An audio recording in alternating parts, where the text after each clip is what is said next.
Recording Academy, Gear Guide. The purpose in me creating the gear guide is to give you a resource of items that I have personally used here in the home studio to make music recordings. Now, this isn't a list of everything that's available in the world. There are so many different products out there that can do just as good a job, if not even better. But these items I have actually used and have here in the studio with me today. So let's take a look at the gear guide so that you can get set up for success in the Recording Academy. Here we go. A quick note with the Gear Guide PDF, if you simply click any of the images on the Gear Guide, you should be taken to that Amazon page if you're interested in purchasing any of these items. I do have an affiliate account with Amazon. It's not gonna make anything you purchase more expensive. It'll just give me a certain percentage off of every sale that is made. All of these items I purchased with my own money, so these things have not been sponsored. I'm not being sponsored in this Recording Academy video whatsoever. All the items I've been using, I highly recommend you check out as many of them as you can. Now let's get back to the video. All right, the first thing right off the bat is that the gear guide, everything that is highlighted yellow, that is the one item, the top item in that category. That if you're gonna get one item on the list, make sure you get the things that are highlighted in yellow. So the first section we need to talk about are computers. Back in the day, we used to always be arguing about Windows or Mac. My personal recommendation to you and my personal opinion is that you stick with Mac whenever possible. MacBooks used to be extremely expensive, and they still are if you get the latest and greatest thing. But the thing about laptops, and when it comes to audio recording, is that audio is really not that demanding on your system. It also depends on what kind of music you're doing. If you're somebody that's basically recording live instruments like acoustic guitar, drums, some singing, maybe some live piano, live audio recording is not demanding on your computer. You can get a computer from the year 2015, from the year 2016, and you will be plenty fine. You won't notice any problems. If you heavily rely on MIDI instruments or virtual instruments, sounds that are going to be coming from your computer, maybe you're doing DJing or you're creating electronic music, you will probably need to emphasize a more recent computer than something that's older. So the one that I'm personally using is the Apple 2023 MacBook Pro. This is the one with the M3 Pro chip. I've got it here on my desk just underneath my keyboard. Everything I'm doing in the Recording Academy will be using my MacBook Pro with the M3 Pro chip. Now, basically it's got 18 gigabytes of RAM. RAM is going to be your best friend when it comes to using virtual instruments and different types of software. So make sure you get something with at least 16 gigabytes of RAM. And then also storage, have something that has at least 500 gigabytes on a solid state internal drive, and you should be good to go. Now, I put on the list this older 2020 MacBook Pro. If you find a MacBook that is still using an Intel processor, those are the ones that generally would heat up and cause problems, specifically when it comes to video editing. I have two MacBook Pros that are both running Intel processors. One has an i5, the other has an i7. Generally speaking, those are gonna be able to get the job done for you, and you can find them refurbished for as low as like $600. So hopefully you have some sort of computer. When it comes to the software that we'll get to in a later video, the software is gonna run whether you're on Windows or Mac, so that shouldn't be a defining factor there. But if you don't have a computer, look for something that's refurbished and preferably something that's at least maybe a 2020 spec, and you should be good to go. All right, now we're gonna talk audio interfaces, but just so we're clear, the next lesson and the next video you'll be watching is specifically a deep dive into audio interfaces in general. So if you don't know what an audio interface is, essentially this is an adapter that's going to allow us to plug in our microphones and our guitars. We're going to be able to record music using these boxes. These boxes will then plug into your computer. So you need to figure out what kind of connection you want to have between your audio interface and your computer. The Focusrite Scarlett is kind of the most popular and the most go-to audio interface. It essentially gets everything right, and it's very simple to use. So I highly recommend you check out the Scarlett 2i2. Throughout the Recording Academy, I will be using this audio interface. If you want to spend more money, you can certainly go the route of universal audio, but my big disclaimer to you is that if you are not going to be utilizing the plugins that come with universal audio, you probably have no need for the universal audio interfaces. They make some great plugins that will basically emulate analog gear. They can take the microphone preamps, they can make them sound really vintage, and they have certainly a style to them. But most of this is going to be about the digital component of it, whereas the Scarlett is essentially giving you the basics that you need to record. So I highly recommend you check out the Focusrite Scarlett. Now, over at the church, we actually have the Presonus audio box. The audio box is certainly capable of recording whatever you need to record, but it's very minimal. And also the quality of the preamps, it's not gonna be near as good as something like the Focusrite Scarlett, but it is the most affordable option for most of you out there. The Presonus audio box uses a basic USB connection. So if you're old school or you have an older computer, you might want to rely on the basic USB cable. Whereas the Focusrite Scarlett and my Apollo interface, they both use the USB Type-C. Specifically, I have to use a Thunderbolt cable when I'm using the universal audio device. So if you're purchasing an audio interface, make sure that it has the right connection for whatever laptop or computer you're using. All right, now we need to talk about software. And when it comes to software, my entire YouTube channel is bent towards Presonus Studio One. I've been using Presonus Studio One since they had version 3, and now we are on version 7.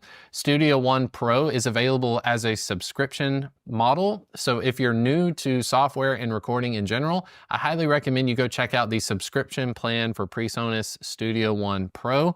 It runs a month-to-month basis. So if you want to try this out for a month, and you need to cancel, you should be able to cancel without having to have some sort of long-term annual contract with Presonus Studio One.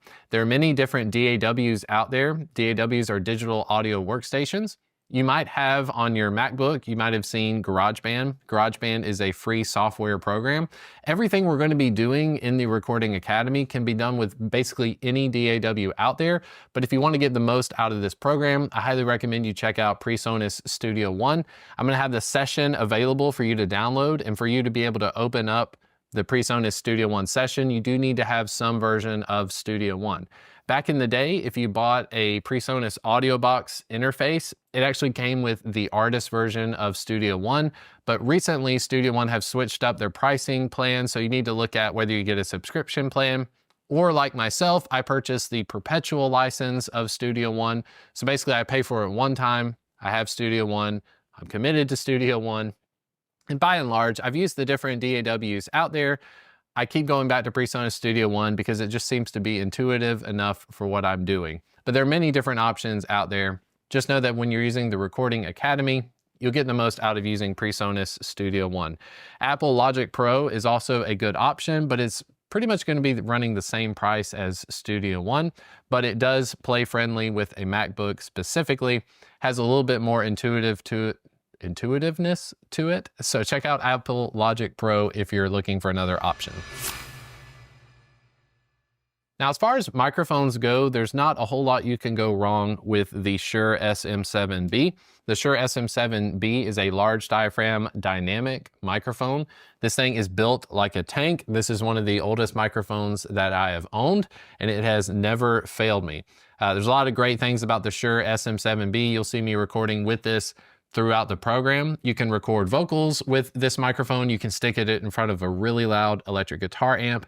This thing can handle really loud levels. And also because it has this foam filter built on, if you don't have the best acoustically treated environment, you might get better results with the SM7B because you can get right up on the microphone and don't have to worry about too many reflections happening in the room. A good pairing to go with the Shure SM7B is the Shure SM81. This is a small diaphragm condenser microphone. So if you think about the SM7B for taking a pounding, being able to handle like really loud electric guitars, really loud screaming vocals, the SM81 is almost the opposite. So this is going to give you a lot of clarity when it comes to recording acoustic guitar, when it comes to recording piano, or if you're using it for a drum overhead mic, it really handles those higher frequencies like cymbals. It'll give you a little bit more clarity than the SM7B. And relatively speaking, they're roughly the same price. Now with the SM81, it does come with a foam filter as well that you can put on the microphone that you might be able to record vocals with. I personally have never recorded vocals with the SM81 on a serious track, but this is a good pairing. If you already have the SM7B, check out the SM81. And then I needed to mention the Rode NT2A. I have it here just behind me on this reflection filter. The Rode NT2A is a large diaphragm condenser microphone. Most of the recommendations out there if you're getting started in recording, please check out a large diaphragm condenser microphone because these are kind of the Swiss Army knife of recording. You're gonna be able to get different polar patterns. You can have a large diaphragm condenser, the NT2A. You can set it in the middle of a room and you can have a group of people performing around the microphone. It is going to give you some clarity, but the thing about large diaphragm condenser microphones is that you really have to spend quite a bit of money to get higher quality out of those mics. So if you're in the price range for an NT2A and you don't have an SM7B, I will always recommend that you go the route of getting an SM7 before you spend your money on the NT2A.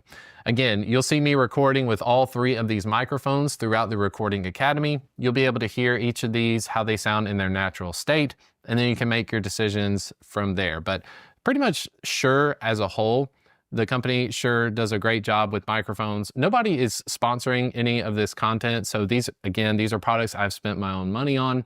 I also have the Neumann TLM 103. This is a much more expensive large diaphragm condenser microphone, but at this price point, you probably already know what you're doing and what you're getting from a Neumann TLM 103. All right, when it comes to monitoring, this is super important because this is how we are listening to the music that we are recording. It's how we're making decisions about what needs to be edited.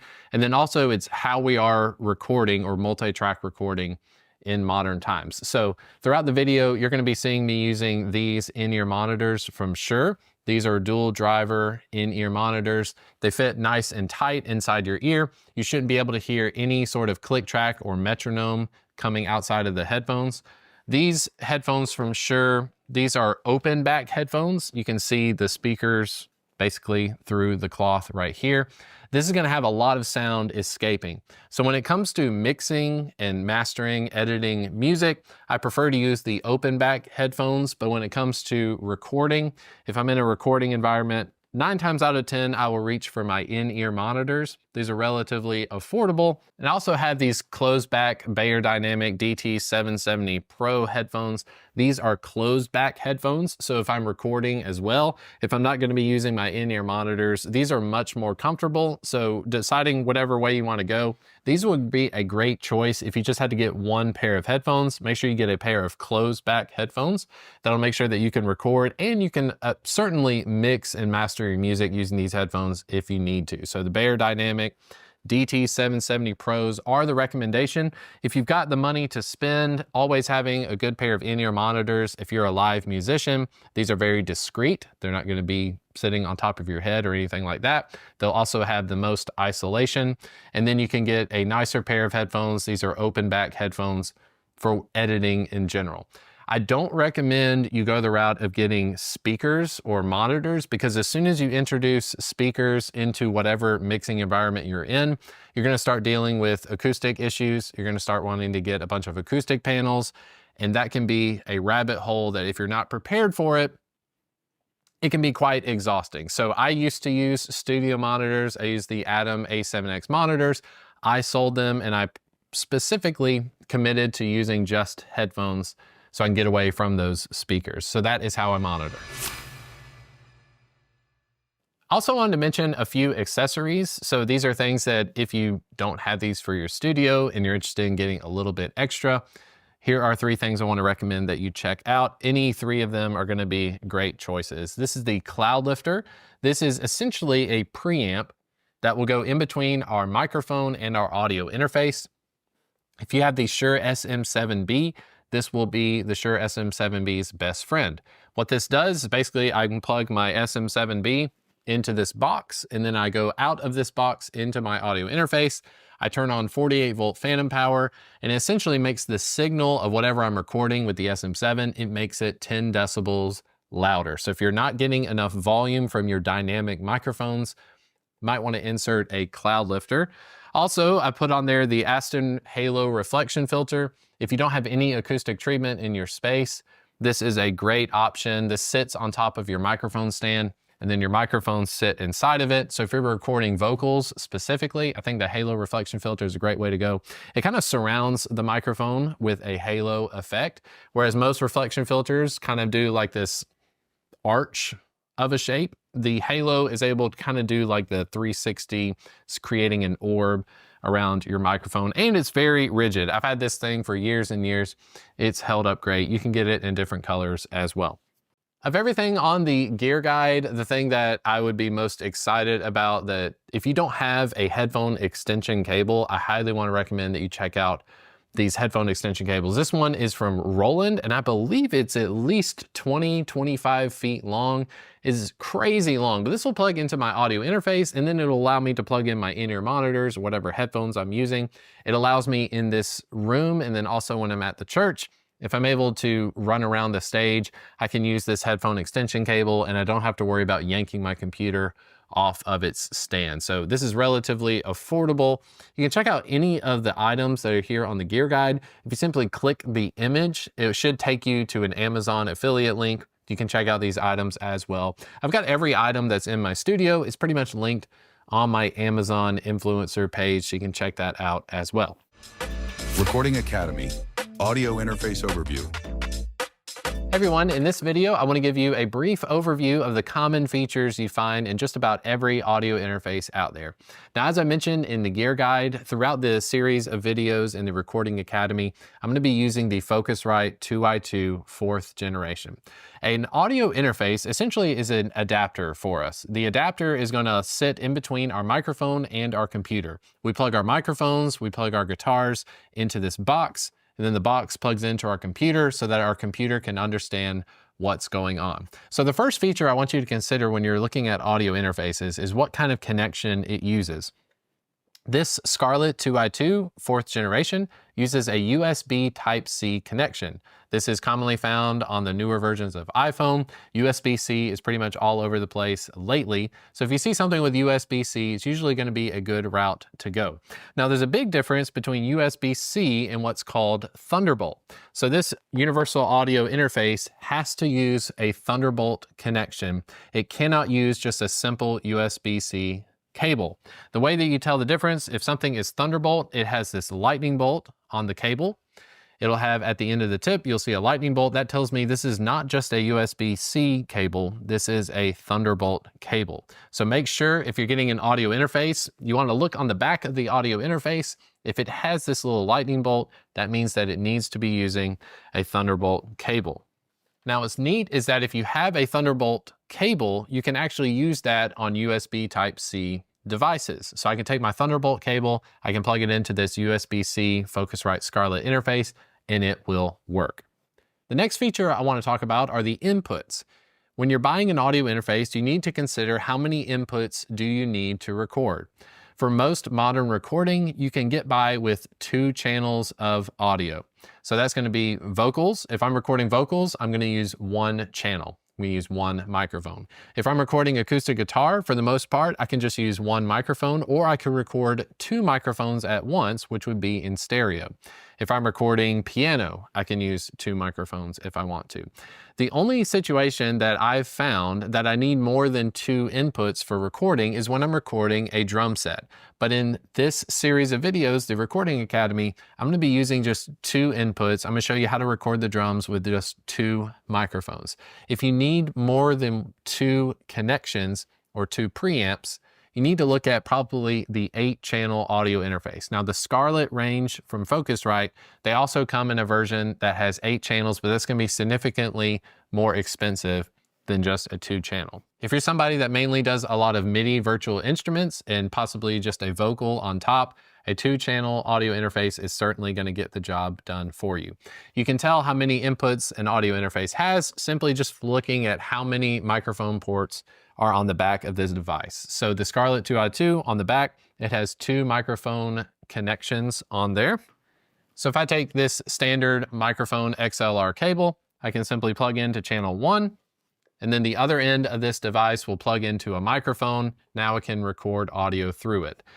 Some audio interfaces, like the Apollo Twin, they use these combination jacks. So you can actually plug a microphone cable into this, And you can also plug in the same port, you can plug your guitar cable if you want to record something that's high impedance. Now on the Scarlett 2i2, you can also plug your guitar straight into the device. So when we're recording bass guitar, you'll see me plug into this spot that's on the front of the Scarlett 2i2. It's still channel 1 and it's still channel 2. So these are not channels 3 and 4. They're still sharing. So when you get a 2-channel audio interface, you can record 2 instruments or 2 microphones at one time. Now next we want to talk about the gain knobs or the preamps on audio interfaces. So a lot of audio interfaces are moving the route of digitally controlled microphone preamps. So you'll see on the Apollo Twin, I just have this one knob. This one knob can control channel 1. It can also control channel 2. You can also control the preamps on the software program if you want to go that route. On the Focusrite Scarlett, these knobs will turn these are infinity knobs. You can just sit here and turn them all day long. It doesn't change anything because these are software controlled preamps. Once they're plugged in, when we're getting a signal, if I'm not getting a loud enough signal for the microphone, whatever I'm recording, I can either be louder. If I'm singing a vocal, I can sing louder, or if I don't want to sing louder, I can just turn up the gain knob and that'll give me a healthier signal. Focusrite has a neat way of telling you if your signal's good or not. By using different colored LEDs, you'll be able to see the colors of them. If you ever get red, that means you have clipped. You don't want to clip your signal, so you'll want to make sure that your gain structure is correct. Gain structure is essentially how loud is the signal going into your device. The next feature with most audio interfaces is 48-volt phantom power. Most microphones, if they are a dynamic microphone, like the Shure SM7B, this is a dynamic microphone. It does not require 48-volt phantom power. You simply plug this microphone into your audio interface and then turn up the gain knob. If you have a condenser microphone, you will need to look for the 48-volt switch on your audio interface. Sometimes it's a little dip switch, or like in the Apollo Twin, it is a digitally controlled switch. You can just turn on 48-volt phantom power. Essentially, this gives juice to your microphone, your condenser microphones. You flip that switch, and now the condenser microphone has plenty of room. Most of the time with condenser microphones, because they're getting the 48 volts of phantom power, you don't have to turn up condenser microphones as much as you have to turn up dynamic microphones. Next, we can talk about monitoring. So with all audio interfaces, you're gonna have basically outputs for your speakers. So you have left and right on the back. These are just basic standard speaker connections on the back. What I'm going to be using throughout the video is the headphone port. So on the front of this device, I can plug in my headphone extension cable. I can plug in my in-ear monitors or my headphones straight to this. And then I've got a knob that I can turn up or down my headphone mix of whatever I need to hear. On more affordable audio interfaces, they have this direct monitoring switch. We'll talk about that when we get to recording some music. But if you're hearing a delay when you are speaking into your microphone or you're trying to record an instrument, if you're hearing a significant delay, look for the direct monitoring switch. Or in the instance of the Presonus audio box USB interface, that one actually has a mixer knob where you can blend your mix between the direct monitoring and then also the software monitoring of what's coming through the computer. So on the audio box, I typically set this about 50%. I'm hearing a little bit of the direct signal, enough for me to record, and then I'm hearing the stuff that's coming from my computer. With the Scarlett 2i2, it does a great job of, you can just hit this direct button switch, and just like that, you'll be able to hear as if you're talking in real time. No latency, you'll be able to hear exactly what's being recorded, which is a great feature. Now the Scarlett 2i2 has some added features that I'm not going to go into in this Recording Academy. It has basically a presence lift with an air switch, and then it has this auto gain feature, which is super handy. It'll basically give you a 10-second timer to where you can sing into your microphone. You sing for a substantial amount of time, and then it will set the gain level at the most optimal level for you. Now, throughout the Recording Academy, my goal is to inform you on how to set the gain structure yourself. But if your audio interface has the auto gain feature, I see no reason why you shouldn't make use of the auto gain feature as often as you can. So when you're ready to turn on your audio interface, for most of them out there, you're just going to take your USB-C cable, plug it in. You should see the lights come on When the lights come on, that tells you your audio interface is ready and you are ready to start recording. Now, throughout the Recording Academy, whenever we're recording acoustic guitar, vocals, whatever it may be, I will, of course, give you a shout out anytime I'm reaching for the audio interface to make tweaks or adjustments or to plug something in. But generally, that is an overview of the audio interfaces. They come in all sorts of different shapes and sizes. If you need recommendations, go back to the gear guide that is available at therecordingschool.com/gear. With that being said, we'll move on to the next video where we're going to talk about setting up software for recording. Recording Academy, software setup and install. In this video, we're taking a look at Presonus Studio One Pro. I have uninstalled it from my computer, so now we can install it together. I'm gonna walk you through the installation process and give you a few tips along the way to get the most out of Presonus Studio One. So if you're ready, let's get started. All right, first and foremost, you're going to want to go to my.presonus.com. If you don't already have an account with my.presonus.com, make sure you create your account. This is going to be great for if you're making any software purchases, if you want to upgrade, or you get any free downloads in the future. You want to have a My Presonus account. So make sure you have that set up and then log into your account as soon as it's ready.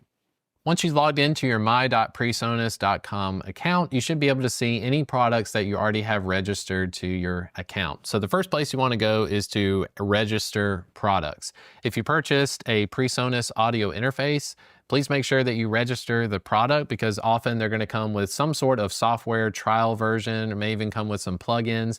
You never know what you're going to get, so make sure you have it registered. Also, when you're looking to get support in the future, your audio interface, if it's from Presonus, it should have some sort of serial number or product number that you can register, and then it will show up as you've purchased it. So if you need advice or customer service in the future, it should be able to reference your specific device.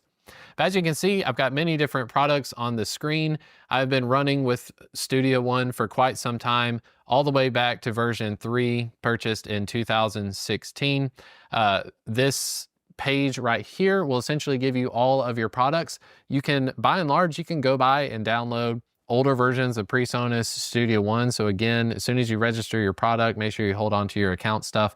We're of course going to be downloading the newest version of Presonus Studio One Pro version 7. So I'm simply going to click this download installer right here on the left side of the screen.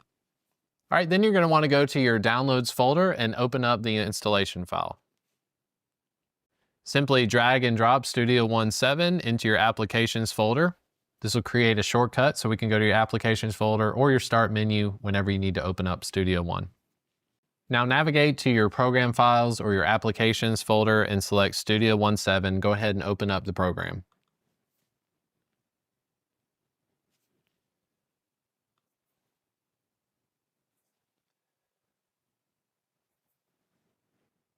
Now you have the end user license agreement. Just click agree, I accept.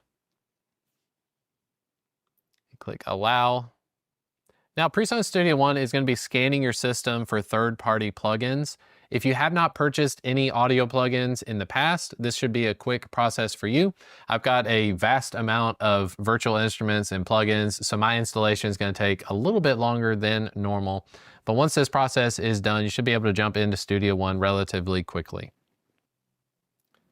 All right, now we're going to be given a guide around the software. Let's go ahead and look through this as well. The artist profile, you want to set up an artist profile, your picture, you can drag and drop whatever you want into this. Whenever you create a new song, it will have all of this metadata, like basically the picture and the artist name, it'll be put onto your song. So you may just want to leave this blank. If you work with different artists, it may be kind of a hassle to go through and change the artist profile every time you're recording a song. Personally, you can just leave it blank, you'll be just fine. Now the audio device, we do need to switch this because right now it's locked into my Dell monitor and I need that to say Focusrite Scarlett 2i2. Whatever audio interface you're using, that needs to show up under setup, which we'll get to that in just a moment. External devices would be like this MIDI controller. If you have any electronic keyboards that are being plugged in via a USB cable or some sort of MIDI to USB adapter, it will need to show up there. We'll go through that in just a little bit. All right, you can use quick switch if you want to switch to different documents or projects. This section in here will be able to create a new project or open a project that we've already been working on. Then obviously you can look at different tutorials from Presonus if you want to check those out as well. Okay, so like I mentioned, we need to get our audio interface set up first and foremost. So down here at the bottom, if it doesn't have your audio interface displayed, make sure your audio interface is plugged in and ready to go. You can simply click where it has the name of whatever audio is selected. Click this drop-down menu next to Playback Device, Audio Setup, Playback Device. Make sure it has your audio interface selected.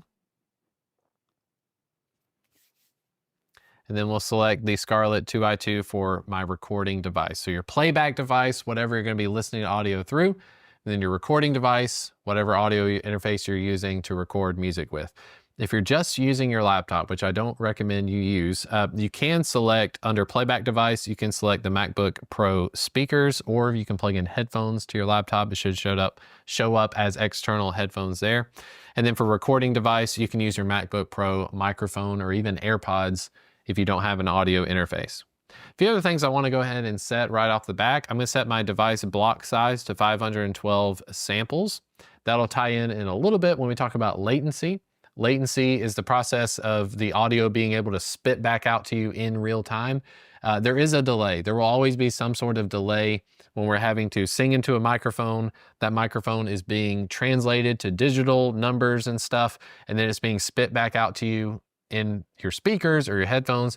There will always be some sort of delay. Now, how extreme that delay is will come down to your block size, your sample rate, and the power of your computer to spit it back out. But for the most part, you should be okay with 512 samples.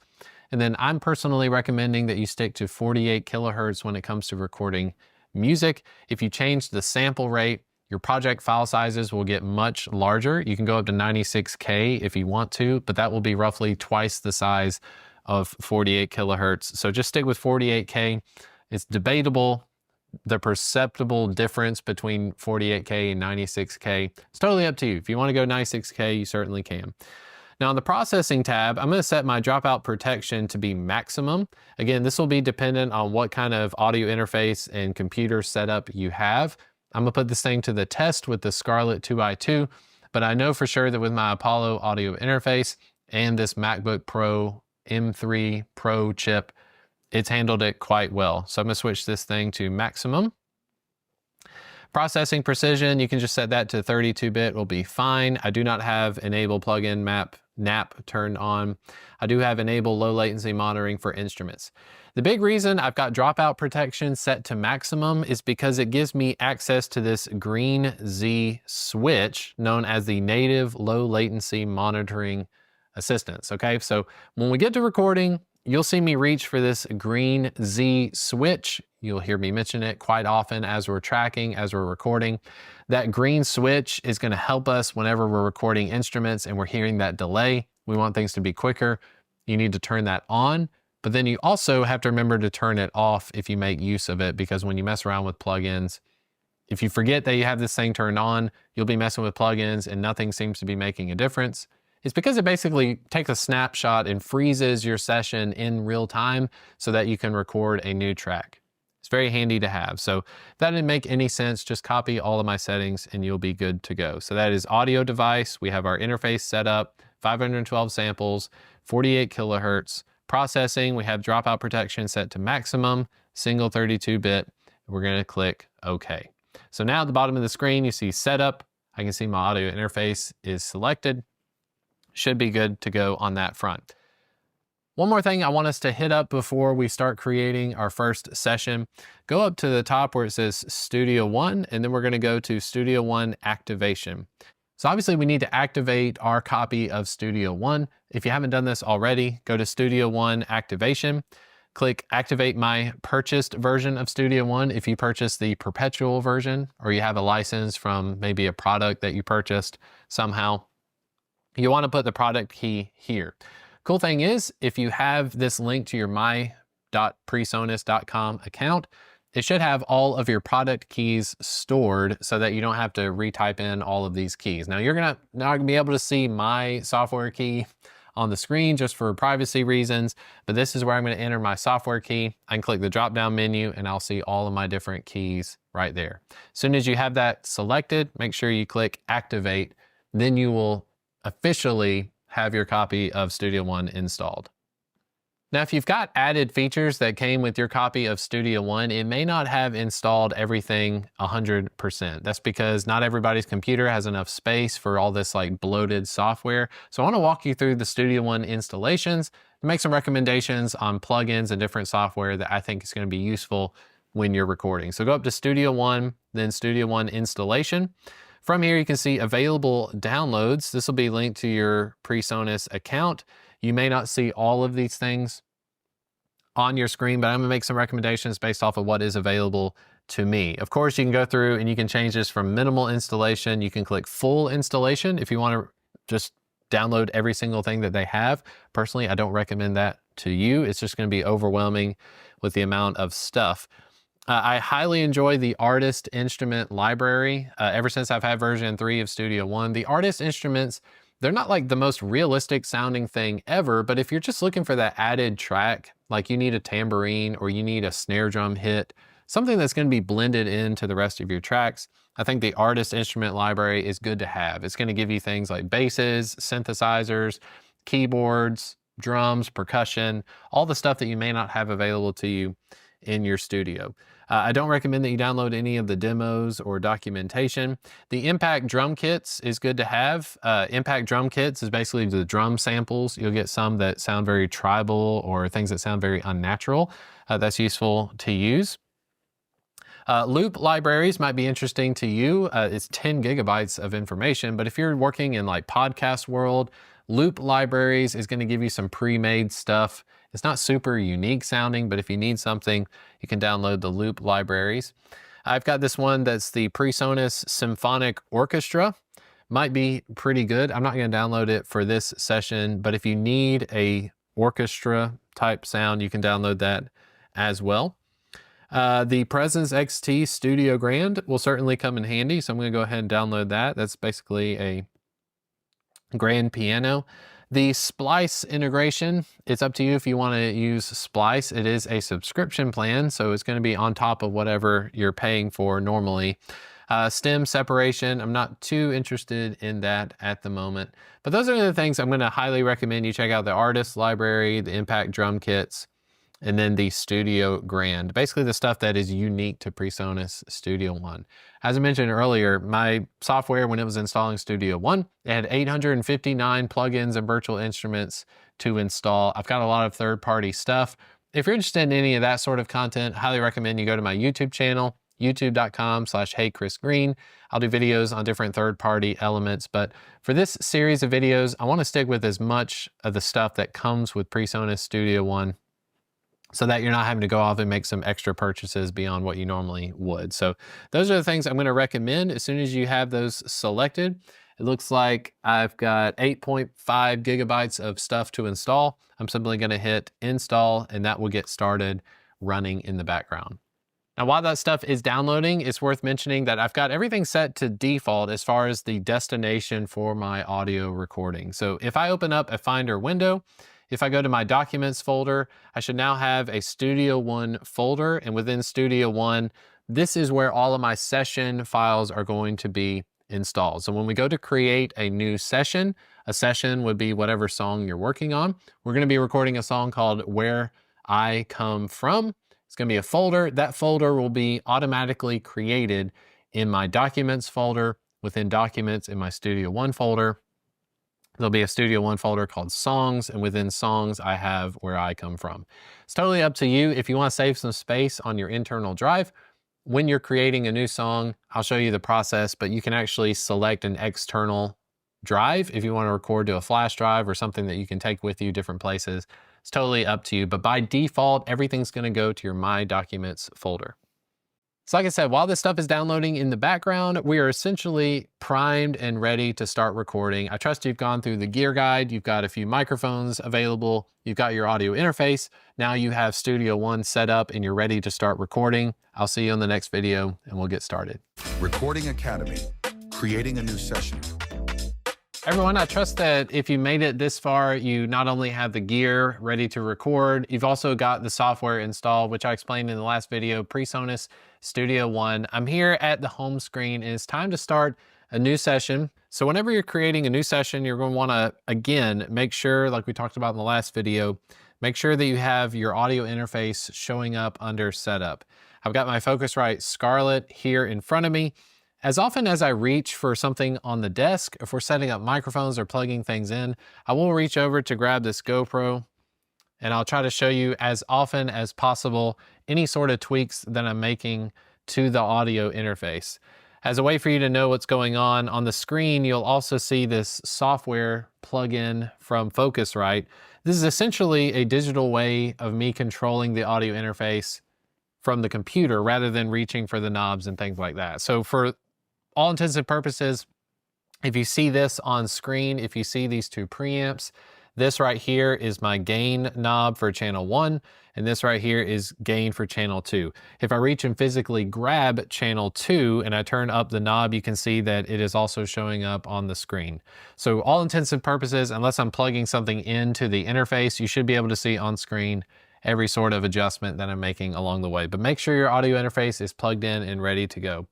Then Presonus Studio One, I'm going to click New. This is going to be for a new session. You have an option to create a session based off of a template, but for the most part, you should be able just to start from scratch every time until you get the hang of things. So the name of this song is going to be Where I Come From. If you don't happen to know what your song is going to be titled just yet, don't sweat it, but do give it some sort of name. You don't want it to be just a bunch of digits. You don't want it to say untitled. Give it a name. Name it Bluebird, name it Bowl of Cereal. Give it something so that you know what it is, and then you can go in and rename it later. All right, now below the title of the session, it's asking us where do you want Studio One to save all of the audio tracks to. So this is going to be our main session folder. Like I said previously, it defaults to your documents folder. So under whatever user account you're using, I have Chris set up with a documents folder. Within documents, there's a Studio One folder, and within Studio One is the songs folder. I recommend you just keep this simple for now. When you start working on more and more sessions, you might have to use an external drive, but I'm just gonna leave this 99% of the time, I'm just gonna leave it like it is. Default to the documents folder. Now under settings, like I mentioned earlier, I'm going to keep it at 48 kilohertz. That's totally a preference. If you go with 96 kilohertz or something higher, just know that the data, your song session, is going to take up a lot more information.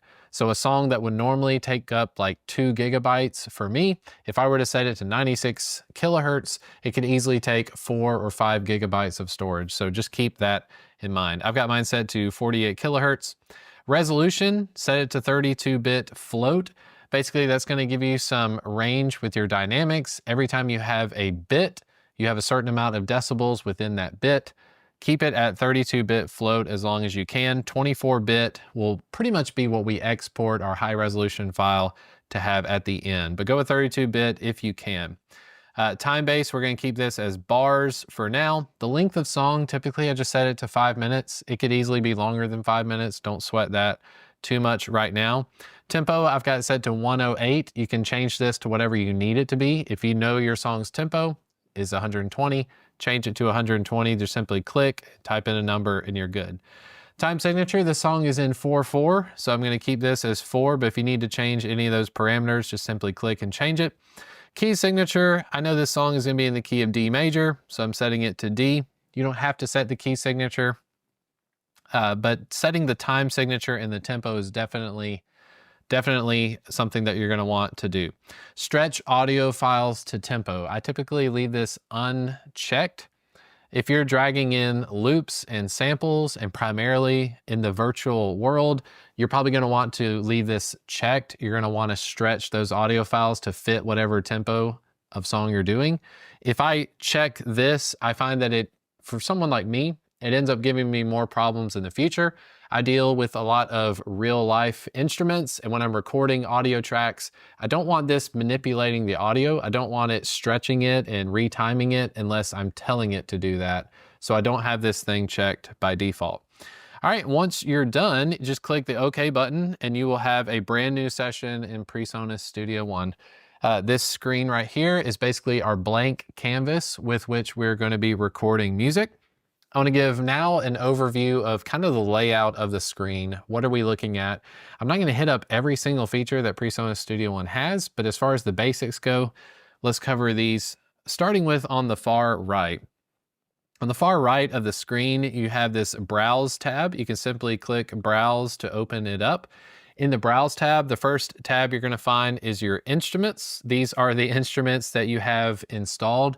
Yours may look completely different. If you don't have a lot of paid for instruments that you've purchased over the years, you should have the Presonus one by default. So when you install Presonus Studio One, there should be some instruments that were already included. Make sure you go back to Studio One installations if you need to install any of these. But within Studio One, the main ones that I've used for years and years have been Impact. This is basically like our drum sampler.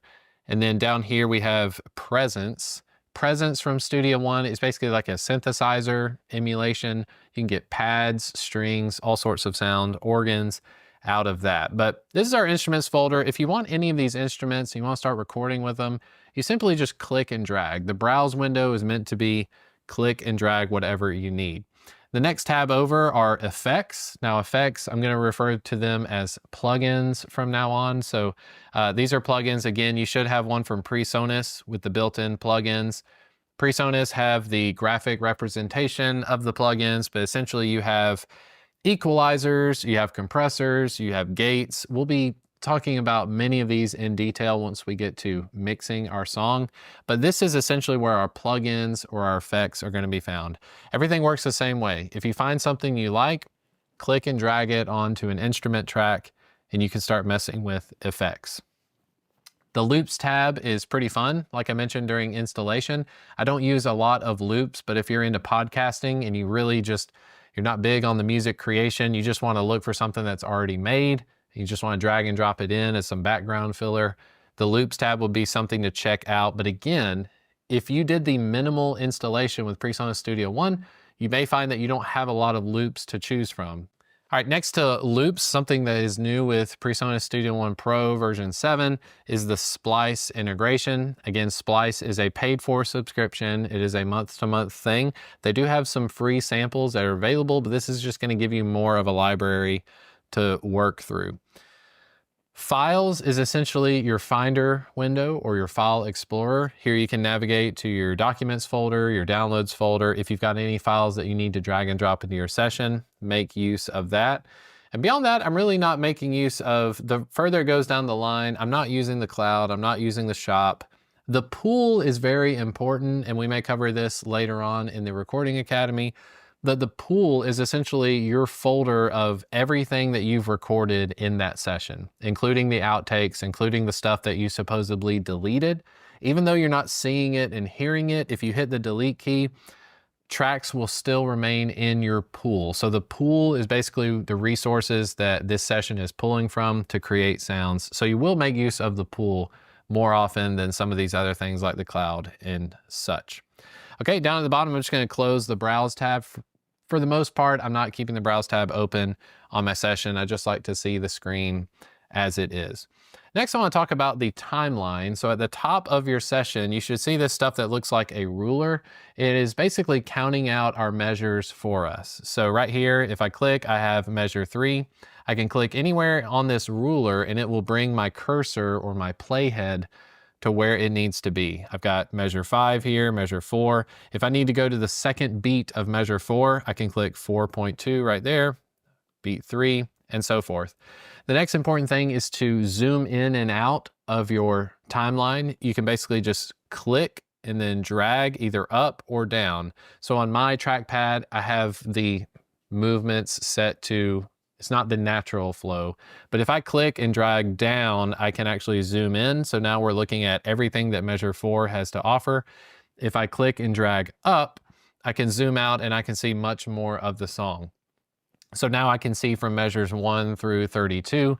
If I click and drag down, now I'm looking at just measure 4 and so forth. So get used to that kind of motion when you're zooming in and manipulating audio.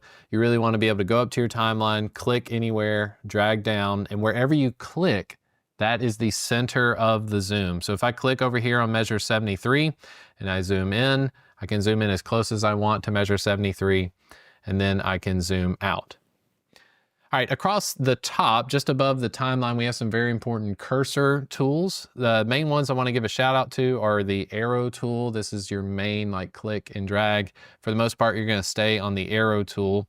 The range tool, I don't typically use this one a whole lot. It is very useful, but with the range tool, you can select an area of audio and then you can manipulate it that way. What I like to do is I use the split tool. Okay, so the split tool shortcut is 3 on your keyboard. With the split tool, it's like a razor. You can go in and cut audio. You can copy and paste that audio. If you're trying to build a loop, I can go in and make a cut at measure 4. I can make a cut at the downbeat of measure 5. I can copy and paste that into its own loop and so forth. The cut tool is very easy. And then you can simply just hit the 1 key on your keyboard to go back to the arrow. Okay, you have some more tools over here. The eraser tool, I don't use that frequently enough. The mute tool, not using that a whole lot. The bend tool, we'll get on that in some more advanced courses in the future. When we're quantizing audio, you can familiarize yourself with the bend tool. In the meantime, if you haven't subscribed already, I have a YouTube channel, youtube.com/HeyChrisGreen. I do have a video where I explain all the cursors in detail and one that we talk about bending the audio. Okay, but again, just going through some of the highlights here, we have some options here for quantizing. Quantizing is very important if you want your audio to be right on the grid. If you're working with loops and everything needs to be very precise in its timing, you're going to want to use the Q key on your keyboard, which is for quantize. We won't be getting into that with this song very much. Let's move our way around here. On the top left, we have a few like burger stack deals we want to look at here. Our track list, if you have a very deep session and you can't see everything on the main window, you can open up the tracks list. The inspector tab is very important when we start recording and we start creating new tracks. The inspector tab is going to give us like a zoomed in view of a single channel at a time, and it'll also come in handy when we're setting up our arrangement track in just a little bit. So the inspector tab, very important to have that open. If you want to change any of some of the stuff that you're looking at and what you're able to see, just open up this wrench tool and you can make some extra settings changes if you like. For the most part, especially my channel being very much about tutorials and helping people along the way, I don't get too deep into changing these settings because then it makes it more confusing for the people watching my content. All right, next is going to be one of your most important functions, and that's the add track button. You can essentially just hit the T key on your keyboard to add a new track, or you can click the plus button at the top left to add a new track. We'll get to that when we start recording some music in just a little bit. At the bottom of the screen, there's a few things I want to point your attention to. You have the performance meter. If you're curious about how well or how poorly your computer is handling this session, take a look at the performance meter. Just simply click wherever it says performance and you'll be able to see how your CPU is performing. You can see that right now, even with my screen capture going, we're recording some audio in a little bit, my CPU is going to be handling it just fine. The benefits of having a nicer computer. I've definitely had computers in the past where everything's spiking up at 60, 70%. You'll start hearing pops and clicks in your audio. Things do not sound great, so make sure that you're checking the performance meter often. Again, you can change your sample rate if you'd like to. It gives you a readout of how much memory you have available. So right now, if I hit record, I can record for up to 14 days before I run out of space. So that's good to know. All right, we have our main playback section here. You can see that this button for return to 0 is going to be very important for us to scoot back to the beginning of the song whenever we want to quickly go to the beginning. We have our stop button, our play button, and then these two are very important. This is the record button. Whenever we're ready to record, we hit the white circle. It will turn red. Whenever the circle is red, that means we are recording.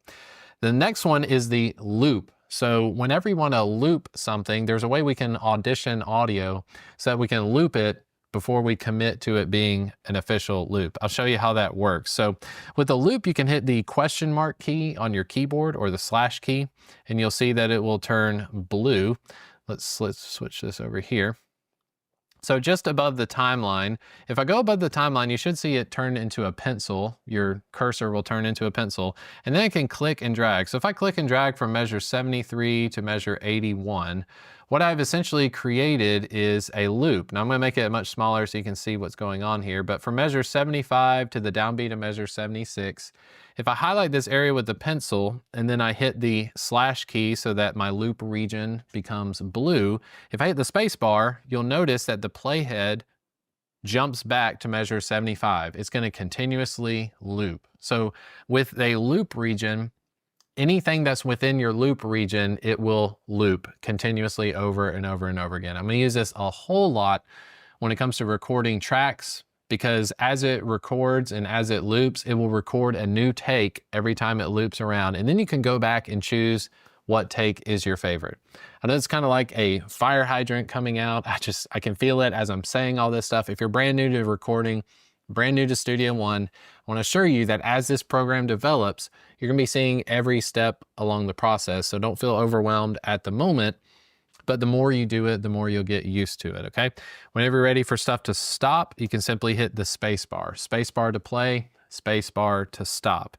And again, the loop region, you want to highlight whatever areas you want. If it's blue, it means it will loop. If you hit the slash key, it will be grayed out, and now the loop is no longer in effect, okay? That is very important there. Recording Academy, the guide track. All right, everyone, it's now finally time to start recording in Presonus Studio One. In this first lesson, we're gonna start off with the guide track. Now, not every song is gonna have to have a guide track, but I really like having a guide track that is basically the compass for me moving forward when I'm recording.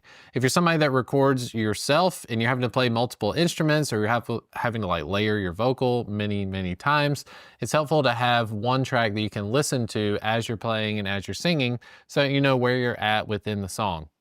The guide track is not going to be a track that's going to make it to the final mix. So it really doesn't matter what I'm about to record. It doesn't matter so much what it sounds like, because this won't make it to the final output. It won't make it to the final mix. It's just for me to know what I'm doing. So I'm gonna pull up a chord chart for the song Where I Come From. You should be able to also download this PDF if for some reason you wanna follow along with what I'm playing. But for a guide track, I'm gonna keep things very simple, and I wanna have two channels recording at the same time. I'm gonna use my Shure SM7B. It's gonna go into channel 1, and it's gonna be using the cloud lifter, so I get some extra gain out of that microphone. And then channel 2, I'm actually just gonna record my Martin acoustic guitar. I'm gonna record it direct into channel 2 of my Focusrite Scarlett. So I'll be able to sing into the SM7, I'll be able to play my acoustic guitar direct. Again, this won't necessarily be about having the best performance, but it does need to be in time. Now, when I'm recording, I'm gonna be using these in-ear monitors from Shure that I mentioned earlier. These are gonna be extremely isolated, so we're not hearing the click track a whole lot. And pretty much as I'm recording any sort of tracks throughout the rest of the Recording Academy, you will see me using these in-ear monitors. And just know that they're plugged into my headphone extension cable, with which the headphone extension cable will be also plugged into my Focusrite Scarlett. So first things first, let me grab that headphone extension cable, plug it into the headphone port of my audio interface. All right, so here I have the Focusrite Scarlett. The headphone jack is right here on the front. Just look for the picture of the headphones. I'm gonna plug my headphone extension cable into that. And then because I don't need this much slack, I'm just gonna run this behind the desk a little bit.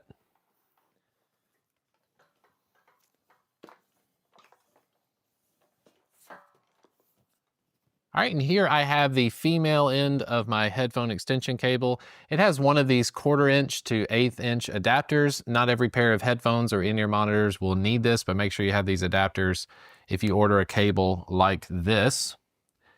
Then I'm just gonna plug my in-ear monitors into the extension cable. And a lot of times with these, I'll run them inside my shirt, coming up the back of my shirt into my ears, just so they're out of the way as much as possible. All right, so I've got my headphone extension cable. I'm gonna plug in my in-ear monitors, and I'll put in one of the ears.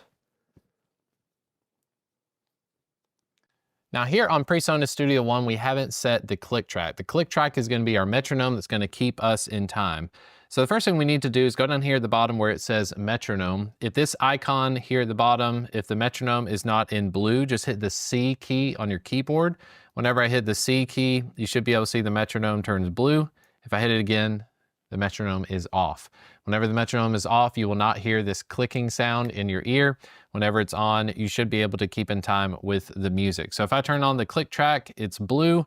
If I hit the space bar, you should be hearing a click. Now that click track is extremely loud, not just because I have the headphone volume mix at about 50%, but also because the click in general is right up at the peak of 0 dB. So open up the mix tab at the bottom right. I'm just gonna click where it says mix, and it's kind of hidden, but just above the main fader, if you go right above where it says 0 dB, you'll see this little stack that says click volume. The click volume needs to be turned down, and this is something that you need to do on every single session because the click is it's just way too loud. If you're trying to record music and the click volume is at 0 dB and you're recording at like -12, -18 dB, the click track is gonna come through in all of your recordings. So I just wanna click where it has click volume. I'm gonna click and hold, and then I'm gonna drag this fader that appears. I'm gonna drag it down all the way to, let's go about -14 or so. So if I hit spacebar now, when we listen to the click, it's much more manageable. Now, if you don't like the sound of the default metronome, typically it has the accent on the downbeat, the first beat of the measure, and then you hear some more beeps happening. Click the wrench next to this metronome right here. You can go into metronome setup, and here you can play around, move the faders around if you want to change the volume of certain accents. If you want to change the default sound, if you want it to sound like a cowbell, if you want it to sound like a tambourine, you can certainly go through and change these up if you'd like. So right now it's default to Tools 1 and Tools 2. That's the one that I like to use. But if I change this to, let's change it to a cowbell on the accent, and I'll hit spacebar.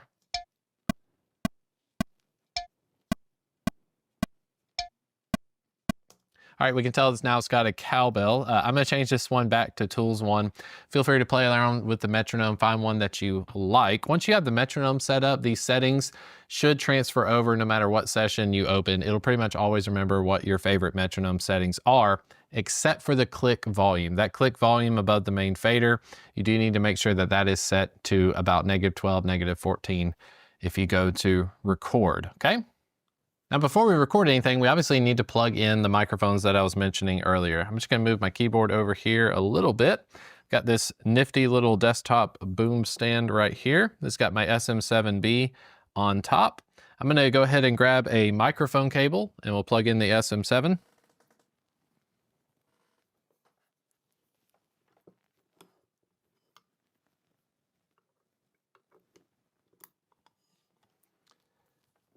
Now, because I'm using the Cloud Lifter, like I mentioned in the gear guide, this is basically a preamp boost for my SM7B. I'll plug this in here. So we have the SM7B being plugged into the Cloud Lifter. And then we'll grab one more microphone cable, and we're gonna go from the Cloud Lifter to channel 1 of our audio interface.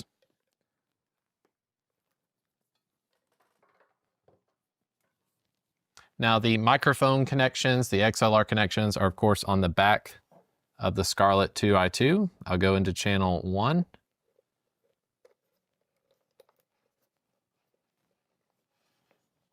And it's worth noting that the SM7B, if you're using the Cloud Lifter, it will need 48 volt phantom power. So I'm gonna go to the front of the interface and make sure that 48 volt is lit up. You see that it's off, you won't hear anything. As soon as I turn on 48 volt phantom power, now you should be hearing a pretty healthy signal. If I open the app for Focusrite Control 2, we'll be able to see a visual readout of what the SM7B is hearing. Test 1, 2, test 1, 2. You can see that as I'm speaking into the SM7, I'm well within that 18 to 12 range. Whenever you're recording, doesn't matter if it's guitars, drums, keyboards, we don't want anything to hit 0 at the top.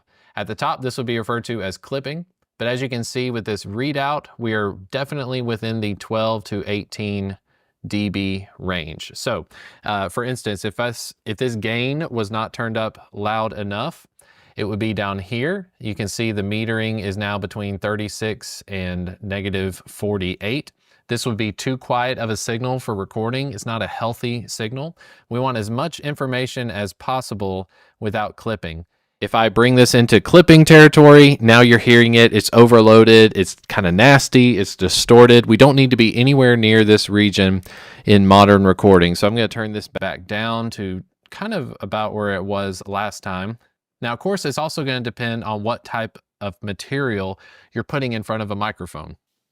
So you probably are used to using microphones. Of course, if I'm speaking into the microphone right now, speaking into a microphone is not near as loud for the most part as singing into the microphone. So we'll sing into the microphone in a little bit, but that's pretty good for that. Now my acoustic guitar, like I said, I'm gonna be recording direct using this instrument cable I've got here. My acoustic guitar is going into my tuner pedal, which is on the floor, so I can use my tuner pedal to make sure my acoustic guitar is in tune. And then essentially it's going through my pedal board, and it's coming out of this guitar cable I have running behind my desk. I'm gonna take this guitar cable, and because it's not a microphone cable, I'll need to go into the front of the box, and at the front of the box I have an insert. I can plug in my guitar. We can grab that.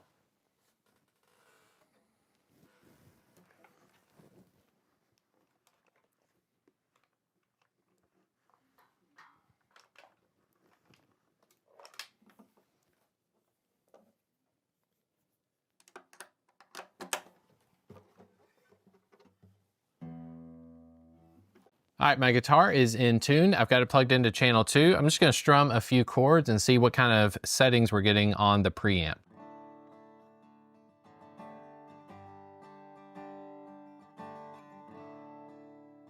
Okay, that's much too quiet, so I'm gonna go to the channel 2 gain knob, and I'm gonna start turning this up.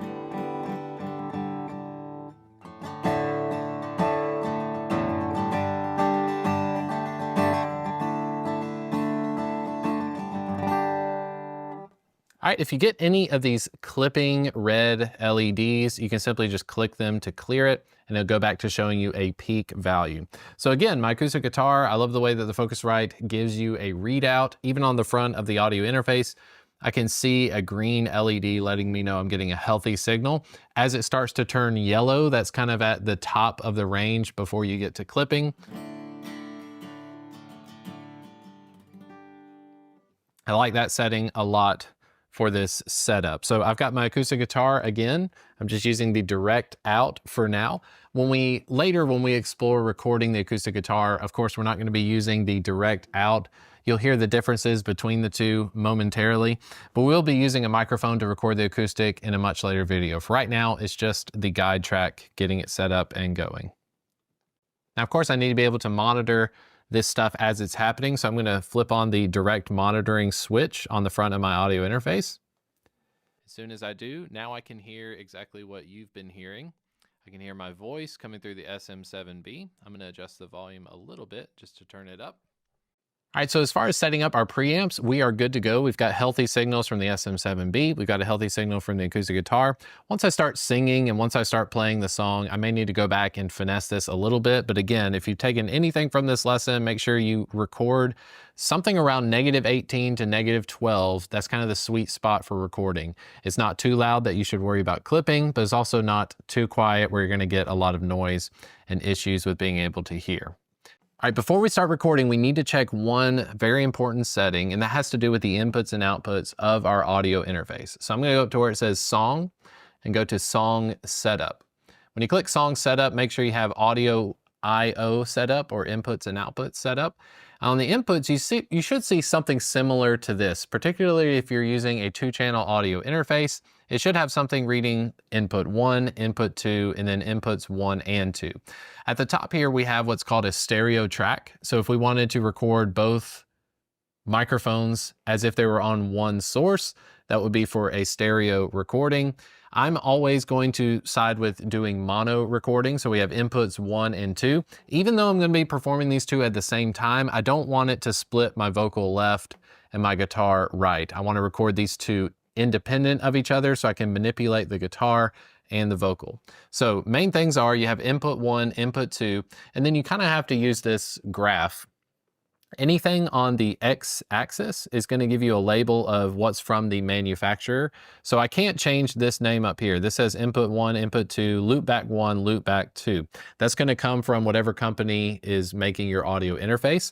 But on the left, you can certainly go in and rename this if you want it to be something very specific. So if your home studio or your recording studio setup is very stagnant, you always record snare drum on channel 1, you can certainly go in here and change this to say snare. Okay, that will help you. That'll help you save a little bit of time. Personally, I'm going to keep this one as input 1, so it's a little bit more clear as you're watching these videos. We have input 1, we have input 2, and then you need to assign these M's. Okay, the M's stand for mono, and you need to tell it where is input 1 getting its signal from. Input 1 is getting its signal from input 1 right there. Input 2 is lined up with input 2. And then of course the stereo mix, input 1 and 2 are both coming from input 1 and 2. On outputs, generally speaking, you're not gonna have to change this 90% of the time. If you're like me, you're using the headphone jack or using the speaker outputs, leave this as default and it'll save you from having some headaches in the future. But that is your inputs and outputs. So now when we go to create a track, we click this plus button at the top. It will ask us what kind of track do we want to create. An audio track is going to be something that's performed in front of a microphone or some sort of direct signal. So 9 times out of 10, I am using audio tracks. An instrument track does not mean like this acoustic guitar is an instrument. An instrument track, meaning a virtual instrument, sounds that are coming from the computer. So if the sound of the instrument that you are playing is coming from a plugin or something from your computer, you need to create an instrument track. But if the sounds that you're creating are coming from the instrument themselves, like you're using an analog output, you're playing an acoustic guitar, or even if you're using a direct amp simulation pedal, that will fall under the category of an audio track.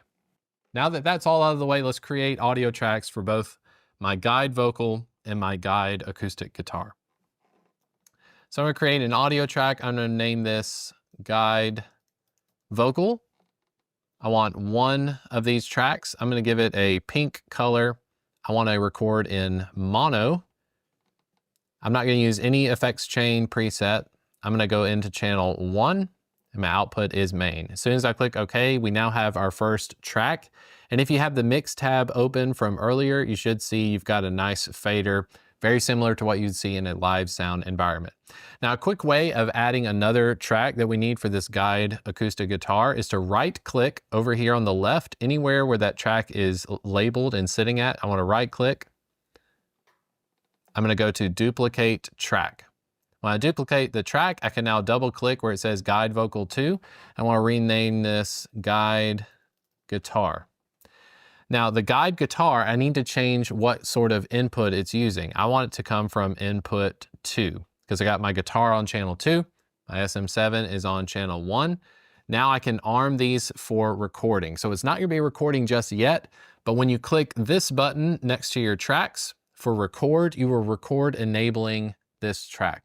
Record enable means that when I hit the main recording button down here, anything that has the record enable function turned on, you will see it recording audio. So if I turn off record enable is now off. If I hit the record button, nothing is being recorded right now. You have to tell the computer what tracks are you actually going to be recording music on. That way, when you hit record later on when we're doing drums and stuff, you don't want the drums to be recording at the same time as your guitars and basses and things from earlier. So record enable your tracks. You should hear some sort of delay. I'm hearing a delay in my ears right now. That's because software monitoring is turned on. So this blue speaker icon next to the record enable button, that is known as software monitoring. If you have a quality audio interface that has direct monitoring or some sort of software monitoring capability, you should not have to rely on software monitoring. If I click the blue speaker icon again, you can hear there is quite a delay, but we have a fix for it. So even though it's driving me insane to hear myself twice, at the bottom right of the mix tab with the mix tab open, if I click this Z, we are now in low latency mode. So now what you should be hearing is my voice is much closer together to what the live signal is. This is much more bearable. So if you remember back when we were setting up Studio One, we were going through the install situation, we set our dropout protection to maximum, and I told you this gave you access to this green Z.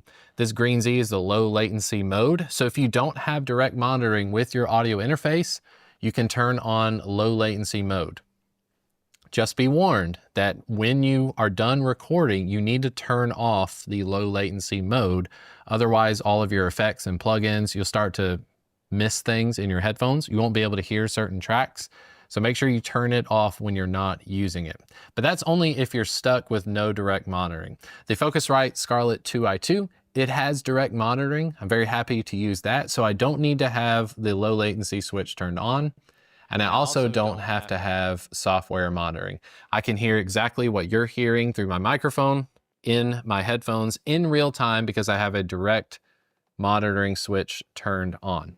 As I've said, we're recording the song Where I Come From. I have the chord chart pulled up on my computer. I'll have a printed version of this later when we're recording drums and things like that. But I'll essentially need to switch as soon as I hit record on Presonus Studio One. I'll just need to switch over to these chord charts so I can follow along with my map of the song. We have an intro, a verse, pre-chorus, chorus.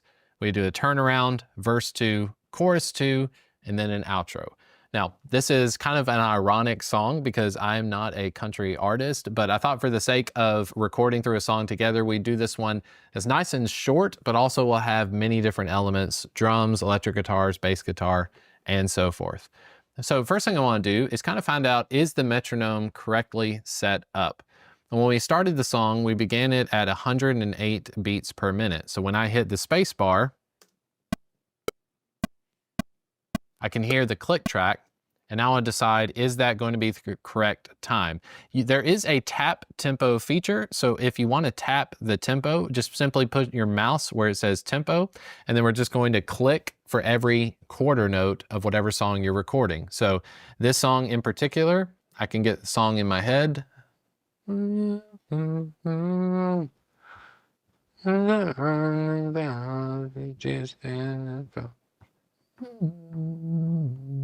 Okay, I think we are going to be hovering around 108, so we'll keep that as well.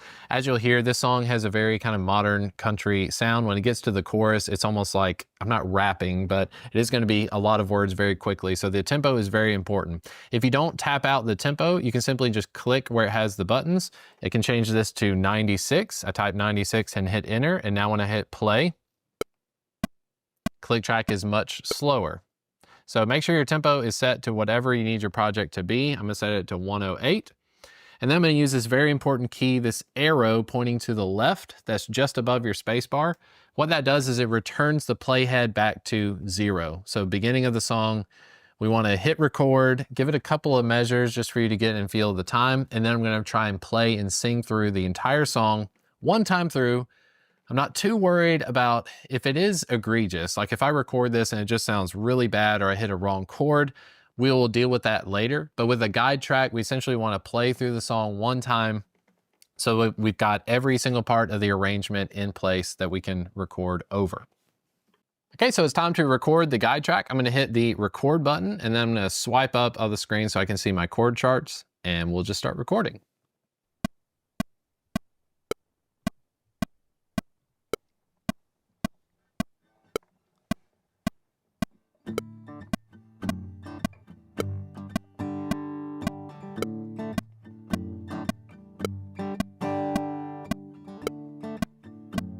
All right, as soon as I'm done, I go back to Studio One and of course hit the space bar to stop. So with that, we've recorded our first tracks.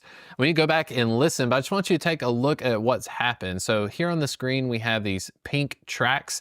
If something looks a little bit different for you on Presonus Studio One, it's really probably just an appearance decision. Again, hit this wrench for the options.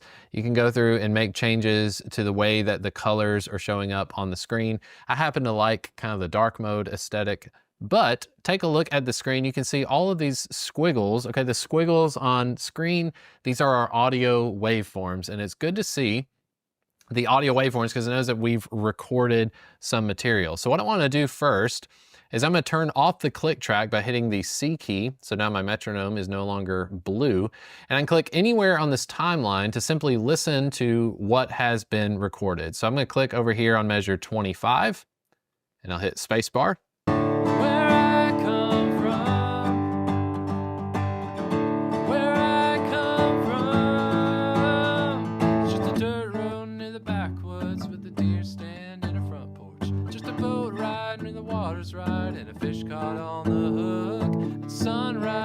Okay, yeah, so it is a guide track. I'm not gonna spend too much time nitpicking my guide track. You can make it as clean sounding as you want it to be, but for me, this isn't going to make it to the final mix, so I'm okay with some of the roughness. Now, there was a few funny moments where I went to hit a D chord, just hit a few frets away from the D chord, and that sounded bad, but we should be able to record a majority of the song with these guide tracks. I want to show you a few things real quick.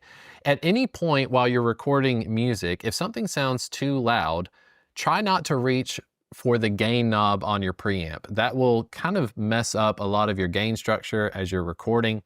Best thing to do is, if it's just something that's too loud when you're playing it back, is to open up the mix tab like we've had here and simply just turn down this fader. So if I click where it says guide vocal, I can turn this down. I can turn it down -8 decibels. And so now when I listen to our recorded material, the vocal should be much quieter. Okay, you can also click where it says -8.2. You can type in a number like 0. 0 will bring it back to flat.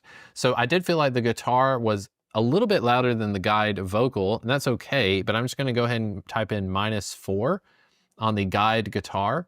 So now the guitar is not gonna be overwhelming the vocal, so I can hear kind of where we're at in the song. So if I hit spacebar now, where I come from.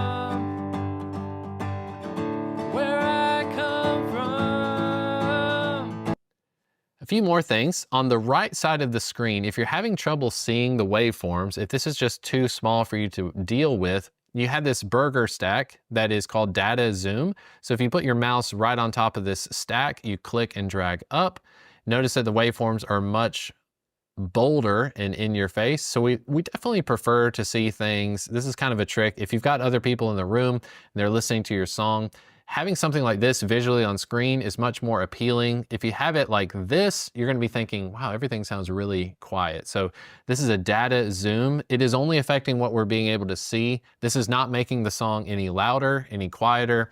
It's just whatever visually is gonna help you navigate through the song. So as part of the guide track, I'm gonna set this guitar down. I'm gonna move the microphone to the side. There's one more thing we need to talk about in this lesson.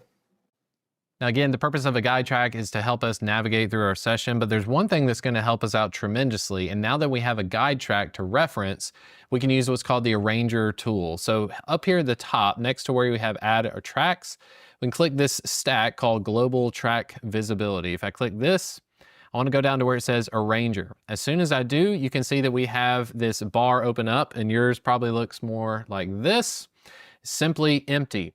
If I go here to where the song begins, let's put this earbud in. I believe I started on measure 5, right on the downbeat. If I zoom into measure 5 and I hit spacebar, yes, that's where we started the intro. So with the arranger tool, I'm gonna double click right where it starts on measure 5, and you'll see it creates what's called the intro. Now this is just like those tabs you would have in your binder at school. It's letting you know kind of an index of the song. Now I'm gonna extend the intro out for the entire length of the song. I'm doing that on purpose. I'm gonna take this and drag it all, if I click and drag all the way to the end here, now we've got the entire song covered. Now I'm gonna zoom back in, which you can click and drag if you want to. And I'm gonna jump around because as you notice, when I have the PDF open, we've got these different arrangements already in place. We should have intro, verse 1, pre-chorus, chorus, turnaround, verse 2, chorus 2, and then outro. So I wanna have that same visual arrangement in front of me in Presonus Studio One. Now hit the 3 key on your keyboard and that'll bring up what's called the split tool. The split tool can split our arrangement into the sections it's supposed to be. So right on the downbeat of measure 13, that looks like where we started verse 1. I'm gonna make a cut right on measure 13. And then I'm going to open up the inspector tab at the top left. I'm going to click the eye. And if I have my arranger selected, don't select the tracks, just go to arranger, click. Now we have two intros. If I double click anywhere right here, I can change this to now say verse 1. So this is my verse 1. If I zoom out, we now clearly have intro, verse 1. Now we need to find where the chorus is. Where I come from. Right on 25. I'm going to switch to the split tool. I'm going to hit 3 on the keyboard. I'll make a cut. That's going to be my chorus. I'm going to go back to the arrow tool with 1. So 1 and 3 on your keyboard. Get used to switching between the mouse and the splitter tool. It comes in handy for sure. This should be near the end of the first chorus. Know that I've already won where I come from. All right, that's where I had that squirrely chord. We're going to go measure 37 is our turnaround. Measure 41 should be verse 2. Right out by the moonlight. Yep. As we all were out that night. All right, measure 50, we have chorus 2. Sunrise when it hits her already won where I come from. Measure 62, we have our outro. Okay, so now we've got all of these together. I can just go into the inspector tab again. I'm gonna make this say outro. I'm gonna make this one say chorus 2. We had verse 2. We had the turn around. And then we had the chorus 1. Now, if that weren't enough, if you look at the screen, we can visually see we have the arrangement. I know exactly where chorus 1 is. If I need to play chorus 1, I just simply click here. If I need to go to verse 2, I know that's at 41. But more than that, we can also color code these tabs. So anywhere next to the arrangement, if I just right click and I click this blue square where it says verse 1, I can change this color. So let's have our verses in yellow. I can go to verse 2. Make that one yellow as well. Let's have our chorus. Choruses, we'll have those in red. Those are bold and important. Red. So again, now we have this blue, yellow, red, blue, yellow, red, blue. The blue sections are going to be like instrumentals, turnarounds. You can color code these however you wish, but as far as having a guide track, the guide track again is the compass for us. It lets us know where we're at in the song. These are temporary tracks, so these will eventually be removed. We won't be able to hear these in the final mix whatsoever, but this is keeping us in line. And then we also have this arranger tab. And with the arranger tab, you can do some crazy stuff with it. If you need to manipulate the song, let's say that we want chorus 2 to come immediately after chorus 1. Well, if you click and drag chorus 2, notice what it does. It will pick up the entire track and it will nudge it right after chorus 2. Which is pretty great. So as you're creating music, if you get bogged down where you're feeling like, I wish I had done this arrangement completely different. Well, if you just have the guide track and you have your arranger tool, you can still manipulate this stuff and move it to where it needs to be. Do everything you can before you start recording your legit tracks. Because once you start recording for real, you really don't want to be jumping in and changing the arrangement around. It'll just end up being a mess. Now to undo any of this stuff, you can hit Command Z if you're on the Mac. It'll put everything right back where it is supposed to be. So that is it for our guide tracks. And now what's exciting is we can get in, we can start recording real instruments. So we'll be covering over the next few videos. We're going to tackle the drums. We're going to tackle the piano, acoustic guitar, electric guitar, bass guitar, vocals, and so much more. I'll see you in the next video. Recording Academy, vocals. All right, in this lesson, we're gonna tackle the vocal track. Now, we've already done the guide tracks. We have a guide vocal and we have a guide acoustic guitar. That's really just so I have something that can sing with, and then also I can have something that can play along with that's on the click track. So I'm gonna go over quickly the setup that I'm using for recording vocals in today's video, and I'm gonna show you some of the techniques of recording in Studio One. I will have a section at the end of this video you feel free to watch if you like, where I'm gonna be recording all of my takes, but just know that this session file can be downloaded. So if you wanna open up this session for yourself in Presonus Studio One, you'll be able to see all of my vocal tracks, even the outtakes, the takes that don't make it into the final mix. That way you can play along with it as we're going from lesson to lesson. You can open up each of those versions, okay? So when I'm setting up for vocals in today's video, I'm using the Shure SM7B. This was in the gear guide. This is a large diaphragm dynamic microphone. A few things I want to mention about this microphone is that it does have a pop filter that you can easily slide off. Now, if you take off the pop filter, it's going to be more susceptible to like harsh sounds, S's and P's. We call these things plosives or sibilants. And so having this big piece of foam essentially works just like a pop filter would on a condenser microphone. So I always keep this on when I'm doing vocals. Also on the back side of the microphone, there's a few different EQ settings that you can use. There's like a presence boost, and then there's also a low cut. A low cut is going to remove basically all the rumbles that you would hear from like an air conditioning unit, maybe some cars driving by outside. It takes away all those really low frequencies that shouldn't be present in most vocal recordings. And also there's a presence boost, so you'll see a little bit of a spike in the high end. So if you're recording with the Shure SM7B and you feel like it's kind of dull, just feel free to grab a pencil or something that you can push this dip switch up, and that'll engage a presence boost, and you'll see that on the microphone. My SM7B is running into my cloud lifter. Again, the cloud lifter is basically giving me a preamp boost for the SM7B. It's not completely necessary if you're using something like the Scarlett audio interface, but some of the more affordable audio interfaces where you really have to turn up the preamp gain too much. If you're a loud singer, you may not need this, but if you're somebody that's doing something that's really quiet or whispering, or maybe a podcast, if you're just talking, highly recommend you check out the cloud lifter. So my SM7B is plugged into the cloud lifter. My cloud lifter is going to channel 1 of my audio interface, and you can see on screen, I've got a readout of everything that my audio interface is set to. I've got the 48 volt phantom power switch turned on because the cloud lifter needs that extra power for it to work. And then my preamp gain right now is set to, on the Scarlett 2i2, it's about 35% or so on the knob. If you find yourself turning the preamp gain up to like 70%, you may want to check something out like the cloud lifter, because the more you turn up these preamps, the more noise is going to be introduced into your recording signal. But when I'm setting the gain, when I'm singing, I basically want to aim for where it says 18. 18 means I have 18 decibels of headroom. I will certainly go louder than 18 decibels, but I want the overall average volume of my singing quality to be around 18. So make sure you play around with your gain knob on your audio interface so you have everything set up there.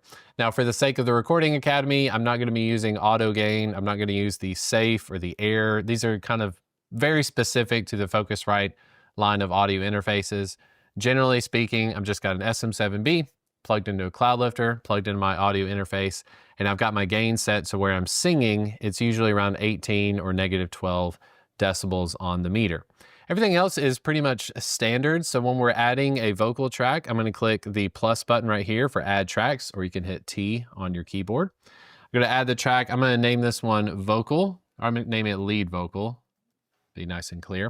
I'm going to have one of these audio tracks. Again, we're on audio. I'm going to give this vocal a nice, let's go with this light blue color. It's going to be a mono track. I'm just recording one microphone right now. I'm not using any effects chains, and I'm plugged into channel 1 of my audio interface. I'm going to go with input 1. Output is set to main. If I click OK, we now have a lead vocal track. But as you can see, the guide vocal and the guide guitar are still enabled for recording. So I want to go up here and I want to click this to turn off record enable.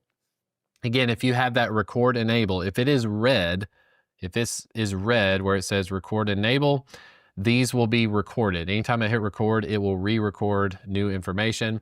I've already got the guide vocal. I've got the guide guitar set up. I don't want to record over them at this moment. So I'm gonna have that red button turned off. Now my lead vocal, I do want to record. So I'm gonna hit this button here. As soon as I do, also have software monitoring turned on. I can turn that off because I've got my headphones plugged into my Scarlett 2i2 where it has a direct monitor switch on the front. So again, I'm using these in-ear monitors from Shure. These are nice and flush. They'll go inside my ears. Not something that I want to use if I'm mixing the song, but I want to make sure that the click track is not coming through on the microphone. So I'm gonna put these in-ears in.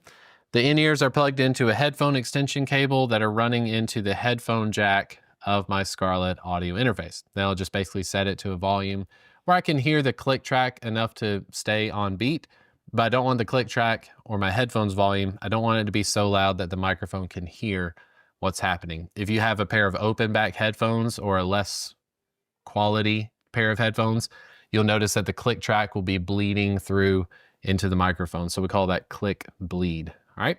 So that is the general setup. We'll get into the nitty gritty of how I'm going to record multiple takes at once in just a minute, but I'll get my in-ears plugged in and we'll get to singing.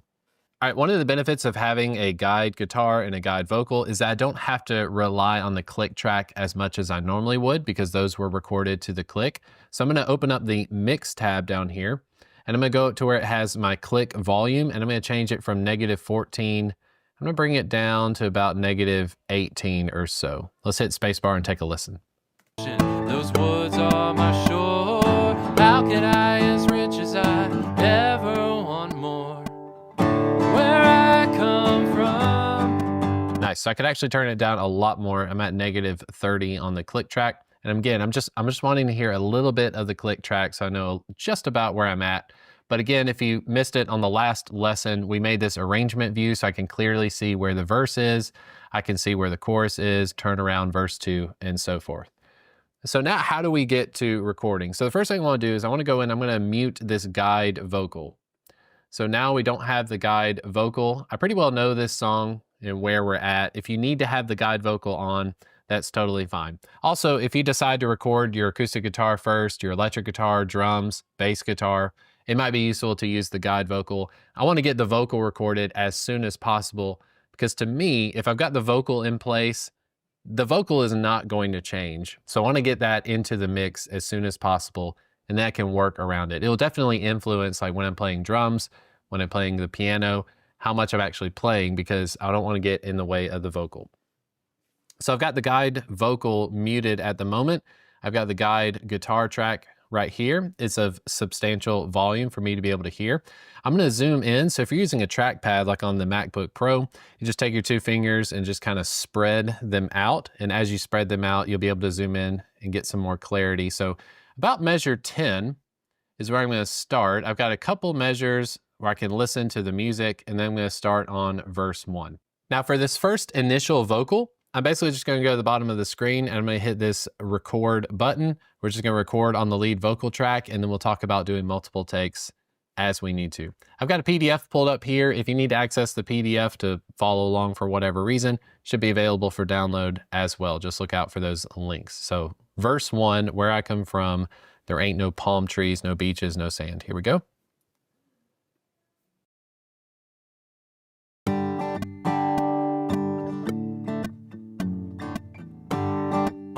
Where I come from, there ain't no palm trees, no beaches, no sand. No brand new shiny sports cars, just a few trucks on hand. There's a tire swing still hanging on the crooked old oak tree, where my Uncle Buck, when broke his arm doing tricks in '03. Nice. Okay, now I'm going to take a listen. Whenever you're done recording, you can just hit the space bar in Presonus Studio One. Make sure my chord track is where it needs to be. So I'm going to take a listen now. We have the guide guitar, and this is the lead vocal. I'm going to take a listen, so I'm just going to click up here about measure 12 on the little timeline. I can select it here, move the playback into position. Then I'm going to hit spacebar to listen back to what we've got. Where I come from, there ain't no palm trees, no beaches, no sand. No brand new shiny sports cars, just a few trucks on hand. There's a tire swing still hanging on the crooked old oak tree, where my Uncle Buck, when broke his arm doing tricks in '03. Okay, I'm happy with that initial recording. We are going to go through and do some retakes in the future, but here's something that I like to do. So I do everything in chunks. I'd much rather make sure that I've got verse 1 checked off and it's good to go. I'll just sing verse 1 and then I'll stop. So technically this is going into the pre-chorus section. That creek is my ocean, those woods are my shore. Instead of recording over our original lead vocal, what I will do is I'll take the lead vocal track, put my mouse over it, I'm going to right click, I'm going to go to duplicate track. So now we have a lead vocal and we have a lead vocal 2. What this will allow me to do is I can start recording on lead vocal 2 without messing up what I already have in lead vocal 1. And I'll show you how to combine these two later. So I'm going to turn off the record enable on the lead vocal track. I'm going to turn on record enable on the lead vocal 2. And what I can do is I can zoom in here to the second half of verse 1, about measure 17 or so. Make sure the playhead is in place. So now when I hit record, I'm going to hear lead vocal 1 on verse 1. I'm just going to be listening, anticipating, and then when it gets to the pre-chorus, that creek is my ocean, that's when I'll start singing. Okay, so here we are, lead vocal 2. I'm going to hit record. Let's sing this pre-chorus. Few trucks on hand. There's a tire swing still hanging on the crooked old oak tree, where my Uncle Buck when broke his arm doing tricks in '03. That creek is my ocean, those woods are my shore. How could I, as rich as I, ever want more? Okay, so this is going to have to be re-recorded. I didn't really like that take. When I got to the end of ever want more, I need to do that part again. So what I'm going to do, it's such a small section, I'm just going to select the audio region. I can just click anywhere on lead vocal 2. I'm just going to click this waveform, and then if I hit the backspace key, it is now deleted. Now in Presonus Studio One, even though you're not seeing this on the timeline, even though I just hit the backspace key, the actual file is not deleted for good. If I open up the Browse tab and I go to the pool, if I open up the pool, I'll actually see lead vocal 2 right there. You can see this audio file. So if I need to recover anything, open up the pool, which is in the Browse tab. You can click and drag, and I can drop this back in. And wouldn't you know, there's our lead vocal 2. So I'm just removing it from the timeline. It's not actually deleting the file completely, okay? I'm gonna go back and I'm gonna re-record this. So we got it deleted with the backspace key. I'm about measure 16. I'll hit record and we'll try this again. Few trucks on hand. There's a tire swing still hanging on the crooked old oak tree, where my Uncle Buck when broke his arm doing tricks in '03. That creek is my ocean, those woods are my shore. How could I, as rich as I, ever want more? Nice, so that one felt a lot better. So now we're gonna talk about trimming some of these audio regions. As you can see, I've got a big cough right here. We don't want to hear coughing on the final mix. So there's a couple ways of going about trimming off this excess recording. If you move your mouse to just the edge of the audio region, you see how it turns from a black mouse, it turns into this vertical bar with a couple of arrows on either side. If I click and drag this, I can basically tighten up this recording. So it's going to be removing everything that I'm dragging through. So I'm going to drag this all the way up to just about where we start singing. I'm also take the end of this, and if I move my mouse here, I can move this and tighten this up. You do the same thing on the first lead vocal. You can zoom in as close as you want, click and drag. If you're having a hard time, like if it's snapping to the grid, as you click and hold down, you can hit the shift key. And if I'm holding the shift key, it gives me the most amount of freedom to where I can really go in and cinch up these tracks. So here, that looks a lot cleaner. You're seeing one vocal start and end, and where the first one ends, the other one starts off. So what I can do, I can take this lead vocal 2, and I can just simply click and drag it up to lead vocal 1. So now they're all on the same timeline. Let's take a listen to that. Uncle Buck when broke his arm doing tricks in '03. That creek is my ocean, those woods are my shore. How could I, as rich as I, ever want more? All right, now we've made it to the chorus of the song. Now I want to introduce a few different techniques for recording. You can feel free, like if you want to record the way that I was just recording, where you have a lead vocal 1, a lead vocal 2, you're kind of tightening up as you go along. You're always comping it back to lead vocal 1. It's totally fine if you want to do it that way. Here's some new techniques that you can make use of. I showed you before the loop region. If I go just above the timeline here, where my mouse turns into a pencil, I can click and drag and create a loop region over the chorus. I'm gonna drag it out a little bit before and a little bit beyond the chorus. Once I have that region set up, I'm gonna hit the question mark key on my keyboard, which will enable the loop. So the loop will continuously go back and forth.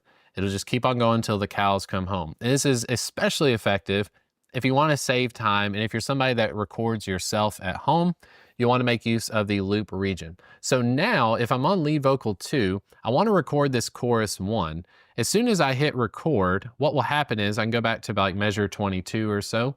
I'm going to hit record, and every time it hits the end of the loop, it will go back to the beginning of the loop, and it will keep recording over and over. And every time that loop passes over, it's going to create a new take. You can switch around the takes. So if you need to sing something 5 times in a row, you'll easily be able to switch between the 3rd performance and the 4th performance. If the 4th performance wasn't as good as the 2nd performance, you can switch around as much as you need to. Again, it's totally up to you. You can record the way that I was early on verse 1. I'm gonna show you the loop recording, and then we'll show you how you can use the takes from there. So I'm about at measure 22 or so. I'm on lead vocal 2. I'm gonna hit record, and I'm gonna record a couple of takes of this chorus. Those woods are my shore. How could I, as rich as I, ever want more? Where I come from,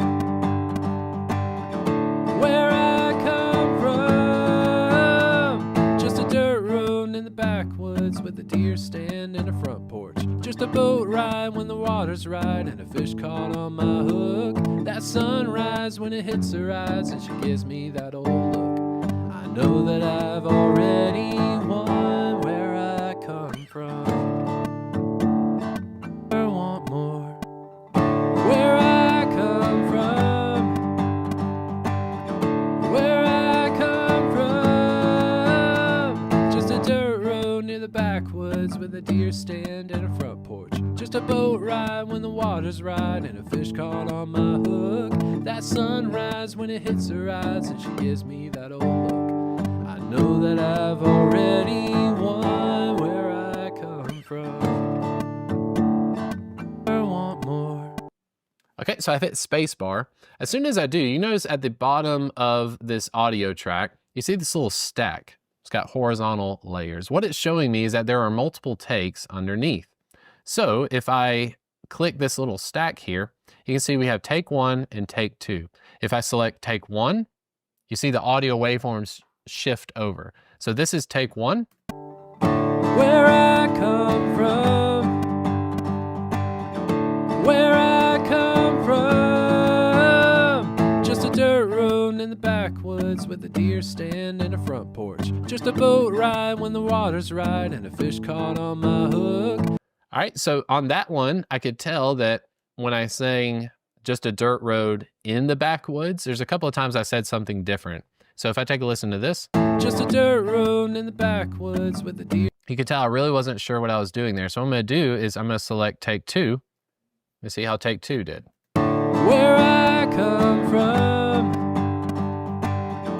where I come from, just a dirt road near the backwoods with a deer stand and a front porch. Just a boat ride when the water's right and a fish caught on my hook. That sunrise when it hits her eyes and she gives me that old look. I know that I've already won where I come from. Okay, so what I'm gonna do here, I'm gonna right click. I'm gonna unpack takes, and I'm gonna unpack them to new layers. All right, so now we can clearly see we have take 1 and take 2. Now, when you're comping your vocals, what we're basically doing is we're trying to take the best of both categories. So I really like the beginning of take 2, and I like the end of take 1. So what I want to do is I want to take the beginning of take 2. I'm going to click and drag where it's got this little hourglass.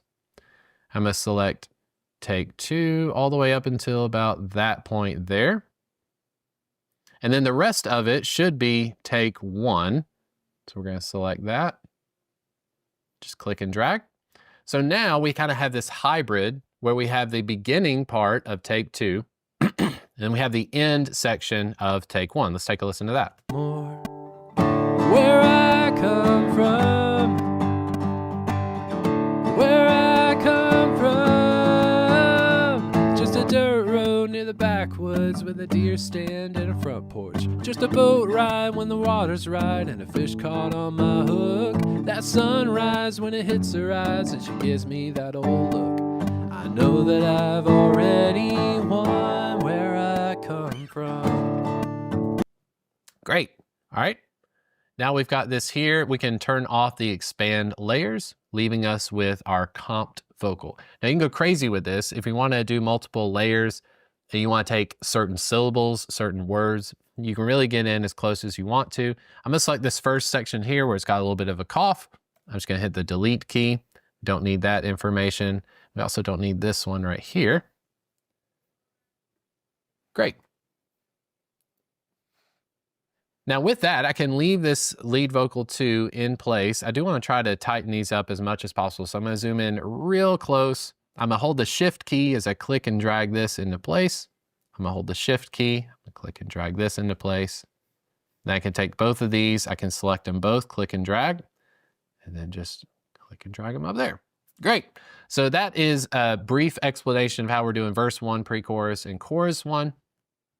Personally, I'm a little bit more like a dinosaur, but I prefer to just keep these things separate. So I'll have lead vocal 1, lead vocal 2. If I'm really struggling with a passage, I will use the loop region, usually practice as much as I can. You have a lot more liberties when you're recording yourself than if you're recording someone else.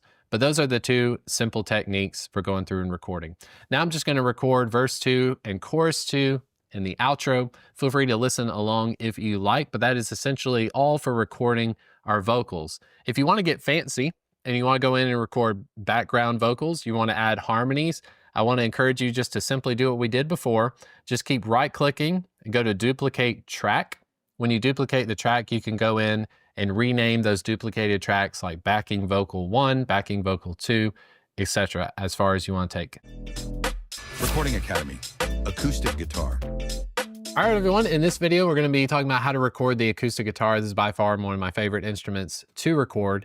First thing right off the bat is I want to encourage you that if you're somebody that's used to playing live, you probably plug your acoustic guitar into a sound system, plug it into a DI box, and it can sound great and it can be usable in certain applications. But for most of you out there, you're going to be much more satisfied with the sound that you get from putting a microphone on your acoustic guitar instead of using a direct out signal. So my acoustic guitar right now is just plugged into my Peterson tuner pedal, which is on the floor. I'm just using it for tuning. I'm not going to be recording using the direct out.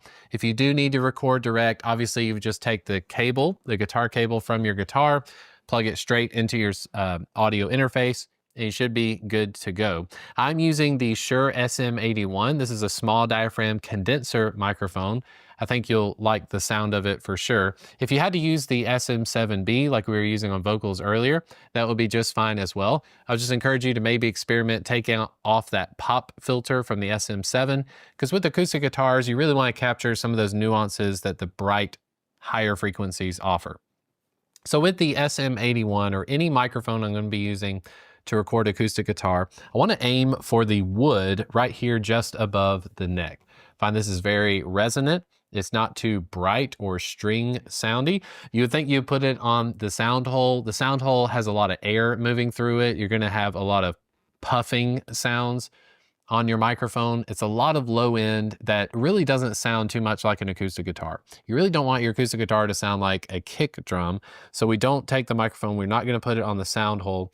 Generally speaking, it's going to be somewhere where the neck meets the body of the guitar. I'm aiming for this section of wood right here. And I'll use my hand to just, however much space you are from your microphone is totally up to you. Sometimes I'll just take my pinky and my thumb. I'll just set it right here. The further away you are from the microphone, the more fluctuations you can have. If you're somebody that moves around a lot as you're playing, you want a more consistent sound, just move a little bit further away from the microphone. If you're going to be more controlled or you have a bad acoustic environment, you can obviously get closer to the microphone as well. Now this is a condenser microphone, so it needs 48 volt phantom power. So here on the Focusrite app, you can see a readout of what my guitar is giving me. And if I just strum a little, that's not enough signal, so I'm going to boost this up to about 50% or so. Let's try that.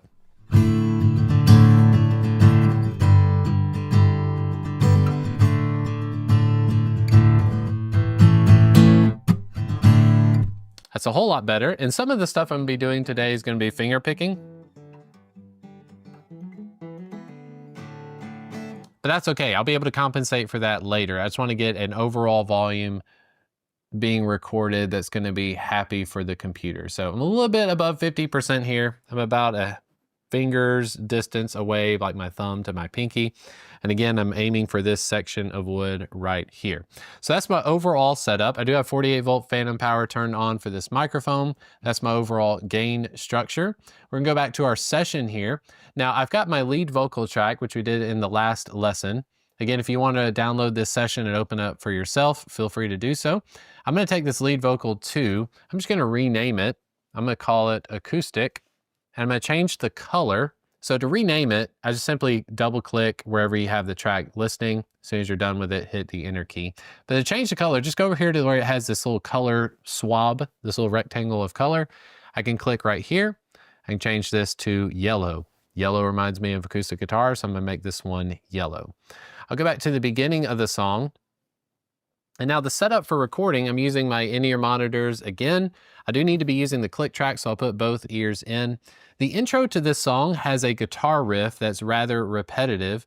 So I'm actually gonna set up a loop and I'm just gonna be playing this riff over and over again. I believe I can get it pretty quickly, but it does have this harmonic. It's got some finger picking.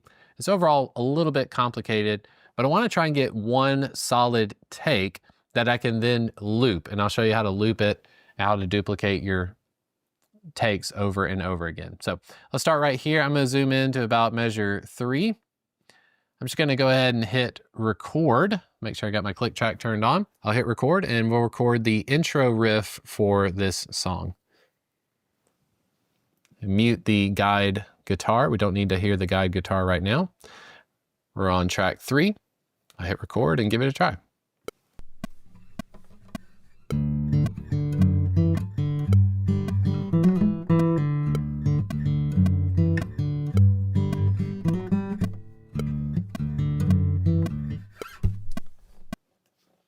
All right, not so good. I'm gonna delete, so I basically hit the space bar to stop, just hit the backspace. Let me set this loop region up. Let's go from measures 3 to measure 10. I'm gonna hit the question mark key. Now we've got a loop, I can just let it sit. I would try to record as best I can a solid take. Here we go.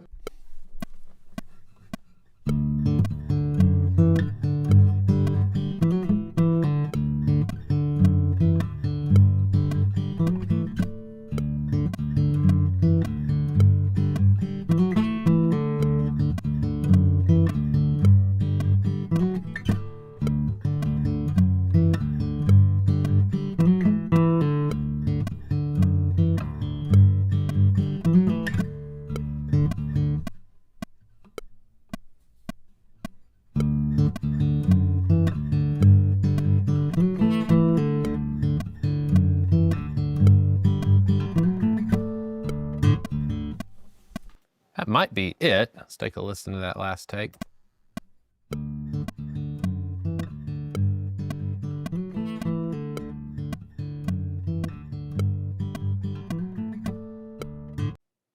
I'm very happy with that second half. So here we're going to talk about punching in. So if there's a section of audio that you really, really like, but you just need to re-record a small section, the sneakiest way of going about it is to set up a punch. So I'm gonna use the loop region here. I'm gonna select the entire area that I want to re-record. So let's take a listen to this.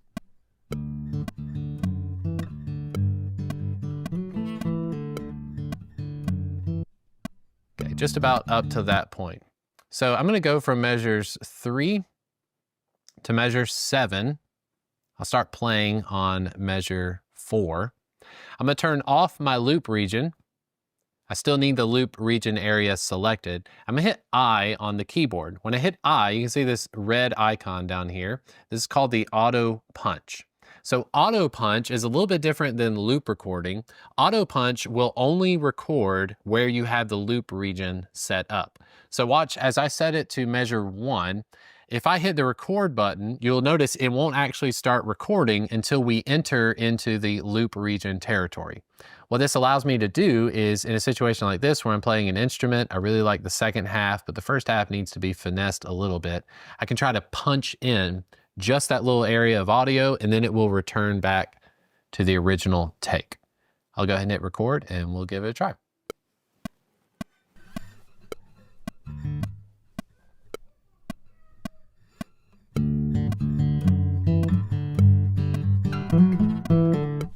Nope.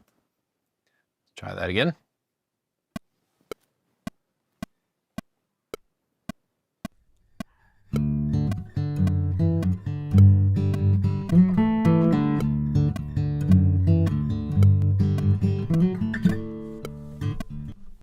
Okay, so let's take a listen to it now. You can see how the recording stopped. If I zoomed in to measure 7, you can see how right here we have a stop to the recording.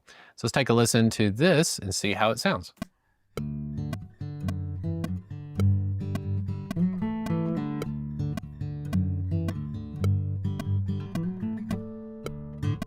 Great. Okay, I'm very satisfied with that. So here we're going to manipulate the loop just a little bit, okay? So measure 8 is really where it needs to stop. So I'm going to trim back this audio. I can just click and drag, go right about here. And then also at the beginning, I didn't start playing until measure 4. So let's see what happens right on the downbeat.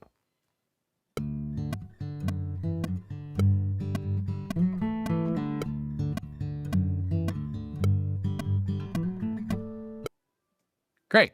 So I'm going to duplicate the acoustic track, and what I'm going to layer in are some of these percussive elements, like a slap. I'm just taking my thumb and I'm just going to slap along. I'll turn off the record enable on acoustic, and this will enable acoustic 2 for recording. I'll click right here on measure 3.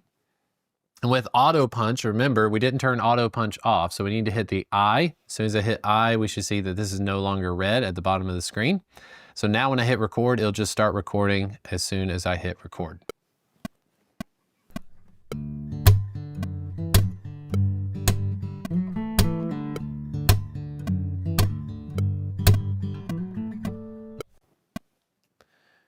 Great.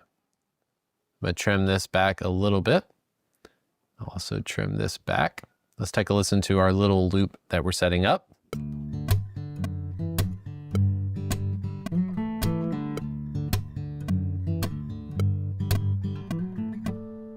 Great. Now, last thing I want to do is with this slap, the slap is pretty loud. It's much louder than the original was. I could have gone in and adjusted the gain on the microphone so I don't have as much of a signal, but I can use what's called clip gain. If you see this white square at the top of the audio region, if I just click and drag this down, notice how the waveforms get smaller and smaller and smaller. So I can actually turn this down by 6 decibels. Let's go with 8 decibels. So I've clip gained this down, just a slap sound, so that sounds more natural. Let's take a listen to measure 4.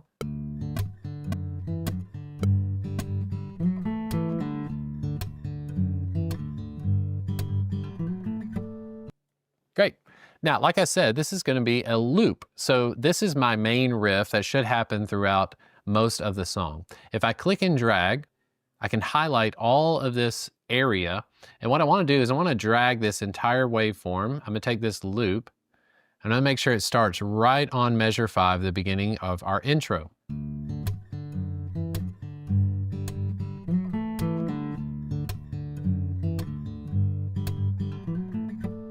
Now the intro of this song, I need to play that riff twice. Now rather than me going through and recording it twice, it's totally up to you.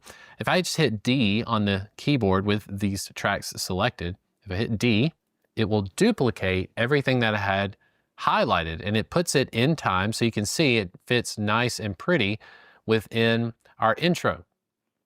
Now the same riff continues on verse 1 and so forth, but I can take this highlighted area, if I just click and drag, if I right click, I can go to copy. So now with it copied, I can paste this riff anywhere that I need it to be. So if I'm looking at my chord chart, the riff is happening from D to D over F sharp to G. Anywhere I see D, D over F sharp, G, D, D over F sharp, G, I can continue this loop until we get to that pre-chorus. That creek is my ocean. It goes to an A chord, which I need to record something different for that. So I'm just going to go through, and I've got verse 1 selected here on the timeline. If I put the playhead right at the beginning and I hit Command V, I can paste that riff. I go to measure 17, paste that riff there. Here we have our pre-chorus, so I need that to be something different. On the chorus, we're going to start with some chords here. I've got the riff on measure 29, so I'm going to paste that there as well. And then I'll just go through and double check to make sure that these are in the right spot. At the turnaround, we need to have that riff happen again. Verse 2 is going to be a little bit different. I believe on measure 54, we get away with it there. And then our outro.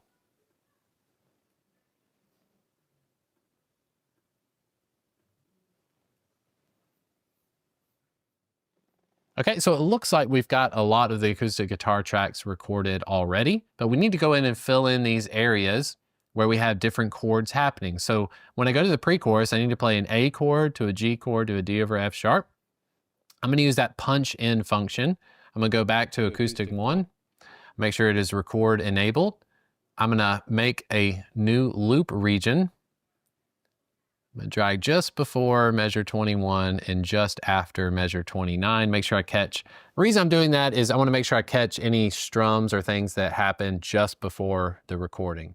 If I set my loop region exactly on measure 29, I may miss some of the initial strumming. And we'll show you how to handle that in just a little bit. And if you're too worried about it, you can also just keep duplicating your tracks. So I've got Acoustic 3 down here. And on Acoustic 3, that's where I'm going to be playing the stuff that isn't the main riff, where I go to that A chord. So I'll start here on measure 17. Make sure my auto punch is turned off. I'm going to give myself a little bit of a click track, and I'm going to hit record. Our swing still hanging on the crooked old oak tree, where my Uncle Buck wind broke his arm doing tricks in '03. That creek is my ocean, those woods are my shore. How could I, as rich as I, ever want more? Where I come from. I'll take a listen to that. That creek is my ocean, those woods are my shore. How could I, as rich as I, ever want more? Okay, I'm going to re-record that a little bit just to fit the flow of it. That creek is my ocean. Here we go. Uncle Buck wind broke his arm doing tricks in '03. That creek is my ocean, those woods are my shore. How could I, as rich as I, ever want more? Where I come from. That creek is my ocean, those woods are my shore. How could I, as rich as I, ever want more? Nice. I like that for the pre-chorus. If I try to squeeze this in, let's see how close I was. You can see, because I am human, I'm not going to be exactly on measure 21, the downbeat, but that's pretty close. So if I cinch this up, and then I go to the end here, going into the chorus, we drag that up. Take a listen there.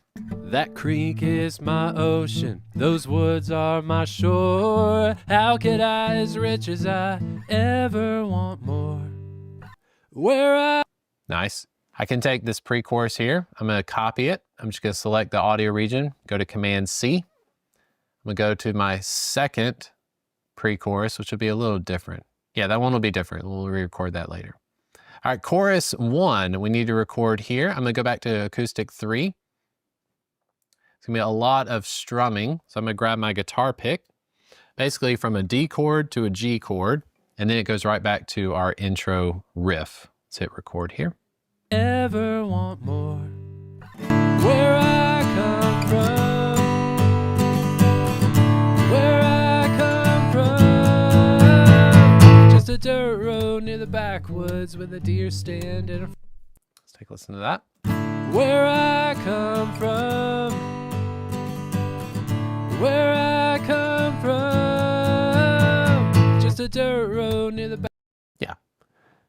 Really like that. get some good dynamics. Again, I can cinch it up a little bit. See how the beginning was. Where I come from. Yeah, I need this one a little bit early because you can see there's some information just before it. So I'm going to drag this out. This is just about, is that a 16th? This is maybe 2/16 before the chorus. I go to this next chorus here. Try to put it in the same spot. Paste, Command V. Where I come from. Where I come from. Just a dirt road in the backwoods with a deer stand. Nice. All right, so go back to the chorus. Let's listen to this new area that we need to record. Water's right and a fish caught on my hook. That sun. Dirt road near the backwoods with a deer stand and a front porch. Just a boat ride when the water's right and a fish caught on my hook. All right, that needs to be different. So I'm gonna actually delete this section here. And in a front porch. Just a boat ride when the water's right and a fish caught on my. Needs to be an A chord, okay? So really piecing this together is almost like a Lego set. I could absolutely just give it a try to record the acoustic guitar one time through the entire song, but to have a professional sounding production, it's very important to go in and make sure that every measure is as good as it can possibly be. And it's okay to be using the copy and paste method. There's gonna be many more tracks. We still got drums, bass guitar, electric guitar. There's gonna be a lot of information going on, so I don't need to get bogged down in trying to be perfect here. But that's gonna come up to your own philosophy on recording. On this chorus, it does certainly go to an A chord a lot more often, so I can't just rely on using the loop over and over again. I'm actually this will be hilarious. Let's see, we can drag this up, I believe. Yeah, so there's a little bit of an overlap, and what I can do is I can go in here and grab, you can see where there's this overlap, you see where the mouse changes. I can click and drag this back just a little bit, and then drag this up just a little bit. So now we don't have that overlap. And it's just more of an aesthetic thing, but it looks good there. I'll take a listen to the end. Just a dirt road near the back. Yeah. All right, so now we've got acoustic 3 cleared up. I'm gonna go play through this second half of the chorus and make sure I hit those A chords, which are super necessary. So here we go. Just a dirt road near the backwoods with a deer stand and a front porch. Just a boat ride when the water's right and a fish caught on my hook. That sunrise when it hits her eyes and she gives me that old look. I know that I've already won where I come from. Might have been okay. Let's take a listen to that. Dirt road near the backwoods with a deer stand and a front porch. Just a boat ride when the water's right and a fish caught on my hook. That sunrise when it hits her eyes and she gives me that old look. I know that I've already won where I come from. All right, I like that. It's cinched it up just a little bit. Again, I'm just clicking and dragging, making sure the beginning and the end are what they need to be. I'm gonna duplicate the slap recording that we have, just so that stays consistent there. I'll duplicate it again, see how long we want that to continue. Look, I know that I've already won where I come from. Okay, I'll tighten that up a little bit. Already won where I come from.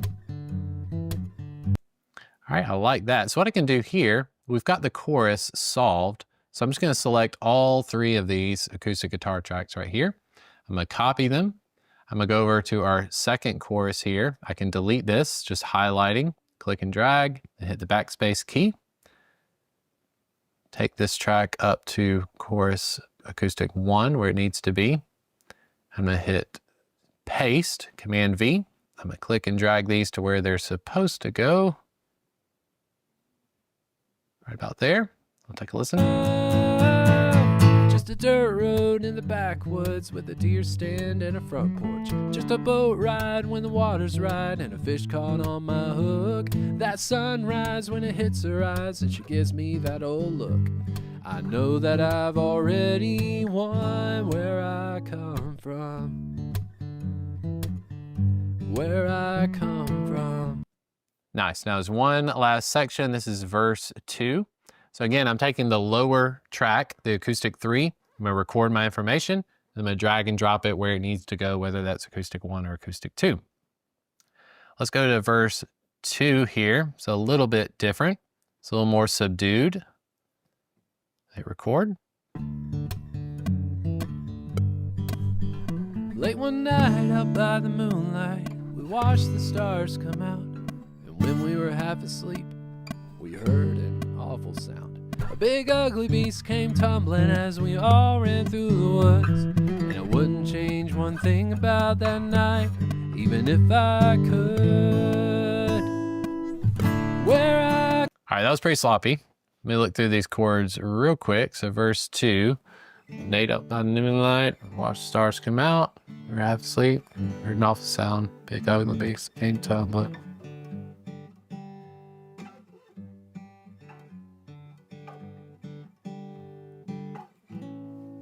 Something like that. All right, and go back a little bit and hit record. Late one night out by the moonlight, we watched the stars come out. And when we were half asleep, we heard an awful sound. A big ugly beast came tumbling as we all ran through the woods. And I wouldn't change one thing about that night, even if I could. Where I come. Okay, let's take a listen to that. Late one night out by the moonlight, we watched the stars come out. And when we were half asleep, we heard an awful sound. A big ugly beast came tumbling as we all ran through the woods. And I wouldn't change one thing about that night, even if I could. Okay, it still needs to be tighter. Let me give it one more try. Late one night out by the moonlight, we watched the stars come out. And when we were half asleep, we heard an awful sound. A big ugly beast came tumbling as we all ran through the woods. And I wouldn't change one thing about that night, even if I could. Where I come from. I think that's it. We'll take a listen. Late one night out by the moonlight, we watched the stars come out. And when we were half asleep, we heard an awful sound. A big ugly beast came tumbling as we all ran through the woods. And I wouldn't change one thing about that night, even if I could. Where I come from. Where I come from. Just a dirt road in the backwoods with a deer stand and a front porch. Just a boat ride when the water's right and a fish caught on my hook. That sunrise when it hits her eyes and she gives me that old look. I know that I've already won where I come from. Where I come from. Where I come from. That's where I come from.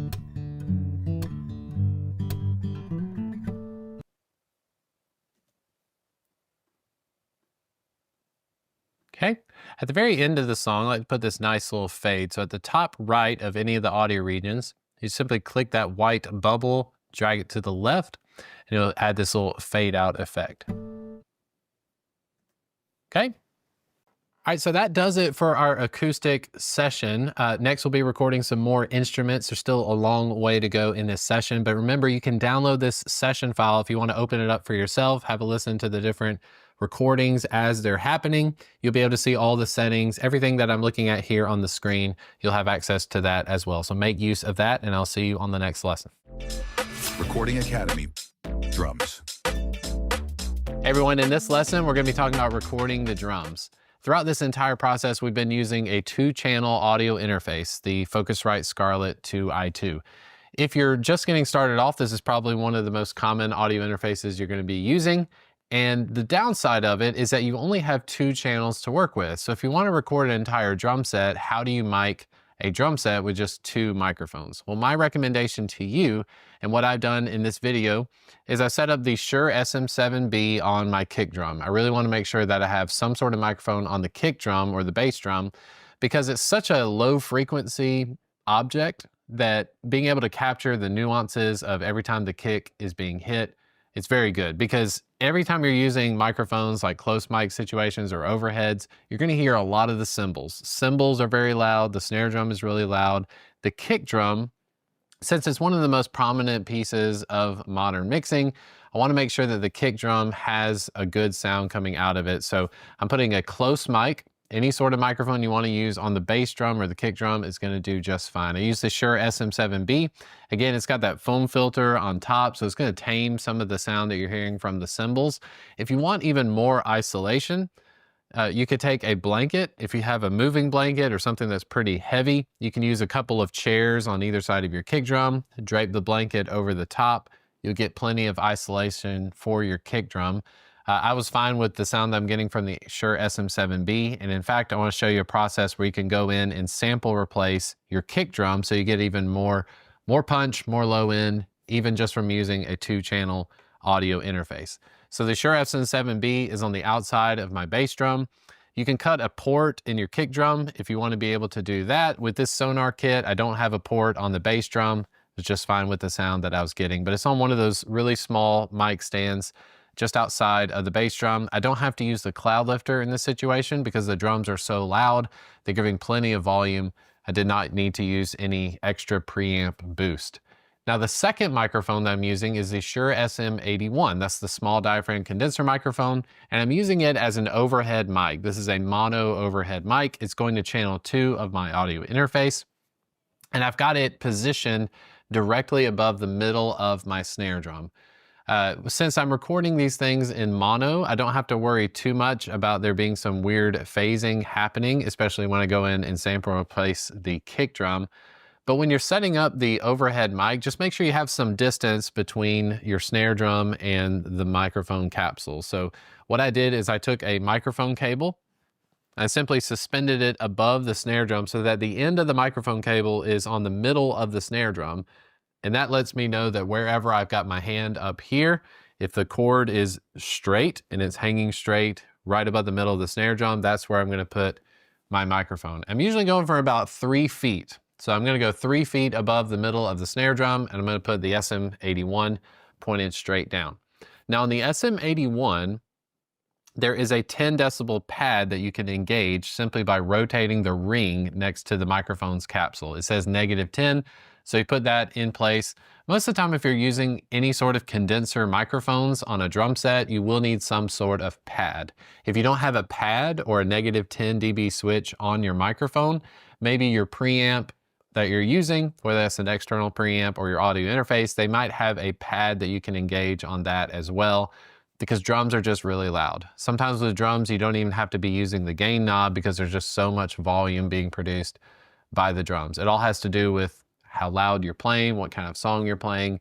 But this is the setup that I chose to use. So like I mentioned earlier, this is going to be a very different kind of lesson because obviously when you're recording drums, it's going to come down to your own personal choice of like what vibe you're going for, what kind of tuning you want to use on the drums. If you're looking for more setup information about drums, you can check out my YouTube channel. I've done many different videos where I've recorded drums here in this small bedroom. You can certainly get a great sound out of that, making use of products like Moon Gel and gaff tape and some of those Remo rings. It's all about setting your drums up for success. But in this video, I mainly want to go over the setup with using a 2-channel audio interface so that you know I've got a microphone on my kick drum and that I'm using a mono overhead mic. Of course, if you have an 8-channel audio interface or if you're using a mixer with like 32 channels, you can go crazy and put as many microphones as you want on your drums. Just remember that the more microphones you add to the equation, the more issues you're going to start having with phasing. So phasing is if I hit my snare drum, at what point does the sound hit my overhead mic and what time does the sound hit my bass drum microphone? If they're hitting at obviously different times, you're gonna have this phasing effect. And it sounds very much like if you're a guitar player used to using a phaser pedal, everything starts to sound like it's swimming in an ocean. you can really get into some problems. So if you have an 8-channel audio interface, try to keep things as simple as possible. Go with the basics and you should be good to go. But that is my general setup for the 2-channel audio interface. One of the features that I want to show you, and I don't know if I mentioned it just yet in Recording Academy, is the solo function. So here in Presonus Studio One, each of the tracks that we have, obviously you have this M switch, which stands for mute. So if I want to mute any of these tracks, I can mute them. And then when I hit play, you should just be hearing the acoustic guitar and my vocal. Palm trees, no beaches, no sand, no brand new shiny sports cars. So that's the function of mute. If I want to unmute the kick drum, I can just unmute the kick drum, and now when I hit play, just a few trucks on hand. There's a tire swing still hanging on the crook. Okay, so that is the mute function. Next to the mute function, there is the solo function. This is particularly useful when you're in a recording situation. I've recorded the drums, but let's say I want to go back and listen to the drums and I don't want to hear everything else because I'm really just wanting to focus. Before I get up from the drum set, I want to know, did I get a good drum sound? So if you hit the S switch, notice that as soon as I hit S, all of my other tracks have been muted. So now when I hit the play button,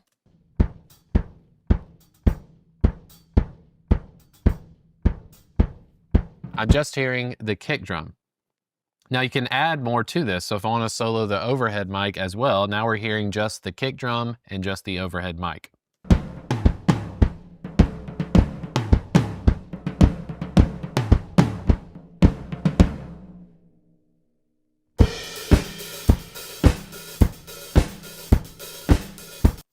So that is the solo function. That's going to be particularly useful when you're going through and you're mixing or in a recording environment. You want to isolate certain tracks. Make sure you make use of S as often as you can. Whatever track you have selected, if you hit S on your keyboard, the key S, it will solo the track for you. You can hit S again to undo the solo.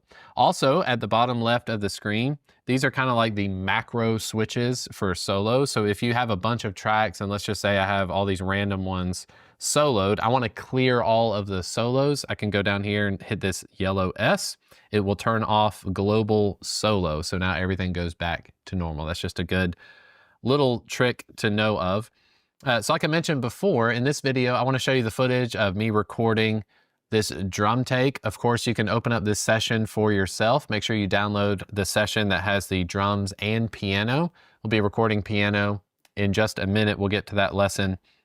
But this way, if you open up the session, you can listen to the overhead mic, you can listen to the kick drum mic, and just be aware, we haven't mixed any of these things. So if you're not used to hearing unmixed drums, this is what unmixed drums sound like. I guarantee you, when we get to mixing, when we get into sample replacing, things will start to really polish and shine. So just be aware of that as we're going through. We haven't used any plugins. There's no EQ, no compression, no gating, no reverb. We'll get to all that in just a future. So the rest of this video, check out this footage. This is taken again from the church that I work at. This is my drum setup, and then here is the take of me recording in this session.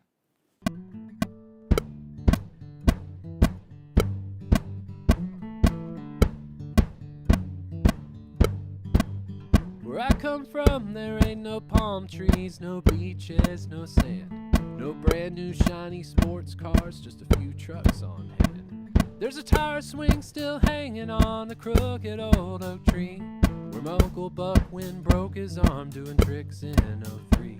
That creek is my ocean, those woods are my shore. How could I, as rich as I, ever want more? Where I come from, where I come from, just a dirt road near the backwoods with a deer stand and a front porch. Just a boat ride when the water's right and a fish caught on my hook. That sunrise when it hits her eyes and she gives me that old look. I know that I've already won where I come from.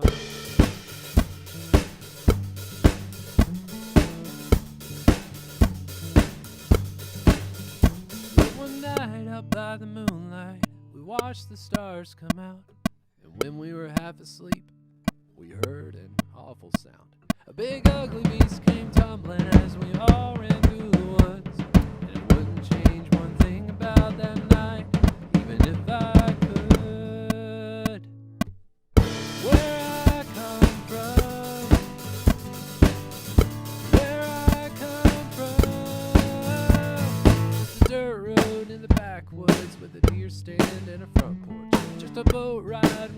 weather's right and a fish caught on my hook. That sunrise when it hits her eyes and she gives me that old look. I know that I've already won where I come from. Where I come from. Where I come from. That's where I come from.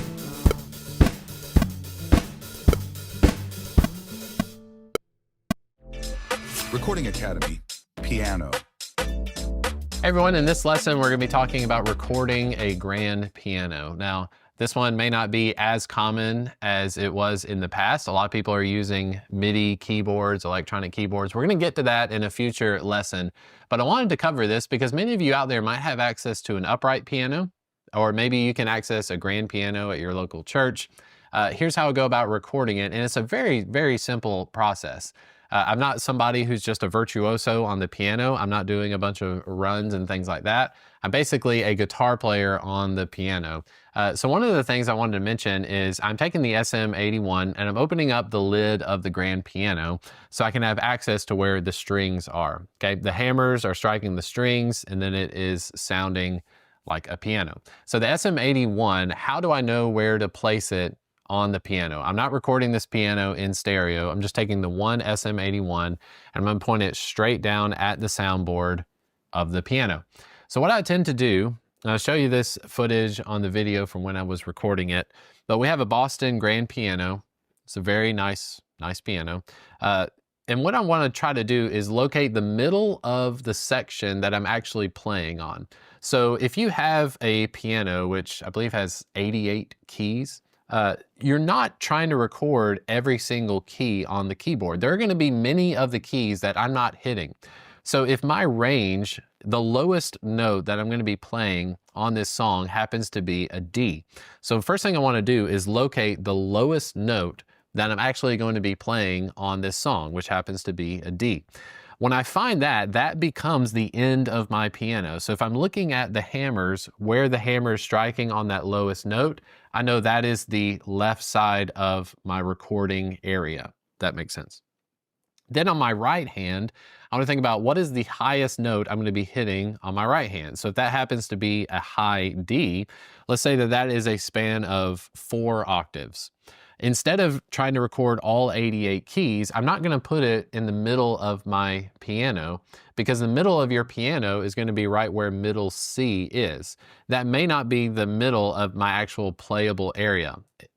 Often for me, it's going to be just to the left of middle. I find myself playing a lot more in the lower register of the piano rather than the higher.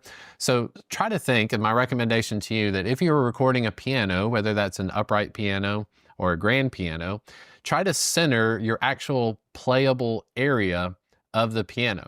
So I'm taking that low D and the high D, and that's a span of 3 or 4 octaves. And then I'm trying to locate the middle of those 2 keys. And that pretty well tells me where I'm going to place my condenser microphone. So that way, I'm not favoring the low end, I'm not favoring the high end. It should be a nice blend of both. So on this song in particular, like I was saying, I'm not doing a lot of runs, I'm not jumping a bunch of octaves. I'm essentially playing a bunch of chords and octaves on the piano, and you'll be able to hear the results of that. Again, I'm using the Shure SM81, which is a small diaphragm condenser microphone. This is by far one of my favorite microphones because when it comes to capturing the sound of acoustic instruments, whether that's acoustic guitar, piano, even some string instruments, if you're somebody that's into orchestration or more classical music, I highly recommend you check out the SM81. It doesn't tend to color any of the sound, but it gives a good representation of what you put it on. Again, just like with the drums, it could be recording the piano in stereo, but I just want to keep things simple. This song is going to have so many tracks. I'm better off just keeping it mono. Keep it simple. I don't have to worry about many of the phase relationships happening. If you did throw up another microphone, you can easily just split the range that I was talking about earlier, that low D to high D. You can then, instead of miking in the middle, you can have one that's more favoring your left hand, one that's more favoring the right hand, and then you can kind of strike a balance between the two. So for the rest of this, again, I'm going to hit play. You're going to watch the footage of me recording this Boston grand piano. at my church. If you're using an upright piano, a big recommendation to you is that you find a way to access the hammers and the strings. So oftentimes with an upright piano, you're gonna have some sort of lid. It might be a lid on top that you can open up. If you open the lid, what you'll notice is the piano really comes alive. You don't wanna stick a microphone directly on the wood of the piano, like the casing, like where you put your sheet music. It just will sound kind of muffled. You really need to get access to where you can hear the hammers. You can do some other things to kind of mess with the sound. A lot of people experiment with upright pianos. They put things inside of the strings to make it a little bit more percussive, or you can put even some foam inside of your piano to kind of dampen the sound as well. But if you're using the grand piano or an upright piano, the same concept applies. I would just highly recommend that you split the area of the keys that you're actually playing, and this is the result. So here is the take I recorded at the church. Again, you'll be able to access all these files. You can download the session for yourself and take a listen to see if that's a sound that you're interested in getting as well.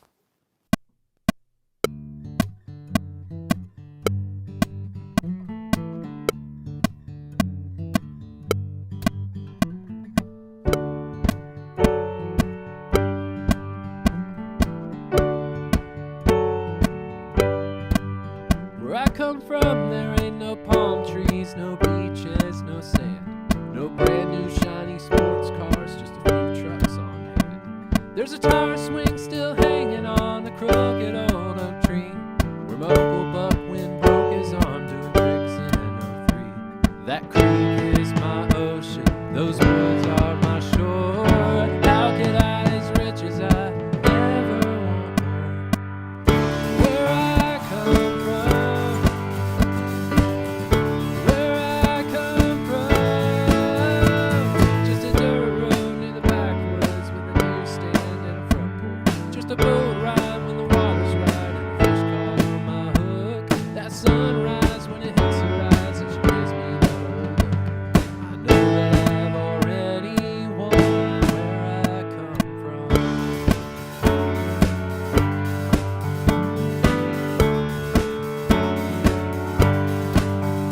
Late one night up by the moonlight, we watched the stars come out. And when we were half asleep, we heard an awful sound. A big ugly beast came tumbling as we all ran through the woods. And it wouldn't change one thing about that night, even if I could. Where I come from, where I come from, just a dirt road in the backwoods with a deer stand and a front porch. Just a boat ride when the water's right and the fish caught on my hook. That sunrise when it hits the horizon, she gives me the look. I know that I've already won where I come from.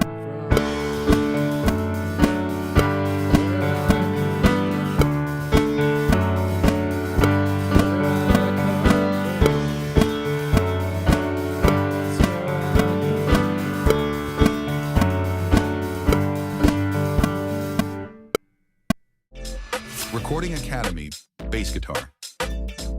Everyone, in this lesson, we're gonna be recording the bass guitar. Here I've got an Austin P bass that I've used for many, many years. My wife got me back in the day a pair of Fender Custom Shop P bass pickups. So this is essentially like an upgraded P bass. I like recording with a P bass because it's just very simple. It's got 4 strings on it, and I tend to keep the volume knob at 100% and the tone knob at 100% as well.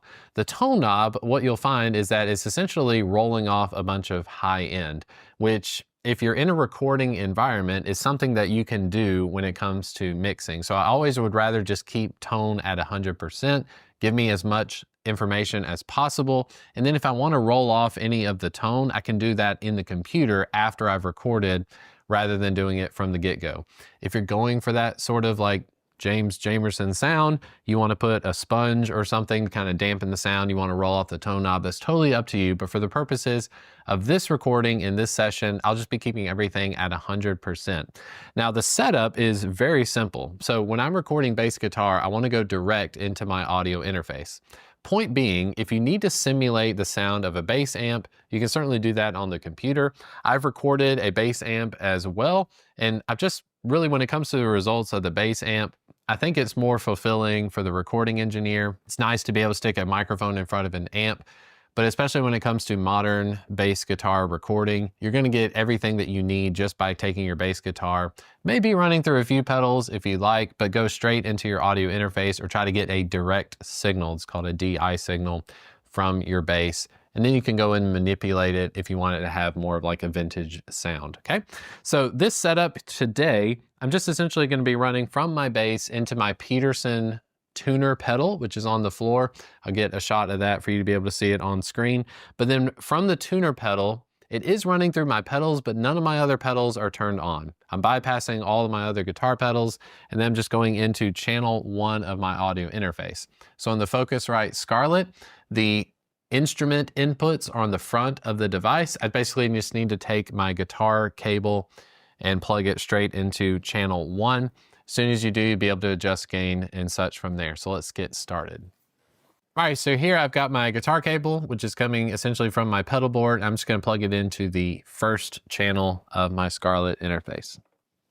Now for recording the bass guitar, I don't need to have phantom power on at all. So I'm gonna go ahead and turn that off, as you can see on the screen.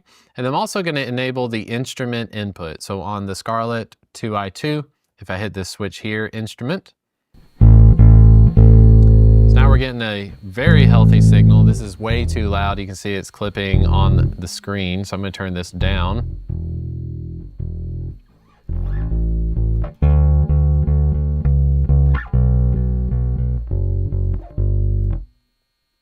And we'll go with the gain set. It's right at about 9 o'clock or so. So now in Presonus Studio One, I need to create a new track. Go to add track, call this one bass. I'm gonna color the bass blue. It's just easy to remember that way. It's a mono track, no preset. We're going with input 1. I click OK. Now I'm gonna record enable the bass guitar. I'll do something a little bit different for this lesson, just in case you don't have access to direct monitoring. So like I mentioned earlier, when we were setting up Presonus Studio One, we do have a switch that can bypass a lot of the latency that we find. So if I turn on software monitoring, it sounds like in my ears, it sounds like I have a delay pedal set up on my bass guitar. So I'm gonna keep software monitoring on, this little blue speaker icon. I'm gonna open up the mix tab, and then I'm gonna go to our little button here, this Z for enable low latency monitoring. As soon as I switch that on, I can hear it in my ear. Much more playable and usable. In fact, I can turn off direct monitoring here on the Scarlett 2i2.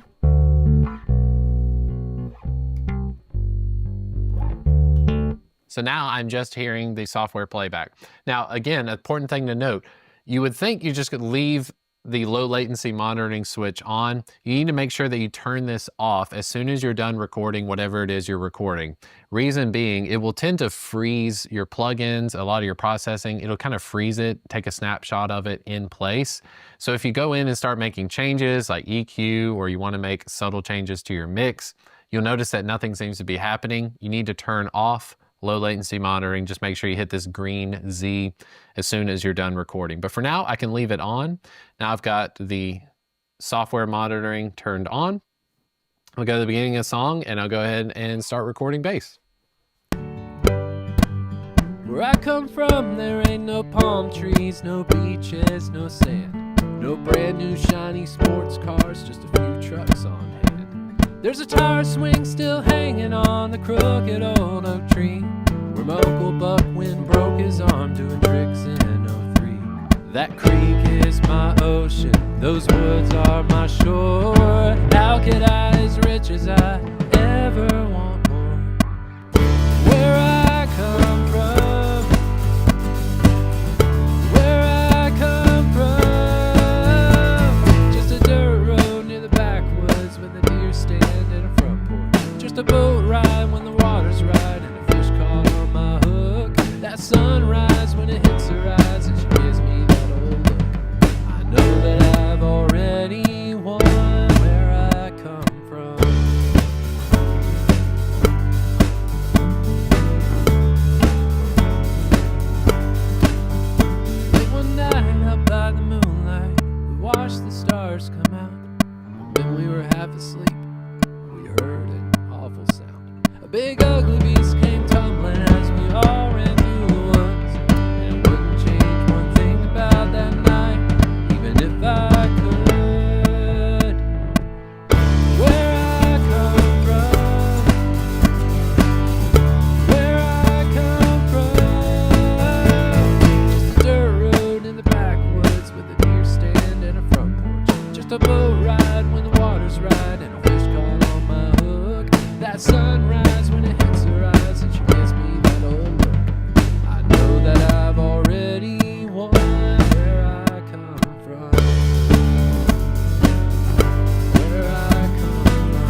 This will come up with the electric guitars as well, but because I've got a lot of these studio lights in the computer, obviously I've got a lot of noise issues, things being picked up on the pickup. Again, that might be a reason to use your tone knob. You can roll off a lot of that high end. That squealy sound that you're hearing on the bass guitar, we can easily remove that with a little bit of EQ, which we'll get to when it comes to mixing. That's all for bass guitar. We'll see you at the next lesson. Recording Academy, electric guitar. All right, this lesson is time to record some electric guitar. Here I've got my Fender American Professional Stratocaster. Everything is pretty much stock on this guitar. One thing I want to note is that when you've got these 5-way switches, when you're using single coil pickups, positions 1, 3, and 5 can be very noisy, but if you use positions 2 and 4, you'll be able to cancel out a lot of that hum that you hear with single coil pickups. If you're recording something like a Les Paul or something that has humbuckers, you shouldn't have to worry about that too much at all. I'll show on screen, I've got a picture of my pedal board as it is being used. I want to show you 2 different ways of recording electric guitar. The first one is going to be recording it direct using my Universal Audio Dream pedal. So the pedal is basically emulating the sound of a deluxe reverb amp. In addition to that, the first way we're going to be recording electric guitar is obviously with the pedals going direct into channel 1. I'm still using the high Z or the instrument input on the front of the audio interface. That, of course, is being supplied by my Universal Audio amp simulation pedal. I've got my delay pedal turned on. This is a mono delay, just adding some ambience. And then I've got this non-clone pedal, which is basically an overdrive pedal from JHS.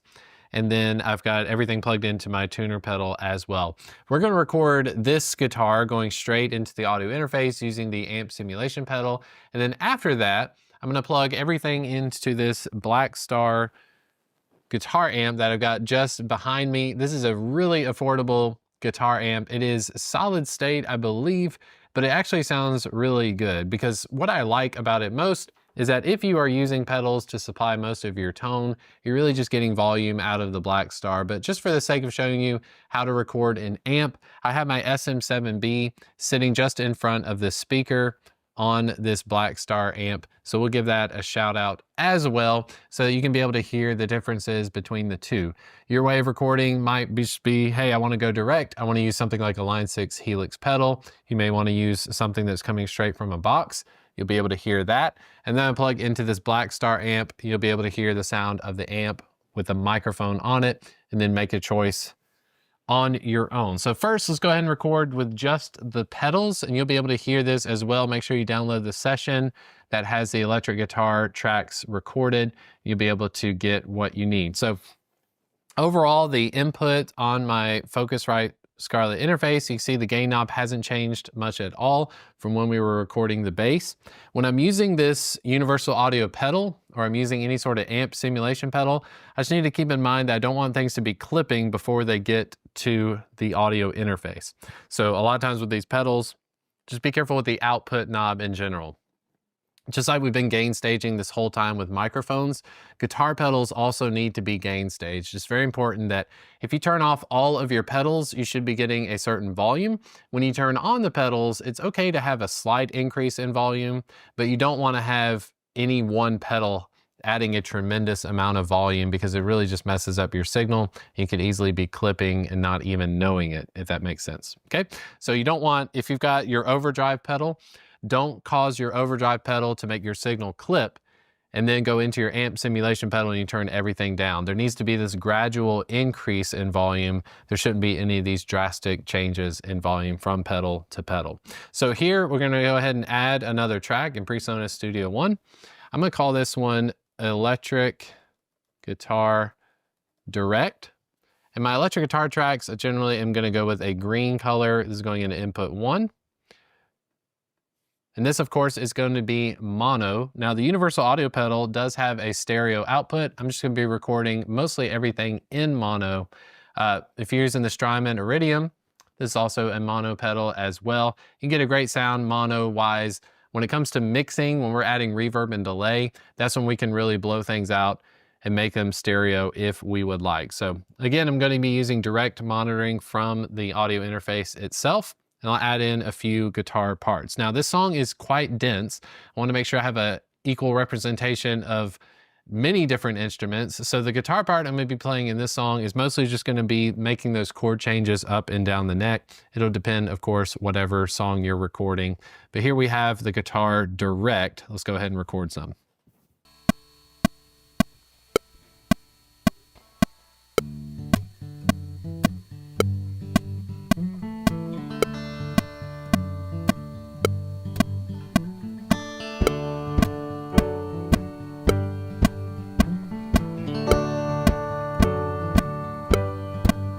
Where I come from, there ain't no palm trees, no beaches, no sand, no brand new shiny sports cars, just a few trucks on hand. There's a tire swing still hanging on the crooked old oak tree, where my Uncle Buckwin broke his arm doing tricks in '03.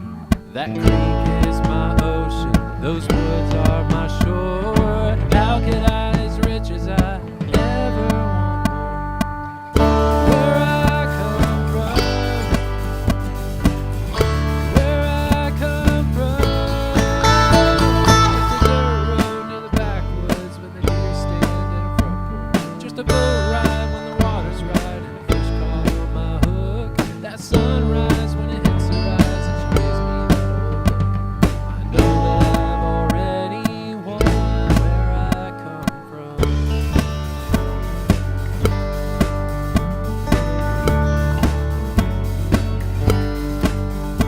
One night out by the moonlight, we watched the stars come out. Then we were half asleep, we heard an awful sound. A big ugly beast came tumbling as we all ran through the woods. And it wouldn't change one thing about that night, even if I could. Where I come from, where I come from, just a dirt road in the backwoods with a deer stand and a front porch. Just a boat ride when the water's right and a fish caught on my hook. That sunrise when it hits her eyes and she gives me that old look. I know that I've already won where I come from. Where I come from.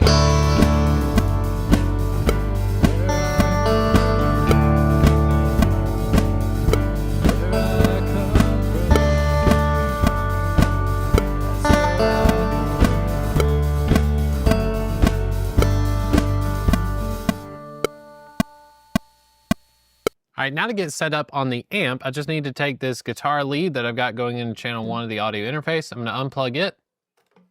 I'm going to go to the input of this guitar amp.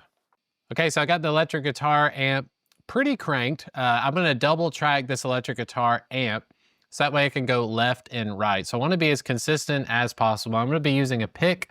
I'm essentially just going to be playing these root position D, D over F sharp, G, and A chords down here at the bottom of the neck. I'm going to duplicate this electric guitar track that we've already recorded. I'm going to record enable it. I'm going to call this one electric guitar amp 1. So again, my goal for this one is to add those big chords. It's got a little bit of reverb coming from the amp. And the only thing I changed on the pedal board is I turned off the delay pedal because it was a bit much, adding the overdrive and reverb from this amp. The SM7 is pretty much directly in the middle of the speaker of this Black Star amp. So I'm gonna go ahead and go to verse 1. I'll start recording. I believe this is gonna come in on the chorus mainly. Where my Uncle Buckwin broke his arm doing tricks in '03.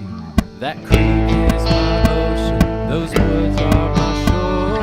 How could I, as rich as I ever want more? Where I come from, where I come from, just a dirt road near the backwoods with a deer stand and a front porch. Just a boat ride when the water's right and a fish caught on my hook. That sunrise when it hits her eyes and she gives me that old look. I know that I've already won where I come from.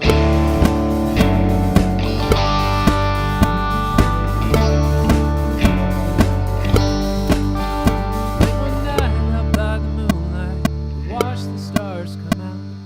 Then we were half asleep, we heard an awful sound. A big ugly beast came tumbling as we all ran through the woods.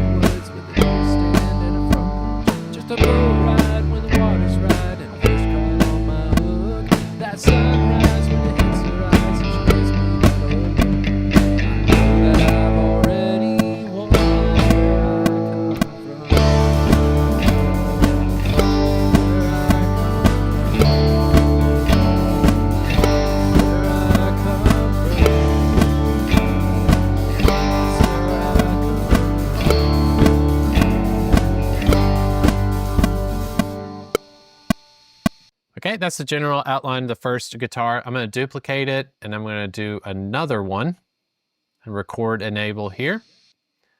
I'm going to go back to the first guitar amp. And if you have the inspector tab open, just click the I button right here to open up the inspector and select electric guitar amp 1. And just above the fader here, we have what's called the pan. I want to take this electric guitar and I'm going to pan it all the way to the left. So the first electric guitar amp is going to be in my left ear. This newly recorded electric guitar amp 2, I'm going to select it and I'm going to click and drag this to the right. So now this electric guitar amp 2 will be recorded on the right side. So essentially I want to try and get it as close as possible. These will of course get turned down in the mix. I don't want them to be super prominent in the mix, but they're going to create a lot wider space than normal.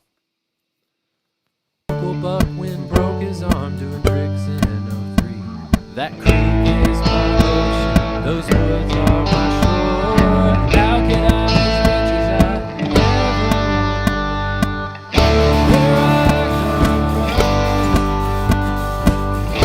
where I come from,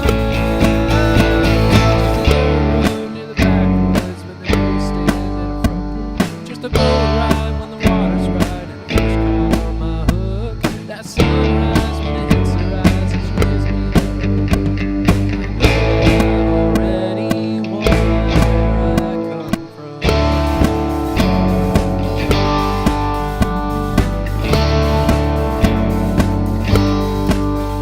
Late one night out by the moonlight, we watched the stars come out.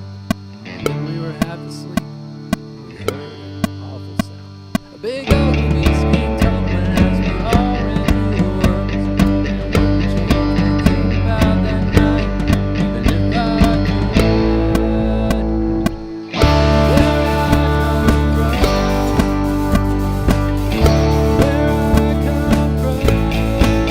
backwoods with a nose stand and a front porch. Just a boat ride when the water's right and the fish caught on my hook.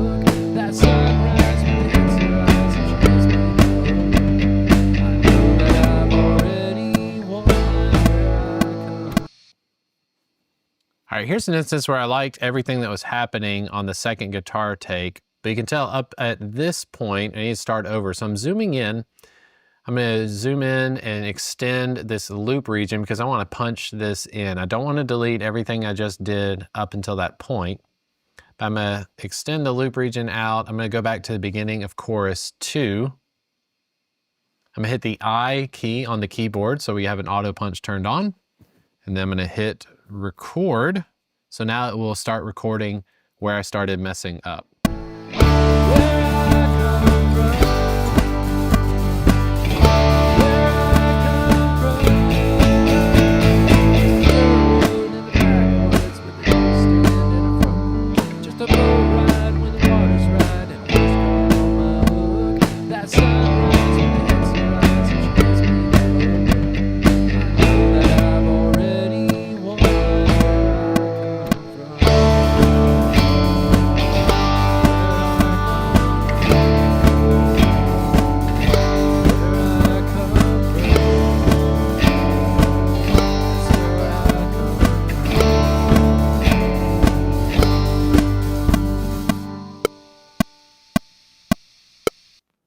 You're probably thinking as we're going through the recording that everything sounds really noisy, and that's the honest truth when it comes to electric guitars, single coil pickups, when it comes to using a lot of guitar pedals and using more affordable guitar amps, especially with whatever electricity situations you got going on in your room, they are just going to be noisier. And I think that's okay to a certain extent. We will address that when it comes to mixing, but something we can do very quick just to change the overall balance of what's going on in the song. Because you can obviously see that these electric guitar tracks, the electric guitar amp 1, electric guitar amp 2, they're quite significantly louder even than the drums. So you see the drums down here. Drums are very spiky and transient, but they don't have a lot of girth to them. So one way that we can compensate for that is I'm just going to select electric guitar amp 1. I'm going to go to the inspector tab, or you can do this on the mix tab if you'd like, and just go to these faders. And instead of it being at 0 dB, I'm gonna go in here and I'm gonna type -8.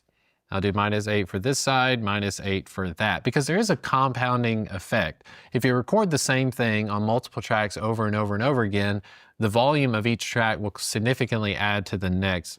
And if you don't address the volume, it's just gonna be overwhelming. So for now, I've got these 2 electric guitar amp tracks turned down to -8. So let's take a listen to this on chorus 1. Let's take a listen to how they balance out now.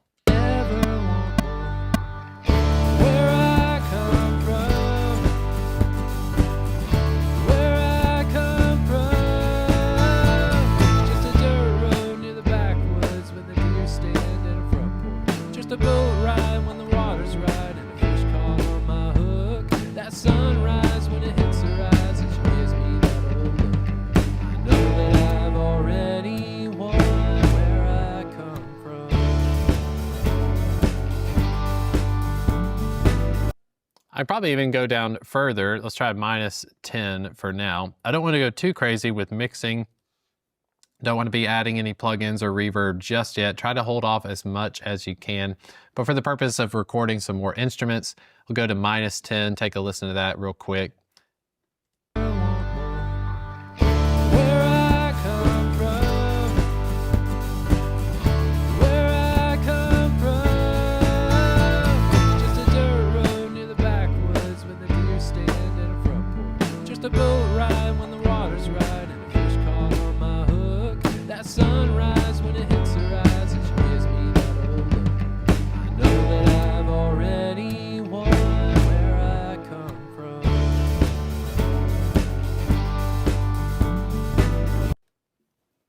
Good. And obviously here, when it comes to mixing, we're not gonna get into it just yet, but like the acoustic guitar track is getting lost, and the acoustic guitar track is kind of like the fundamental, it's supposed to be the foundation for this song going forward.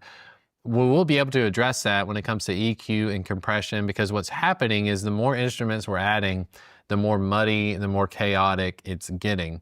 Now we can change that having to do with our performance. I could play less on the electric guitar, but I do want to have a representation for you so that we're going through, if you want to decide to use a guitar amp, this is what you can expect to kind of get.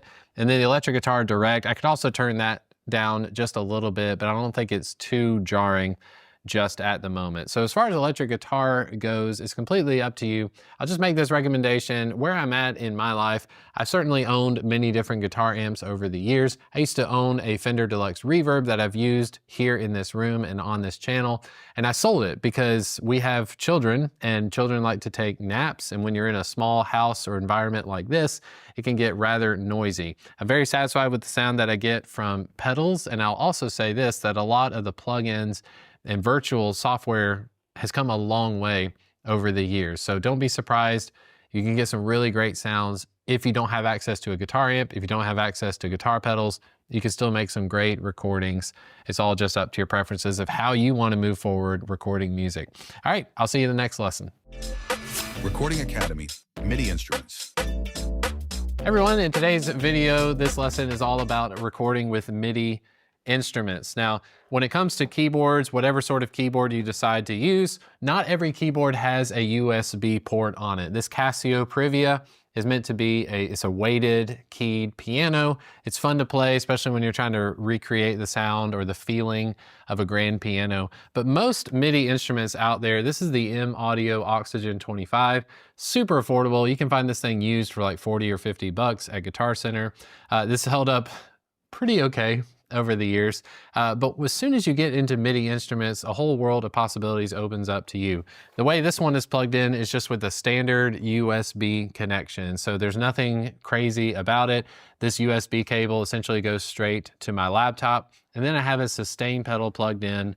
Make sure whatever audio interface you're using is compatible with your MIDI controller of choice. If you don't have a USB port on whatever keyboard you're using, if you do have MIDI in or MIDI out, you can get an M Audio MIDI adapter. It's called a MIDI audio interface.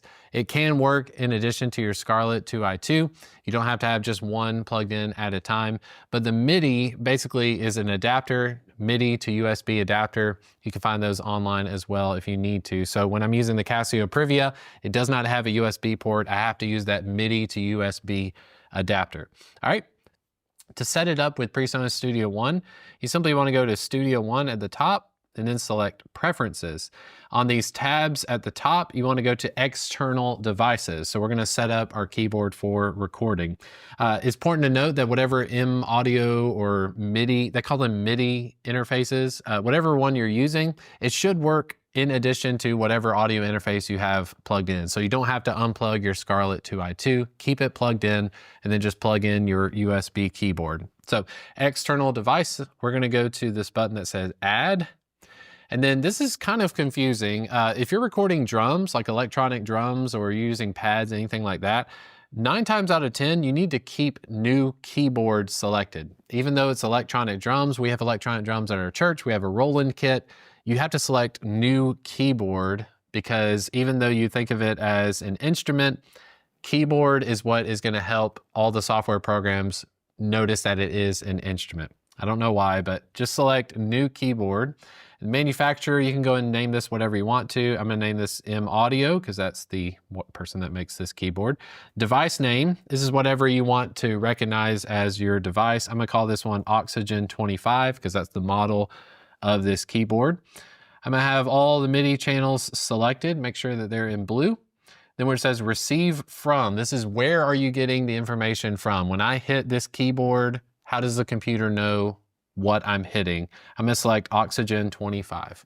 If you have a MIDI, like one of those M Audio adapters I was talking about, the receive from should have the name of whatever manufacturer you're using for your MIDI adapter. So it may say like M Audio, I think it's Uno device, U-N-O. All right, for the rest of these, I'm not gonna hit any of those filters. Now the send to function is mainly if you have sounds built into your keyboard. So this Casio Privia has its own built-in audio samples and noises that you can produce.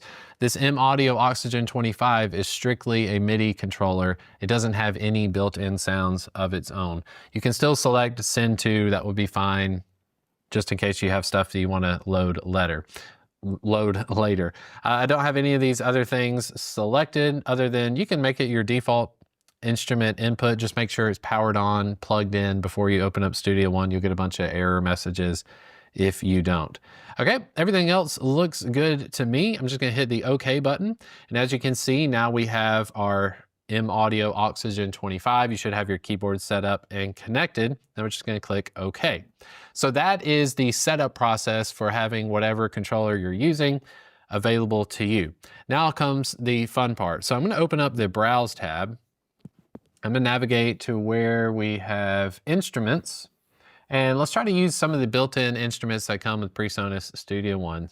One of my favorite ones that I've used over the years is called Presence from Presonus. If you don't have this installed, just go up to Studio One Installation, and make sure you go through and install whatever instruments you plan on using. And go ahead and exit out of this, hopefully. Okay, so I'm gonna take Presence right here, and I'm just gonna click and drag it to where it creates a new track for me. Let me go ahead and close this. As you can see, there's a new instrument track called Presence. And if I simply just hit anything on the keyboard, you can see this orange light lighting up. That's telling me that it is receiving every note that I'm hitting on the keyboard. Okay, click the little keyboard icon on this track and it'll open up the Presence window. This is where we can go in and edit the sounds that we're recording with. I highly recommend, if you're just getting started off, use as many presets as possible and then you can tweak them from there. So I'm gonna open up the artist instruments, which I mentioned during the installation process. I really like the artist stuff. And for this song, I don't wanna go too crazy, but let's go with strings. Strings are pretty safe. We can go with pizzicato strings. Let's try that out. So as soon as I click pizzicato strings, you notice things changed on the screen, but also what changed is now we've loaded some samples that it can make use of. So if I hit any of these keys,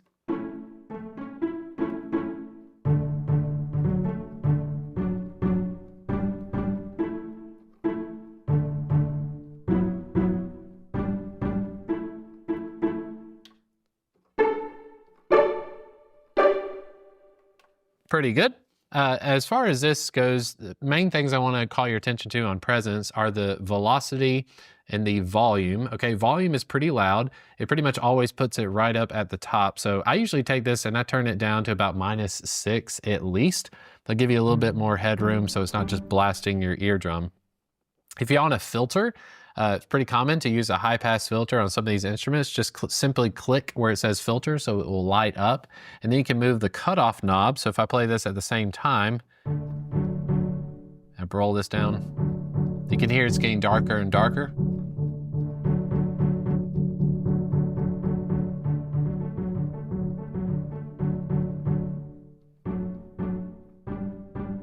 I find that most of these virtual instruments, if you have some of the more affordable ones, if it sounds kind of cheap, I highly recommend you just throw on a filter, roll off some of the high end, because the high end detail is really where we can distinguish whether something is pristine or not.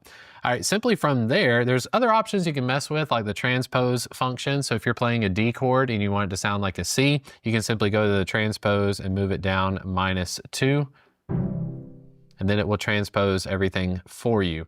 There's also some effects built in, modulation, delay, reverb. I'm not going to use any of those in this lesson today.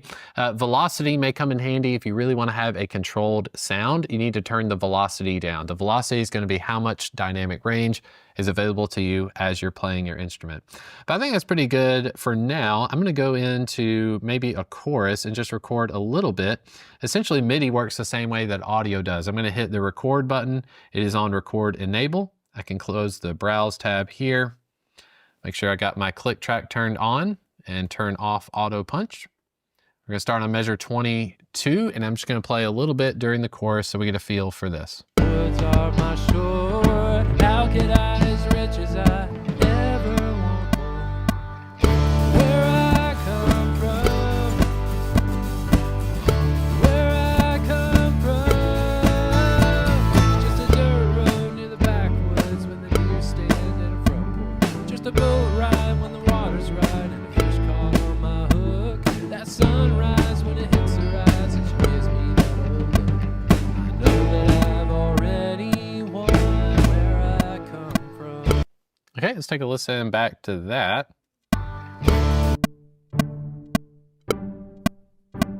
Some more volume here.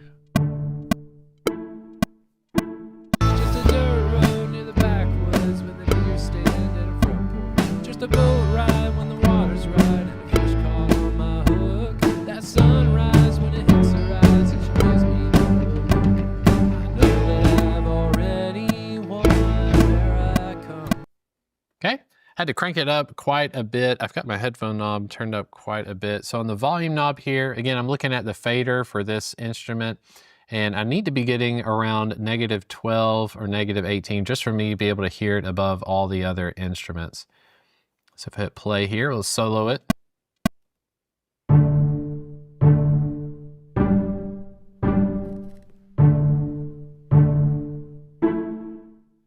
Okay, the thing about this that I don't like is it needs to be like an octave higher. It's just a little too muddy. It's a little too dark for what it needs to be. So I'm going to double click anywhere in this MIDI region. And now we have what's called the MIDI or the MIDI editor, okay? So these are all MIDI notes. Instead of them being waves like we have with an audio or an analog signal, we have these blocks. One thing about these blocks is that they can be manipulated. We can change them after the fact and it'll change what we're hearing. So as you can see, these two notes here are not exactly on the beat where they're supposed to be. So one of the things you'll do commonly with MIDI instruments is you can select all of these little blobs, little blue blobs here. And if I have all of them selected and highlighted, if I hit Q on my keyboard, we are going to quantize these MIDI notes so they'll snap onto the grid where they're supposed to go. So I'm just going to hit Q and let's see what happens. As soon as I do, you can see everything is now snapped to the grid. So it fixes some of the timing mistakes that we've had before. You may have to go in and nudge, like some of these got moved a little bit too far ahead. But for the most part, this is going to help you get everything in time where it is supposed to be. Everything else looks pretty decent. Don't see anything too egregious. Now, like I said before, the octave was too low. So here's what I'm gonna do. I'm gonna select all of these MIDI notes, and I'm gonna go in here and I'm gonna click and drag from this D. I'm gonna click and drag up and shift it up an entire octave. So now let's take a listen to this.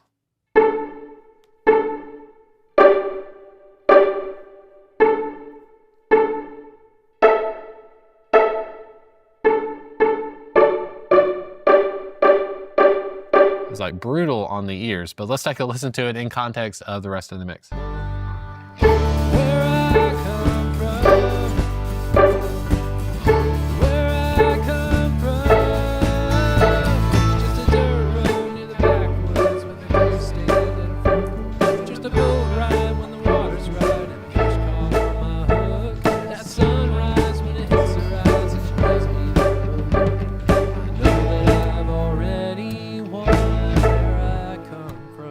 Okay, don't like the sound of that, but I hope you've learned something from the pizzicato stuff. Let's go to a regular string sound. Let's say I want to change this from this pizzicato strings. I'm gonna go with something, so section strings. Let's try that.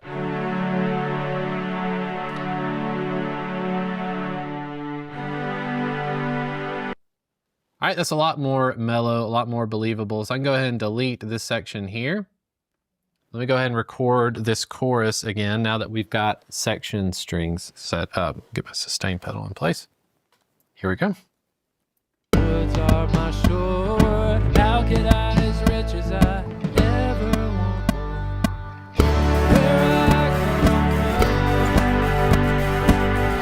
Where I come from, just a dirt road backwards when you stand, just a boat ride.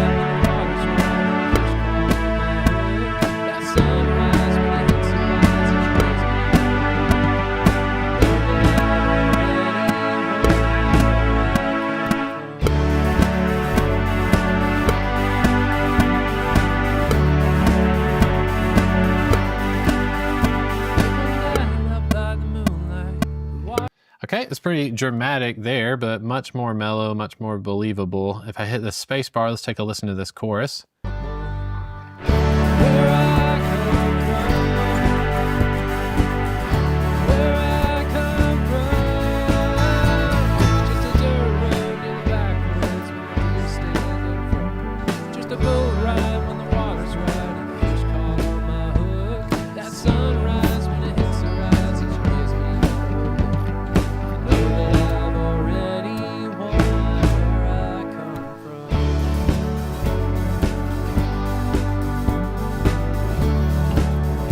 All right, let's say I want to recreate that again. So I'm going to select all of these MIDI notes and we need to quantize them. This time I want to quantize to the nearest eighth note. So right here at the top where it has quantize, make sure you've got 1/8 selected. So now when I hit Q, it'll shift everything to the closest eighth note. I can see that one's pretty egregious. So move this over. Quick glance, everything looks okay. All right, so now that it is perfectly on the grid, I can tighten this up. I'm gonna cinch up this MIDI region right here so it starts right on the downbeat of the chorus. And then I want this to end on the downbeat of that verse. I can select this whole area. I'm gonna right click and go to copy. And then I'm gonna go over here to chorus 2. And I'm gonna hit Command V. I'll paste it. So now we've got this going here. Not only that, but we need the outro to be extended. So I can go in, zoom in right here. I'm gonna use the slice tool. So if you hit 3 on your keyboard, you'll go to the split tool where you wanna make a cut. The reason I'm gonna make a cut is because I wanna duplicate this track. So I hit 3 on the keyboard, I made a cut, I just clicked right here. So now we have 2 separate MIDI regions. You can see them right here. I wanna duplicate this one. So now if I hit D with this MIDI region selected, and now duplicate just that area. If I had done it before and I'd hit D, it would duplicate the whole thing over. Don't want to do that. Command Z to undo any of your mistakes. I mentioned when we were recording drums that I want to go ahead and add a kick sample. So let's go ahead and replace this kick drum. All right, so this process of adding in drum samples is a little bit intensive, but if you follow along with me, it's a relatively easy process once you get used to it. So the first thing I want to do is detect transients. A transient is anytime we have a new piece of information. So for me, on the kick drum, anytime I hit the kick drum, that counts as a transient. As soon as the beater hits the bass drum, that's a transient. And I want it to count all of the transients. Okay, so what we need to do is we're gonna right click, go to audio, and in the audio options, we have detect transients. If I select detect transients, now you can see that our kick drum track now has all these blue bars. All right, so as you can see, we have too many transients that are being detected. I don't want all these little hits to be part of the kick drum track. So what I'm gonna do is I'm gonna open up this tab here that's called Audio Bend. And you can see right here, there's a button that says Threshold, and it's got a little bit of a slider. If I turn the slider up, if I click and drag, you can notice there's more blue lines on the screen. And if I drag it down, you can see there's less and less blue lines. I want to keep going down until all we have selected are the kick drum hits. So I'm losing a few of those there. Let's take a listen to this little area here. I'm going to solo the kick drum. I'm going to hit play.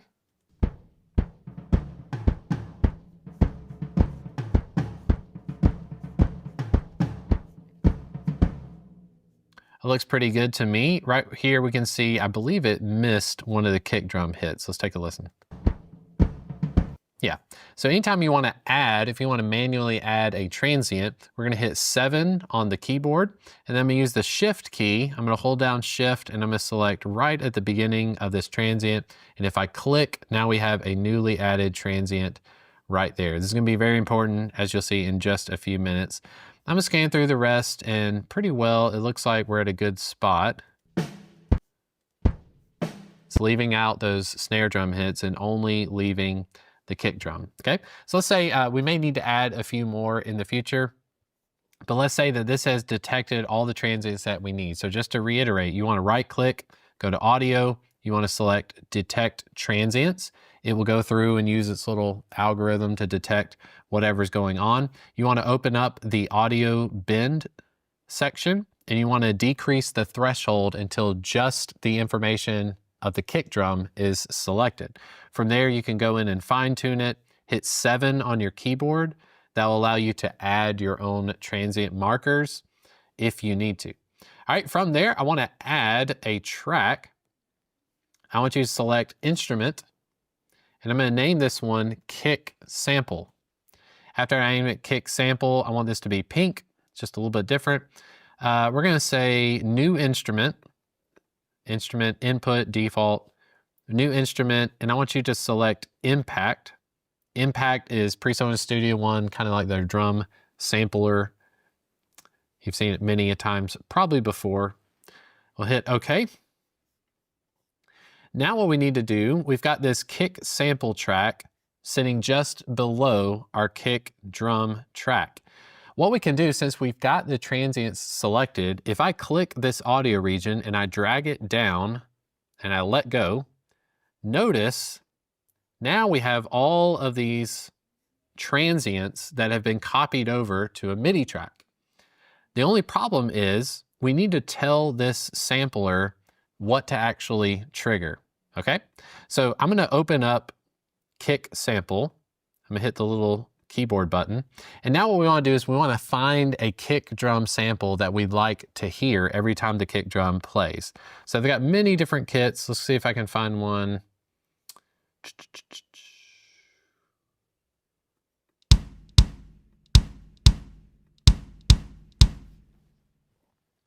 Okay, I found this one that I like. This is called Tom, I'm gonna try to say it, but you can see it on the screen. Tom Brechtelton drums. I've just got that one selected, and here we have a kick drum sample. I like the sound of this sample. So every time my kick drum hits, I want to hear this kick drum instead, which is located at C1. That's gonna work out in our favor. So if I open up the MIDI region, just double click anywhere it's got these MIDI files. As you can see, all of these MIDI notes are currently located on C3. So I'm gonna select them all, just click and drag. I'm gonna use my arrow keys to shift these all the way up till we get to C1. Just arrow up.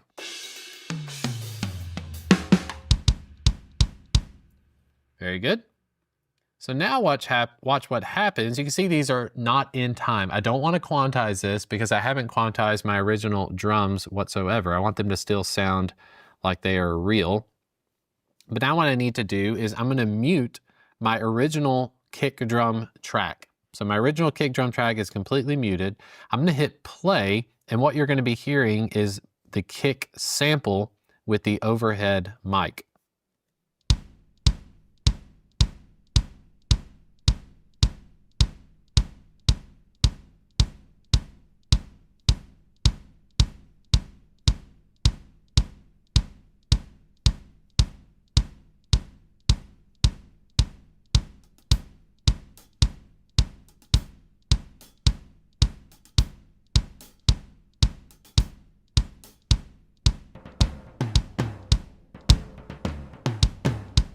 Okay, I can see right here we had one of the transients that got missed.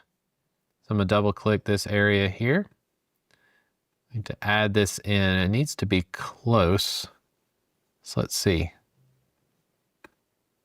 Right about there.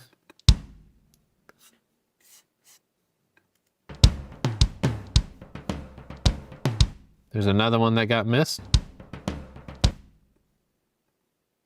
Right here at the measure.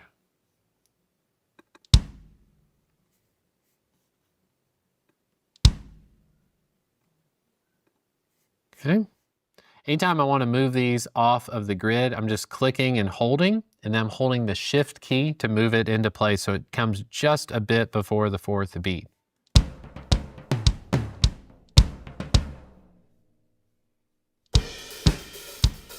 There's another one that got missed. So I'm basically just going to go through this whole song. I'm going to zoom in as close as I can on the timeline. I'm going to put my playhead where it needs to be.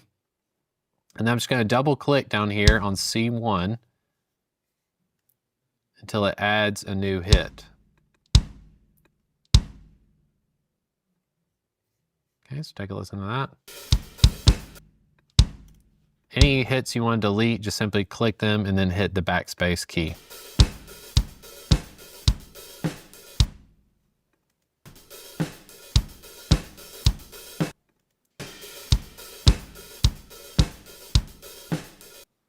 Okay, looks like we're missing one there.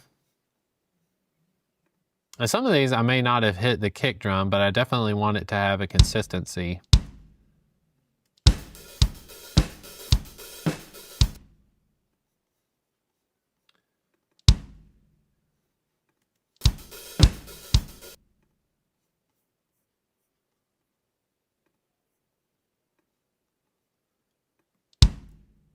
Move that into place.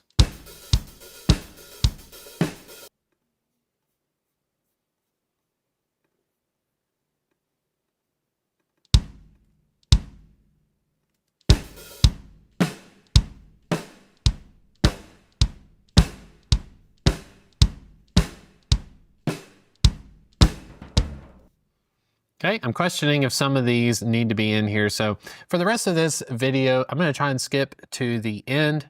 Just know that I'm basically going through and I'm tediously going through and making sure that all of these kick drum hits are supposed to be kick drum hits, because some of them might have just been the snare drum which triggered it on its own. So when this is finished, it's totally up to you, but I've got my original kick drum track now muted. So what we get is a much more isolated signal. If I just go back to the beginning of this chorus, if I play it, here is the before. So this is with my original drums. This is with the kick drum and the overhead.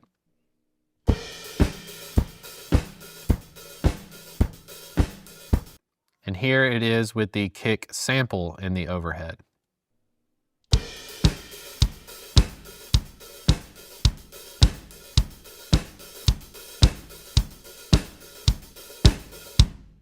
Okay, so now the rest of this, and you'll be able to open up this session as well. Just make sure you have Impact installed. You can go crazy with this. Imagine the possibilities. If you want your snare drum to sound different, you can go through and isolate the snare drum as well. But this is why I prioritize when I'm recording drums. That's why I prioritized having a kick drum mic so that I can try to isolate that as much as possible. So I'll go through the rest of this song. You better see this later in the video. As we go through lesson after lesson, you'll be hearing the kick sample rather than the original kick drum. That creek is my ocean, those woods are my shore. How could I, as rich as I, ever want more? Where I come from, where I come from, just a dirt road near the backwoods with the deer stand in front. Just a boat ride when the water's with the deer stand in front. Just a boat ride when the water's right and the fish call on my hook. That sunrise when it hits the horizon, that sunrise when it hits the horizon, she gives me that sunrise when it hits the horizon.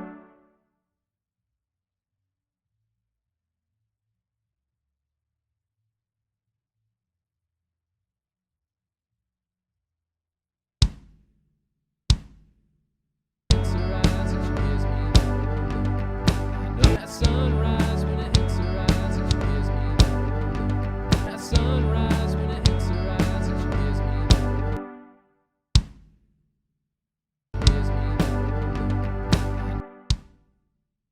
gives me I know that I've already won where I come from.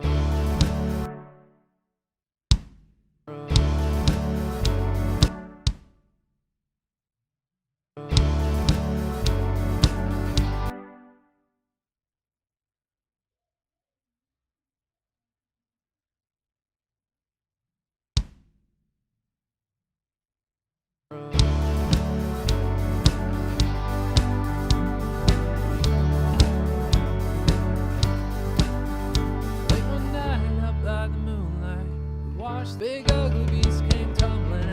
Big ugly beast came tumbling. Ugly beast came tumbling as we all ran through the woods. And it wouldn't change one thing. And it wouldn't change one thing about that night, even if I could. Where I come from, where I come from, just a dirt road in the backwoods with the deer stand in front. Just a boat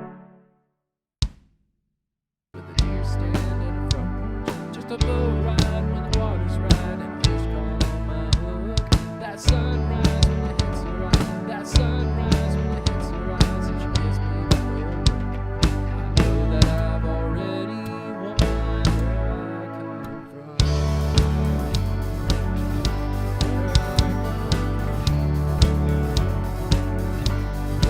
I come from. Where I come from. That's where I come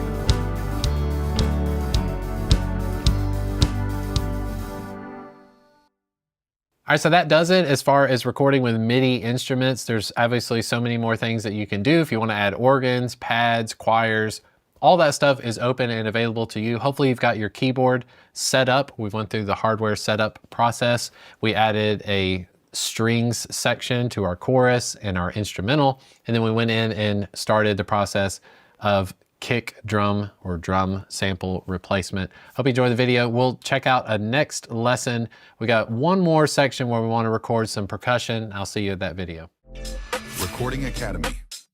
Percussion and extras. All right, everyone, for this video, we're going to be adding some percussive elements. And this is really the last of the recorded section until we get to mixing. I've actually had this comment on a few of my videos before of what clap sample am I using? Well, the truth is I'm actually just recording myself clapping into my SM7. So I'll show you how I go through that. And then also want to add a shaker track. I think that a lot of times with claps and shakers, you can, of course, like in the last video, we can use MIDI instruments a lot. There's so many people out there that have samples of tambourines, shakers, but really if you go to any sort of like Dollar General type store, you'd be able to get shakers and percussion elements. There's really no reason you couldn't be recording these things yourself. It does take a little bit of time, but if you want to get your music a truly more unique sound, you can go through and record your own percussion, and it's relatively simple. So I've got my SM7 plugged into channel 1, and essentially what I want to do is I want to make sure that my claps are registering something around -12. Of course, we don't need to be clipping whatsoever, but it's a pretty easy process. When it comes to claps, I don't actually need to hear the rest of the context of the song. I'm just going to create a new track. I want it to be an audio track. I'm gonna call it clap 1. I'm gonna make this a light blue color. I'm going to input 1, I'll click OK. I've got clap 1 selected. And now what I wanna do is I'm just gonna solo clap 1, and I'm just gonna turn on the click track. And I just wanna record myself clapping for a few measures. Now what I wanna do is every few measures or so, I wanna move to a further distance back, try to move back further, change the direction. I don't wanna quantize any of my claps, but I need to layer these so it sounds like a lot of people. So I've got my click track turned on. I'm just gonna start recording. We'll record this at different lengths.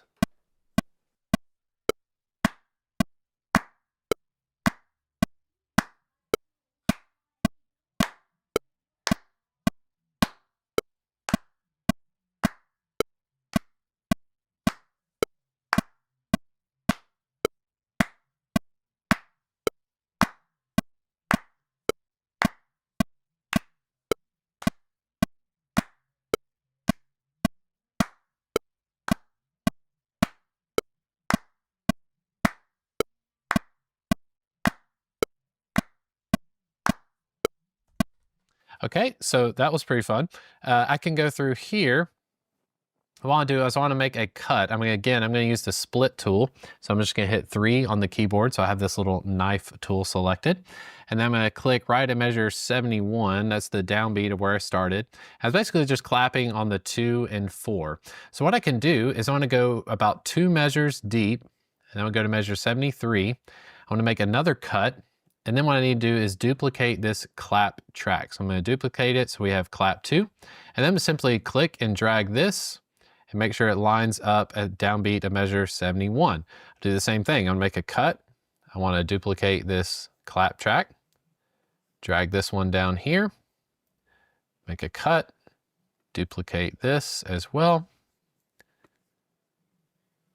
Make another cut and so forth. We're just going to keep this going. Like I mentioned before, it's very important. I don't want to quantize any of the clapping because as soon as you quantize your claps, it's all going to sound like one clap. I don't want it to sound like one clap. I want it to sound like multiple people were clapping, and they all are going to have different timings. It's never going to be exactly the same. So now take a listen to all these claps together. Sounds pretty great.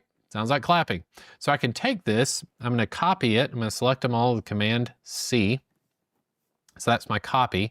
And I want to start on chorus 1. I'm going to go to the downbeat and measure 25. And I'm going to hit Command V.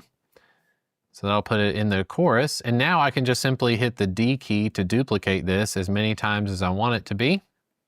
Go all the way to verse 2 if I'd like. So let's take a listen to this in context with the rest of the song.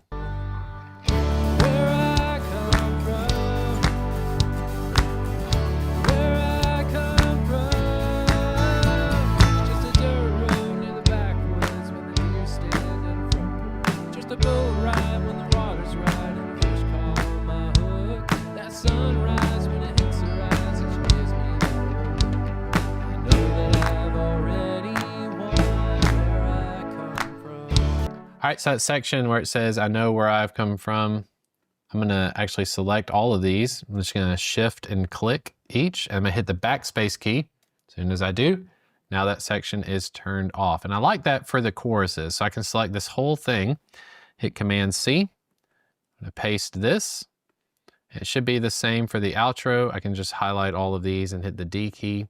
And those are my claps. Now we'll talk about mixing them in a later video. When we start mixing, we can adjust the volume, panning, everything like that. So just to get an idea, we did panning in a little bit earlier video. So I can select clap 1. I'm gonna click this C and I'm gonna hit L20. So let's send it to the left 20. Clap 2, I'm gonna go let's do right 20. Clap 3, we'll do left 40. Claps 4 would be right 40. Claps 5, we'll do left 60. Clap 6 will be right 60. Just spreading these out. This one can go, let's do left 10. Clap 8, right 10, so not that far out. So now take a listen to them. They'll have a little bit more of a stereo feel.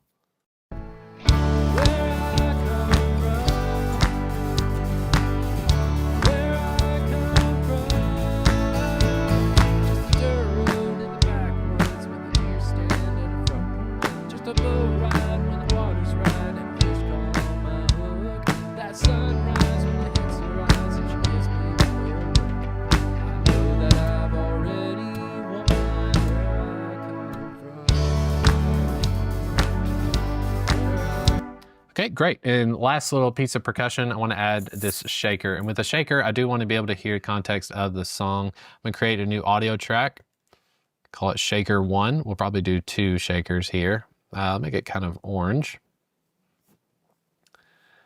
And I'm going to go back to the verse. I'm going to play a little bit and just kind of get a feel for how do I want this shaker to sound.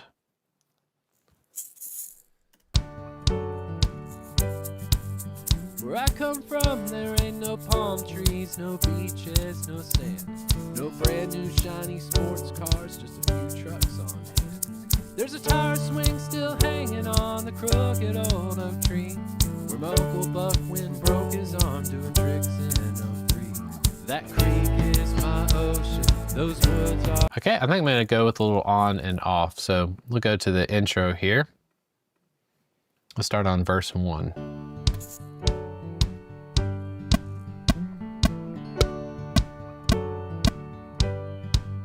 Where I come from, there ain't no palm trees, no beaches, no sand, no brand new shiny sports cars, just a few trucks on hand. There's a tire swing still hanging on the crooked old oak tree, where my Uncle Buck when broke his arm doing tricks in '03.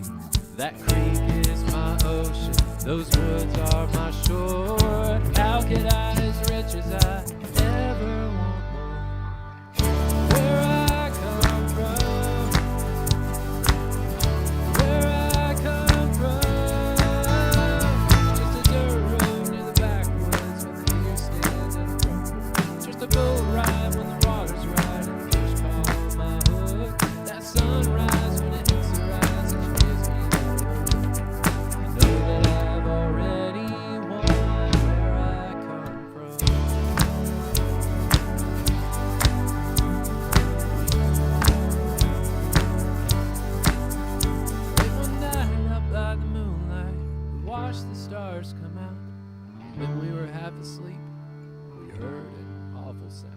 big ugly beast came tumbling as we all ran through the woods. And I wouldn't change one thing about that night, even if I could. Where I come from, where I come from, just a dirt road in the backwoods with the deer standing in front. Just a boat ride when the water's right and fish on my hook. That sunrise.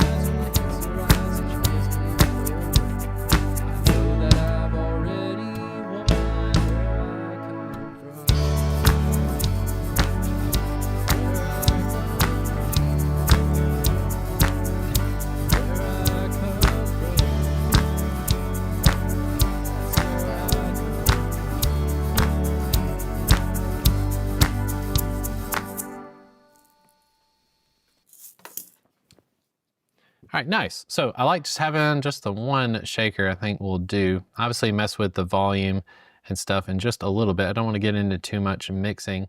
But one of the things that happens whenever I'm trying to stop the shaker from sounding, there's a little bit of a spill over. And in one of these sections, I did need to clean it up quite a bit.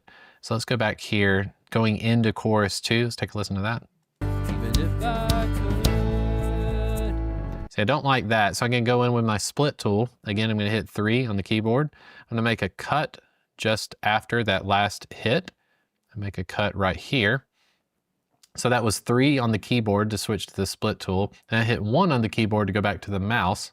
I'll select this little audio region that I don't necessarily like too much. And if I hit Shift M, it will mute that little region. So I can always bring it back if I need it, but I think it'd be better off without it.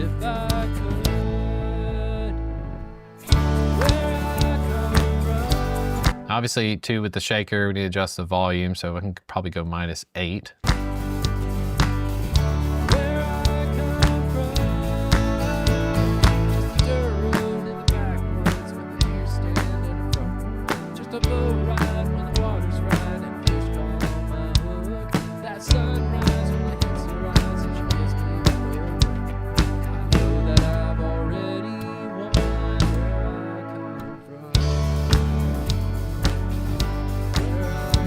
Okay, doing a basic, just a little bit of a nitpicky mix. So with the claps, if you want to select multiple tracks at the same time, just hold the Shift key, click from the clap 8 all the way up to clap 1. You can highlight all of them, and then anything I do is going to affect all of them. So I click this right here where it had a 0. I can bring them all back to 0, so now the faders are at 0. But if I want to bring down the volume, I can click where it has 0 dB, type in -6, and hit enter, and now they're all quieter by that much. Also went through and turned down the pad sound. It's about at -8. It's just a little bit too much, but I'm happy with that. So that's with the shaker, the clap. You can do the same thing with the tambourine. Just grab yourself an SM7. Kept the foam filter on. It's not going through the cloud lifter whatsoever. I get just enough volume. When it comes to percussive elements, they're usually not so front forward in your mix. So don't worry too much about getting a loud volume out of it, because they're probably just going to get turned down anyway. So with that being said, we've recorded all of our tracks. That's all of our instruments that are going into this production. But now comes the important part where we need to mix everything, and that'll be happening at the next lesson. So I'll see you there. Recording Academy, plugins and track routing. Hey everyone, in today's lesson, we're going to be talking about plugins and track routing. So we are at the stage of now we're ready to mix our song. And I know that many of these videos have been really long. You've been hanging in there with each and every lesson, but I want you to know that all of these videos and these lessons, these are concepts that you can take and certainly apply them to your own situation in your own song. Most likely your style or genre of music is going to be very different, but I believe that in each and every lesson, there's something, maybe a nugget you're going to take out, and feel free to go back and reference any of the previous videos. You do have access to all of these sessions. Make sure you're also downloading the files, opening up in Studio One, because when you can put your headphones on, you can hear what I'm hearing. You can follow along the process. I think you'll be able to apply these things to your own personal mixing and your own recording in the future. So we are at the stage of mixing audio. If you don't know about mixing, every time that we're recording audio, if you've ever recorded live sound, you know that in a live sound, in a mix, if you're recording to a 2-track, you're often just stuck with whatever you get. So if the drums are too loud and you listen back to a live recording, you pretty much can't do anything about it unless you went through the process of multi-track recording. So even though we've recorded all of these individual tracks you can see on screen, these all need to blend together in a way that sounds musical and a way that to most people should sound good. Now this is going to be extremely opinionated, so there may be some decisions that I make personally. You may say, you know what, I prefer the acoustic guitar to be a little bit duller. Or you may say, I want my electric guitars to be brighter than what you have them. Feel free to take these and change them however you like. I just want to go through and show you some of the basics and fundamentals so that when you're listening to the overall mix of your song, and that all these tracks, they come together in just a 2-track, and you're listening to the song in your headphones, we want everything to sound balanced and musical. That's what we're going for. So basically, if you're looking at Presonus Studio One, it looks rather messy. We have all these tracks laid out. Many sessions can go several hundreds of tracks. It can get quite crazy, okay? Again, we've got the basics and the fundamentals here. We've got a shaker, we've got claps, we've got an overhead, we've got a kick drum. The first thing I want to do is basically just go through and sort all of these tracks so that they look a little bit more appealing, okay? So this guide vocal, this guide guitar, I'm basically done with these. I don't need them to be in the final mix. So one of the things that you can do, you can select the guide vocal, right-click anywhere within that guide vocals track, and then I want to go to disable track. This will make sure that even if it for some reason gets unmuted, this is not going to show up in the final mix. I'm going to do the same thing to guide guitar. I'm going to right-click, I'm going to go to disable track. Now these have been grayed out. There's no reason that even if these got unmuted, there's no reason that they'll be playing any audio. Furthermore, I can go through and hide the tracks so that visibly we're not seeing them cloud up our mix. All you have to do is, again, you right-click and click Hide Track. As soon as I do, it looks like I deleted the track, but in fact, it is still there in the background. I can right-click Guide Vocal and go to Hide Track as well. So now we're left with just the tracks that we're using for mixing. I only want to be seeing the things that I'm going to be mixing. If for some reason you disabled or you've hidden a track and you need to bring it back into your session, we have on the sidebar here, you can see this little burger stack of horizontal lines. That is our track list. As soon as I click it, you can see, right, we have at the top, we have a guide vocal and a guide guitar. If I want to unhide these tracks, if I want to bring them back into the session, click the little grayed out dot next to guide guitar and guide vocal on the side. As soon as you do, you can see now they are visible again. If you want to enable the tracks, simply right click them and go to enable track. As soon as you do, now it is back into the mix. But like I said before, I want to clean things up, so I'm going to disable these. I'm going to select both tracks using the shift key. I'm going to right click and I'm going to go to hide track. So anytime you need to reference any of these tracks, if you have several hundred tracks and you're scrolling through a dense session, feel free to open up the track list button on the side, simply scroll through and then select whatever track you need to select. You can do that here as well. Okay, so I'm gonna go ahead and hide the track listing. Let's get back to sorting these things in order. So your preferences, you may wanna have a different order than what I have, but I'm just gonna go through and clean up this session. So one of the things I'm thinking about when I'm putting my tracks in order is I want to go from low frequency information up to high frequency information. So at the very top, I'm going to put my lead vocal. Lead vocal is supreme. I always want to know where the lead vocal is. So I'm going to keep that at the top, even though the lead vocal takes up a very small spectrum within the frequencies. Next, we have acoustic guitars. I think the acoustic guitars probably need to move further down on the list. Here we have a piano. I'm going to click and drag the piano track. I'm going to put it above the acoustic guitar because it's got more low-end information than my acoustic guitars do. Bass guitar is even lower than the piano, so I'm going to drag and drop that down. So far we have bass, piano. Then we have acoustic 1, acoustic 2. We have our presence tracks, which these are the strings. I'm going to put those after the piano. It's very similar. If you've got something that's very keyboard based, I'm going to go bass guitar, piano, and then I'm going to go MIDI instruments, basically synthesizers, anything that makes that sort of mid-rangey sound. All right, then I've got my electric guitars and my acoustic guitars. I'm going to select all these electrics and I'm going to put them before the acoustic guitar because the acoustic guitar is brighter. Again, you can put these in any order you wish. This is not going to affect the overall mix. This is not any mixing decision. This is just more about aesthetics and laying things out. Here we have my original kick drum track, which I don't plan on using in the final mix. So I'm going to do just like I did with the guide vocals. I'm going to disable this track and then I'm going to hide the track so I don't have to be looking at it. Then we have our kick sample. I'm going to click and drag this kick sample and I'm going to put it way up at the top just after the lead vocal. So we're going to have our drums tracks. The claps, these are a whole lot of claps. So what I want to do is I want to pack these into a folder, much like you'd use a folder on Windows or Mac. You have a folder for all your documents. You want to keep it nice and organized. I'm going to hold down shift and I'm going to select all of my clap tracks. I'm going to right click and I'm going to go to pack folder. So now I've got this little folder that I can open up, and as soon as I open it up, you can see all these claps are inside. You can rename the folder. I'm going to rename this one claps. And then I can take my claps track. I can color them again. I want to keep them maybe a light blue. I'm going to put these up next to our drums just because they're more of a percussion. So I'm thinking of my drums and my percussion really all together. And I'll show you why in just a minute when we get to buses. Last, we have this overheads track, which I'm going to bring it up. It really needs to be next to our kick sample. So I'm going to change the color of this kick sample. I want it to match the red that's with my overheads. And then because my lead vocal is light blue, let's change the claps to maybe an orange color. And the shaker is also going to be that orange color as well. Presence down here, I'm going to make it the same kind of purple color that we have for our piano.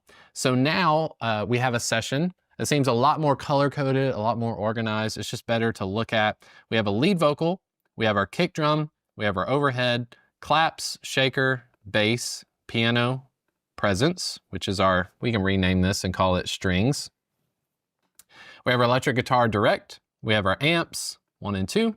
And then we have acoustic 1 and acoustic 2 as well. That is overall going to be our session layout. It looks very nice, but now we need to talk about the mix window. All right, so here we've got the mix window open, but I still want to declutter a lot of this stuff just so it looks more easy to work through, okay? There's too much information happening on the screen, so I'm gonna clean it up just a little bit. If you see this keyboard at the left side, the bottom left, it says Show Instrument Track. As soon as I click this, we're gonna remove that from the visible area. Anytime you need to reference any of your virtual instruments, you can of course click this button again to open it up. And then we also have this track or channels list. I don't need to access that, so I'm gonna close that out as well. Now we can also resize the amount of information that we're seeing on screen.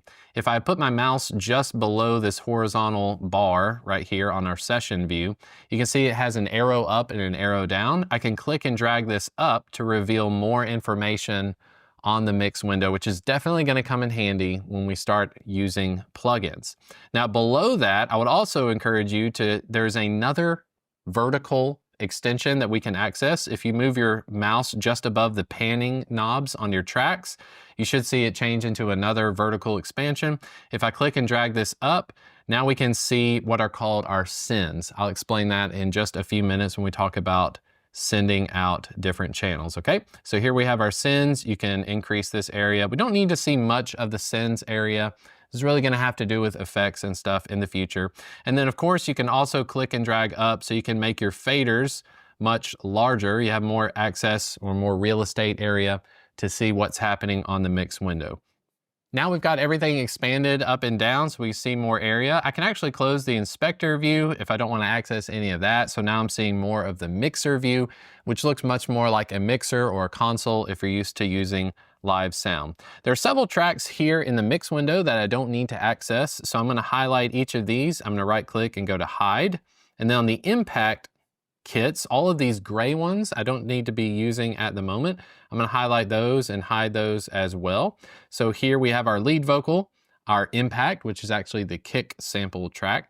We have our overhead, we have all of our claps, we have the shaker, we have the bass track, piano, strings, electric guitars, and acoustic guitars. Okay, so for this lesson, after we've got everything kind of aesthetically set up where it needs to be, we need to talk about gain staging. This whole process of recording, I've been telling you that we're trying to keep our instruments and our audio recording at a certain level. I really want to see things hit at least -18 on the low end, and I want them to go up as high as -12, but not much higher than that. Many of the tracks I was recording, especially when it came to the claps and the shakers, I didn't nitpick these things too much. There are going to be certain claps that maybe fall below -18, but by and large, I need everything to be within a certain range. So the first thing I want to do is go through and gain stage my tracks. This actually has nothing to do with listening to the audio at the moment. When I am gain staging, I'm basically trying to make up for any gain that might need to be added.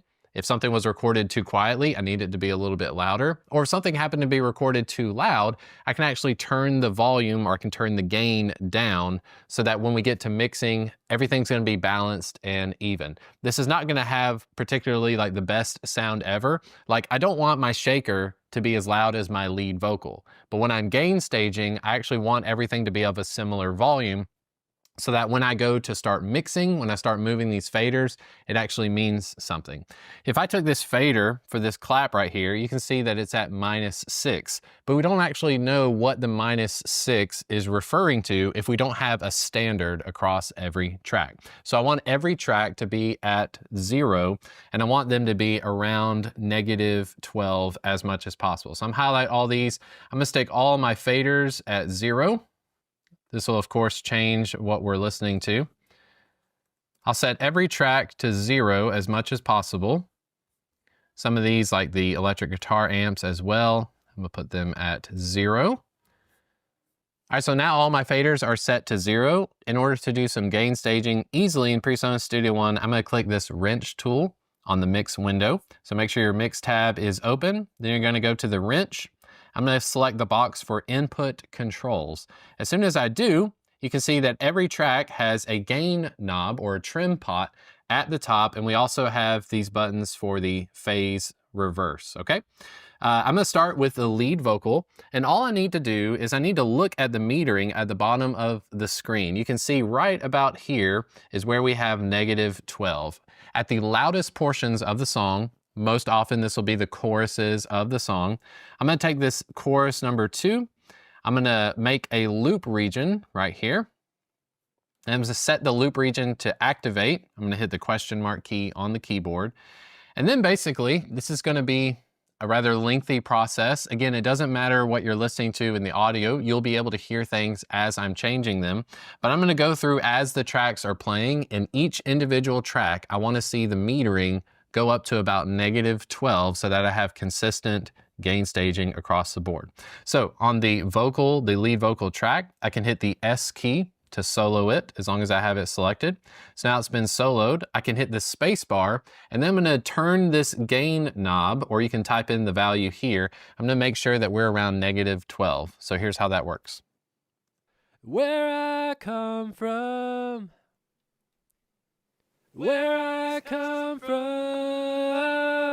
just a dirt road in the backwoods with a deer stand and a front porch. Just a boat ride when the water's right and a fish caught on my hook. Okay, so as this track is playing, you're just couple of things that you can see happening. The blue bar is moving rather quickly. That's called our peak value. The peak value is going to be very quick and responsive. The peak value needs to hit -12 pretty consistently. Now below that, there is a white horizontal bar that seems to be floating. That is our average loudness, okay? That's the average volume coming out. Ideally, I want to see that average loudness. I want to see that white bar hover above -18, and I want to see my peak values hit -12 as much as possible. So on this lead vocal track, I've got 10.1 decibels being added to the volume. You can see the input knob has been turned up for that. So if I hit play on the chorus again, Where I come from, just a dirt road in the backwoods with a deer stand. okay, so that's the lead vocal. I want to do the same thing across the board. So I'm going to unsolo the lead vocal. I'm just going to hit the S key. I want to move over to my kick drum sample. I'll do the same thing. I'm going to solo the kick drum.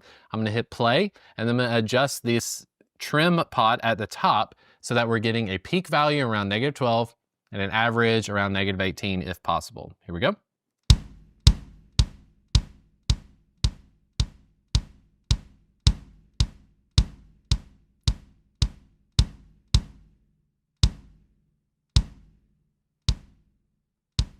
Okay, so for the kick drum, we have -4 decibels. That's pretty common when you're using drum samples or you're using any sort of samples or virtual instruments on your computer. Most of these things have already been mixed. Most of these things have already been brought up to a 0 dB level. So often you're gonna see yourself turning those things down, okay? Let's move on to the overhead channel. I'll do the same thing. I'm gonna hit solo, I'm gonna hit play, and then we're gonna see on this chorus section here how much volume we're getting out.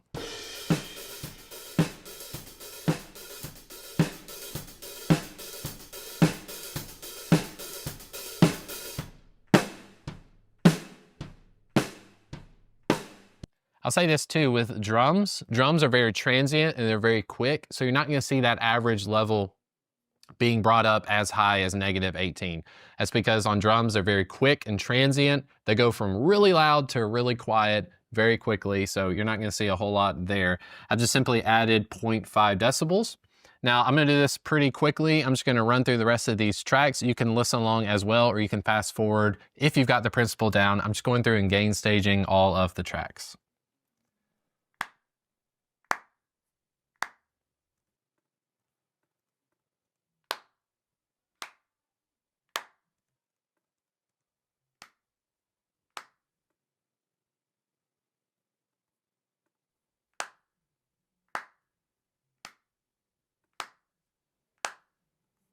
From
All right, one of the tracks I want to draw your attention to is the acoustic guitar. Now, the acoustic guitar has a couple of extremely dynamic sections. As you can see on chorus 1, we have this buildup of guitar chords, and then we go back into the main riff. So you see this rather large blob of waves, and then the main riff seems to be rather quiet. You can do this a couple of different ways, but instead of gain staging the entire track together, what would end up happening is this loud section is always going to be loud. The quiet section is way too quiet. So what I'm going to choose to do is I'm going to go to these loud sections at the beginning of the chorus. I'm going to click this white circle you see in the middle of the audio region. I'm going to click and drag this down so that we have a more similar volume to our guitar riff. So I've turned this down individually. I've clip gained this down -5.4. If I go to this audio track as well, it should get a similar treatment, about -5.4. And now you can see that the acoustic guitar track is much more similarly focused. So now when I open up the mix tab, if I solo just this acoustic guitar track, now I can gain stage it so that it's more consistent across the board.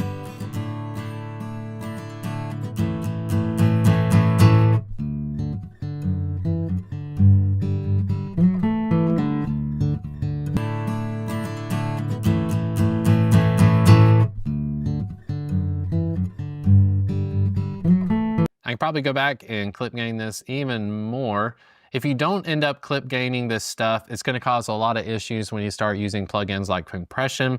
You're going to find it's extremely compressing certain areas and not others.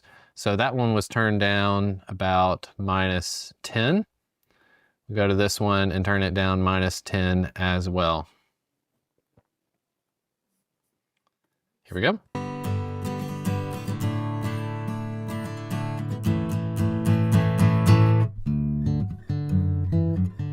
Now, I would have had a similar result. I could have gone through on the main guitar riffs that are too quiet. I could have made them each individually louder. It's just whatever method you would like to take.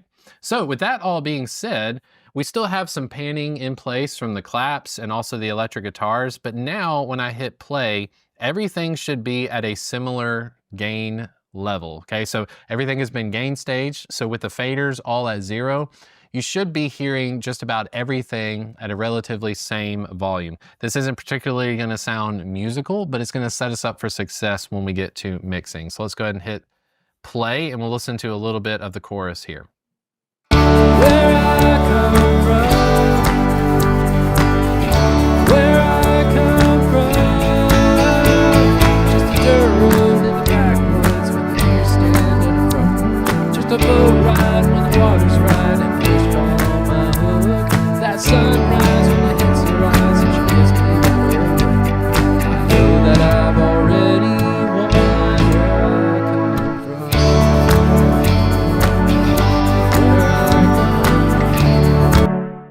Now, I didn't even have to have my headphones on just to be listening to that, but hopefully you can see all across the faders when I have the mix tab open, you've got these nice blue bars filling up mostly every single track. So that means every track has a healthy amount of signal so that now when we get to mix, we're not going to be making decisions about having to crank something up in volume. Much better to go through and gain stage these things individually, and then we go into place from there.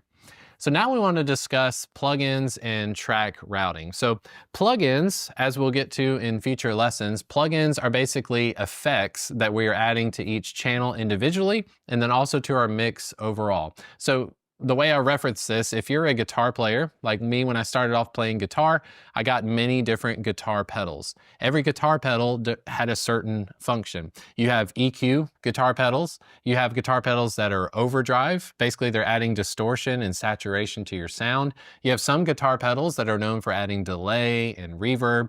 Well, it's the same thing with plugins. So plugins are basically audio effects that we are adding to each of our tracks. And again, the goal is that we have a musical and overall balanced mix. Plugins come in so many different forms, and there's so many out there in the world. I'm going to try and stick to mainly just the Presonus Studio One stock plugins. Whenever I say a stock plugin, essentially the plugins that you get with your software. So when you download Presonus Studio One Pro, you should have all of the plugins that I'm be using in this mix.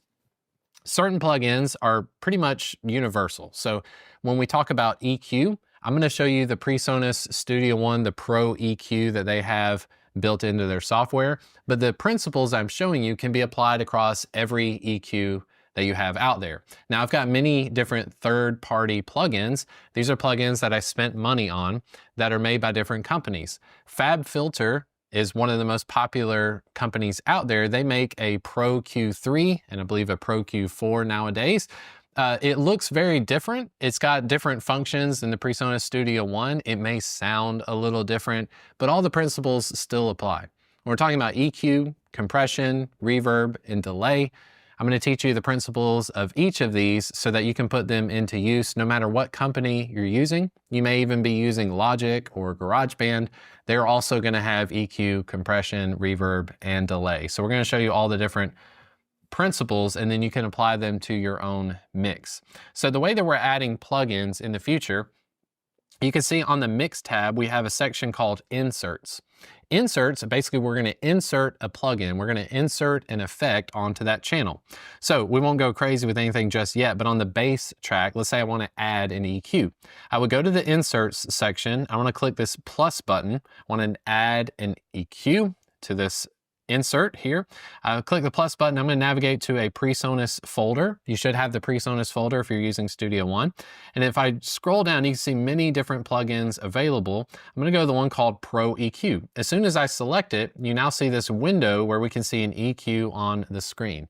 Now, in a future lesson, we're going to talk about the fundamentals of EQ, but for all intents and purposes, we have an EQ added to this bass guitar. If I click play while we have the bass track soloed, you can see a frequency response of the bass guitar. And what we can do is we can manipulate that. So with an EQ, I can go in here and I can make changes to the mid-range. I can cut right here. I can boost up here and make it sound very different.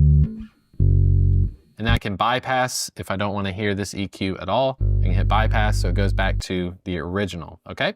So you can essentially stack as many plugins as your computer will be able to handle. And my caution to you, and this is just a personal preference of mine, when you are recording music, try to get, as much as possible, try to get a finished sound early on in the process. Most of the time, when you keep adding plugins to your mix, things can start getting out of hand very quickly. So if I recorded the bass guitar and I'm going into the bass guitar and I start adding all these plugins, I start radically changing the sound of the bass guitar, I may want to make a note to myself that in the future, maybe I need to have a different bass tone when I'm recording, because if I'm having to add more and more and more plugins to the bass guitar, I'm probably not happy with what was there originally. So when you're adding plugins, usually you're adding plugins either to add something that is corrective or something that is creative. When I'm correcting something, I'm trying to make up for mistakes. So when I was recording the electric guitar, I mentioned that there's a lot of noise. I have a lot of studio lights in this room. I've got a bunch of things that are just noise producing elements. So when I'm recording electric guitar, I need to deal with that issue. That would be a corrective plugin. If I'm going in, I'm trying to correct something that was a mistake during recording, that's very different than being creative with plugins.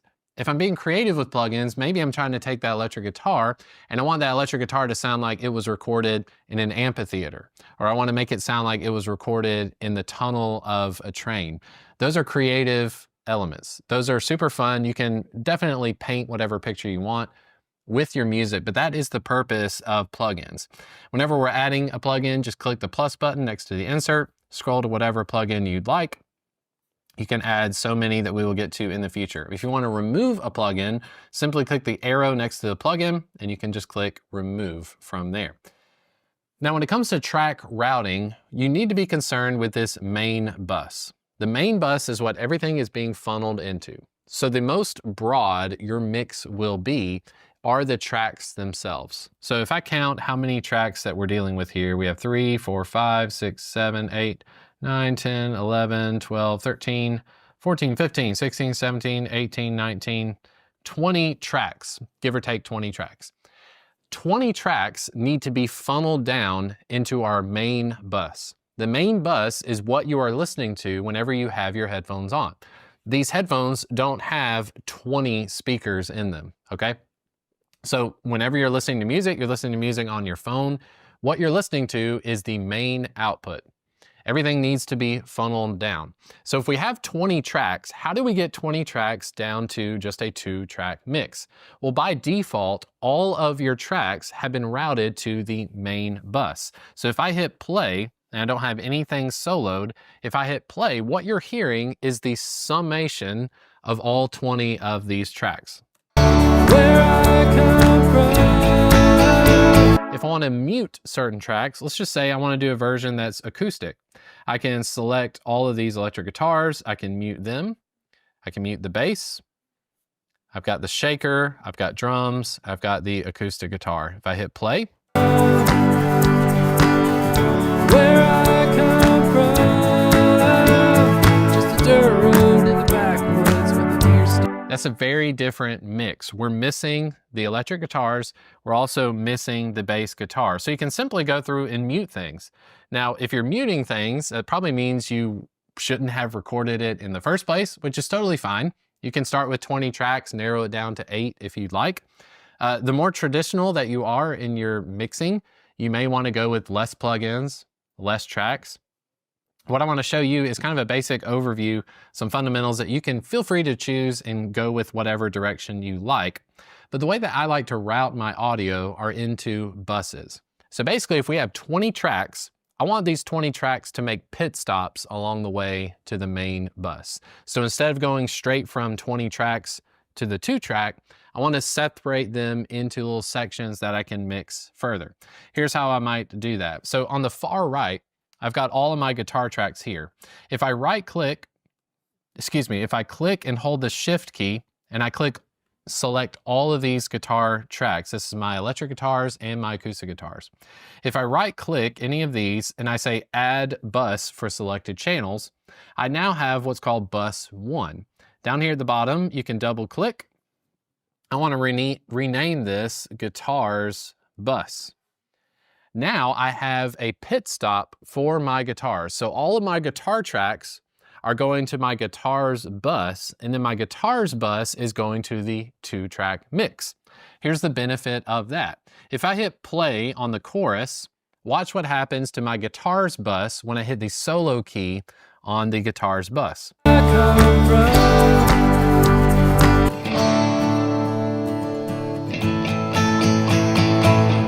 You can see when I hit the S key on my guitars bus, I was able to solo just my guitars. Not only that, but your guitars bus has an inserts and a sends function.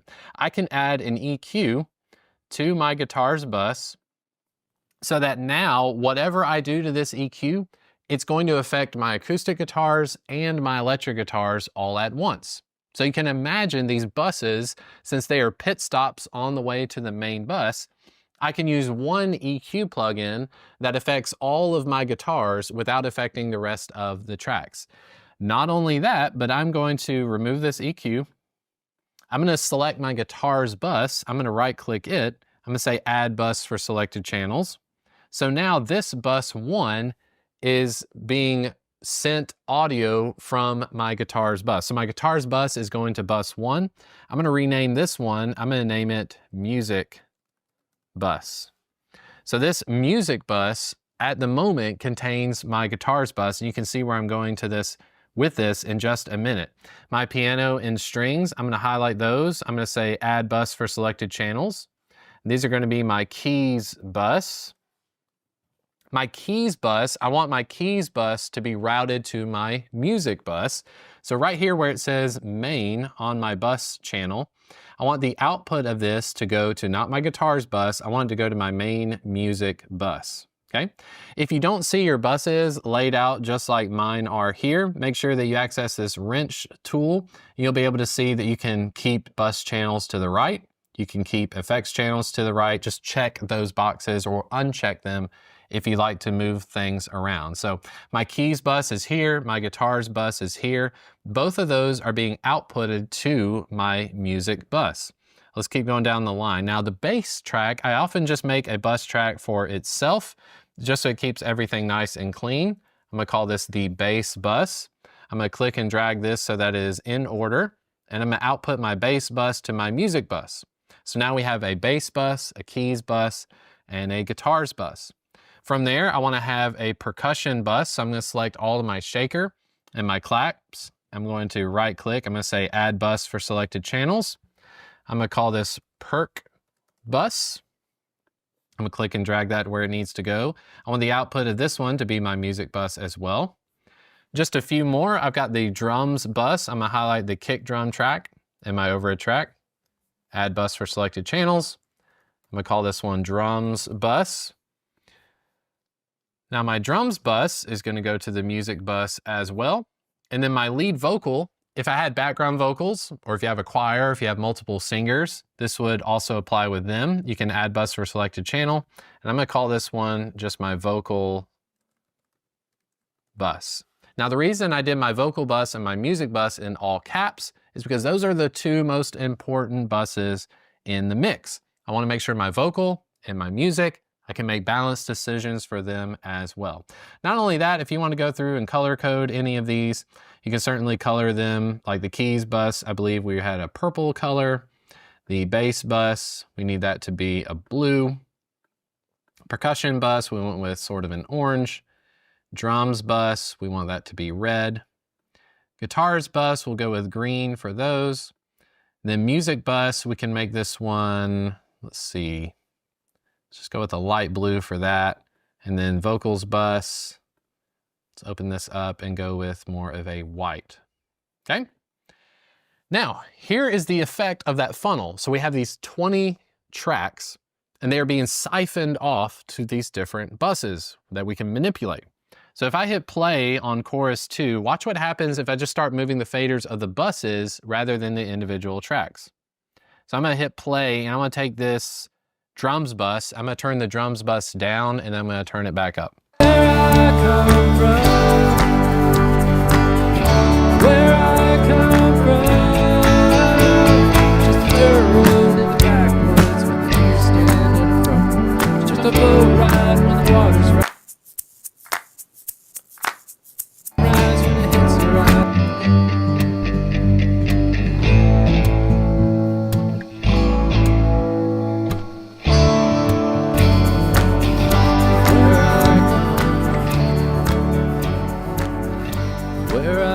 Where I come from. Okay, so some of the things I was doing there, you can see that I could solo individual buses. I could turn down the drums by like -12. These are kind of like shortcuts, so I don't have to go to the individual tracks if I don't want to. I could just focus on the buses, which when we get to mixing, we're gonna talk about top-down mixing. Instead of going through and nitpicking each individual track, we're gonna start with the overall blend, and we're gonna decide, well, how loud do we want the vocal to be? How loud do we want the music to be? So I can easily get a mix. If I need my instruments or my music to be quieter because the lead vocal's not loud enough, I can go to the music bus, I can type -3. So now all of my instrument tracks just got theoretically turned down by -3 dB. And that is the benefit of routing. Now, you can take this as far as you'd like.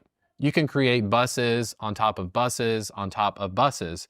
In fact, one of the things I recommend to you, instead of just putting everything on your main bus, you can select the music bus and vocals bus, add a bus for your music and vocals bus, and call this your mix bus. The mix bus, you'll see this all over the internet. The mix bus is where we're gonna be putting things like the limiter. We want to do that final shaping of the sound before it goes out to the main bus, okay? So this is the most standard setup you're gonna see. We won't go too much more elaborate than this other than adding effects channels, which we'll get to in a future lesson. So main things, takeaways from this lesson. Number one is gain staging and overall just setup of the aesthetic. So make sure your tracks are all color coded, they're in the correct order with which you wanna have a happy mix. And then you're gonna go through and you're gonna use the clip gain function on the mix window. Make sure you have the inputs selected. You have this button here for, what's the way they call it? Input controls. Make sure you have input controls checked off so that you have access to these trim pots. Make sure you have everything gain staged appropriately so you have nice healthy signals with all of your tracks. And then go through and go ahead and create your buses. You may have very many different buses. You may have a strings bus. You may have like a woodwinds section. You may have like a clarinet section. You may have background vocals. Maybe you want to siphon off, like if you're working with church music, you may want to have a praise team bus. And then from your praise team bus, you're going to go to your vocals bus. You can do different things with your vocal. If you want to go through and siphon off like your vocal breaths, or your vocal doubles and put those into a lead vocal bus, then your lead vocal bus goes to your vocals bus. Possibilities are literally just limited to whatever your processing power can handle. We'll stick with this bus layout. Again, make sure that you download the session file for this session so you can follow along, especially as we get into the mix process. So in the next lesson, we're gonna be talking about EQ, some of the fundamentals of mixing, and I'll see you there. Recording Academy, EQ Fundamentals. All right, everyone, in this lesson, we're gonna be talking about EQ fundamentals. So make sure you have a good pair of headphones. I'm gonna be using the Shure SRH 1840s. These are open back headphones. I don't have to worry about any click bleed or any noise coming out of the headphones because we are done recording, ready to start mixing. Let's talk about EQ. All right, we're gonna start with the lead vocal track, and for all intents and purposes, we're gonna focus in on the lead vocal. I'm gonna show you as many things as I can about the EQ, and then you can apply these to all the different tracks as well. So I'm gonna solo our lead vocal, and I'm gonna go to Inserts with the Mix tab open. I'm gonna click the plus button, and we're gonna add the Presonus Pro EQ. Now I'm gonna set a loop whenever we start going through and adding EQ with this song. We'll just loop chorus 2 because that has the most dynamic range with it. So when you're looking at the screen, when you're looking at an EQ, you're actually looking at a frequency representation of whatever you've recorded. On the far left side, we have low end information. So down here around 60, 80 hertz or so, that would be like the fundamentals for a kick drum. Okay, 60 to 80 hertz is like what you feel in your chest. If you've been at a concert, what you're feeling from the subwoofer is a lot of that 60 to 80 hertz and lower information. As you work your way up, things are getting more bright and things are getting more mid-range heavy. So typically with a lead vocal, I'm mainly concerned about everything that's usually around 200 hertz all the way up to 5K. If you think about a vocal, we're not used to vocals sounding like kick drums and bass drums. So one of the first things I want to show you is called a low cut filter. So down here at the bottom left, LC stands for low cut.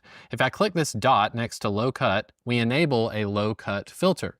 A low cut filter is going to cut low end. It's going to remove all of the information below where we have the low cut filter set. So next to the low cut filter, you have a how much we are rolling off at a certain frequency.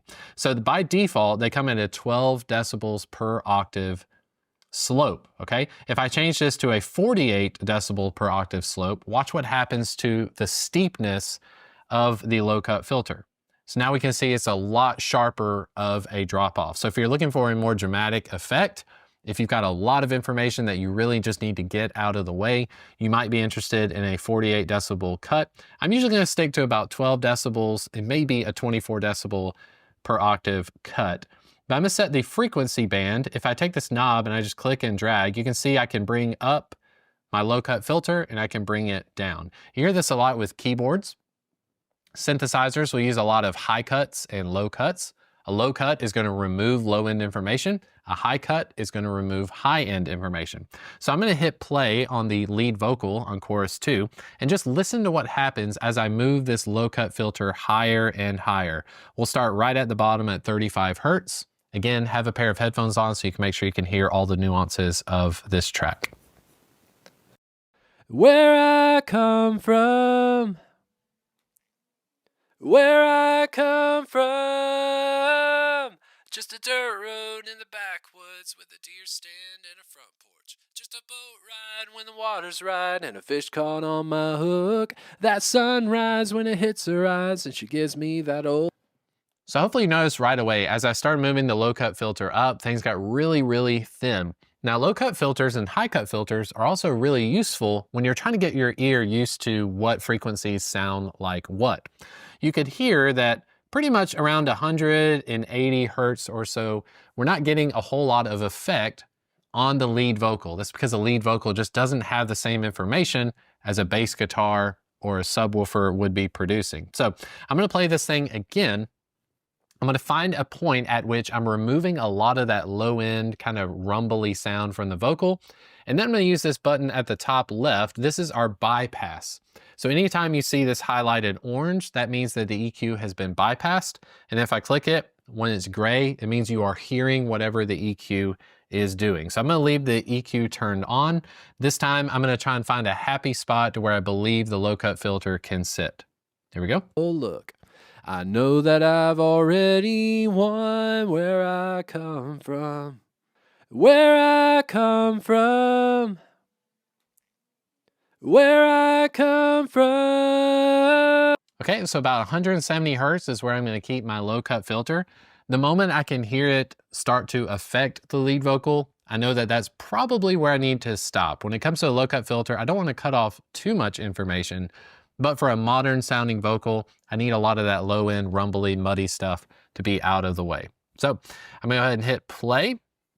I'm gonna bypass this low cut filter so you can hear it before, and then you'll hear it after. So this is bypassed. Just a dirt road in the backwoods with a deer stand and a front porch. Just a boat ride when the water's right and a fish caught on my hook. That sunrise when it hits her eyes and she gives me that old look. Now, I also want to mention that as you're making decisions with EQ, it's important to listen to things in the context of the main mix. So as you're making these decisions, if you're unsure about how much you should be cutting out, go ahead and unmute the rest of the track so you can hear it in context. For the sake of this being an educational video, I want to keep things soloed as much as possible, and then we'll make some adjustments when we get to the overall mix. We'll stick with the lead vocal for now. All right, next up, what we have is our low frequency band. If I turn this on, we can basically have things set up for a bell curve. So on the low frequency bell, you have an orange dot that you can turn on. And the first knob you're associated with is the gain knob. This is how much we are boosting any certain frequency. And EQ is essentially a volume knob that is frequency dependent. So we're trying to turn up certain frequencies and trying to turn down frequencies. So we have a gain knob, which is telling us how much we're turning up that frequency. And then the Q knob is how many frequencies are we affecting around that area. If I go with a higher Q, you can see that we have a narrower band of frequencies. This is going to be a lot less precise than this. So what I'm going to start off doing is I'm going to have the Q around 5. I'm going to turn up the gain to about 14 or so, and then I'm going to use the frequency knob to scan the frequencies, and I'm going to look for problem areas. Areas of the vocal where everything just sounds really like rumbly, doesn't sound super great. We're basically going through, we're sweeping the frequencies to find areas that are egregious, and then we're going to cut. So let me find that frequency, and you'll see what happens. I know that I've already won where I come from. Where I come from. Where I come from. So you can hear there's this really low end resonance, almost sounds like a soup can being sung into, and that's right at 198 Hertz. So now what I can do is leave the frequency in place. I can cut this frequency, so I can go down to about -7 or -8. We're just starting off EQ decisions. If you're doing things that are really specific, you can go as high as about -8. I just wouldn't go crazy with it. Most of the time with a vocal, especially between 3 and 6 decibels, you should be able to notch out whatever you need to. Now in Presonus Studio One, they also have a solo function with this frequency. So if you really want to hear what's going on, we can hit the S key. So we're now soloing that frequency band. So if I hit play,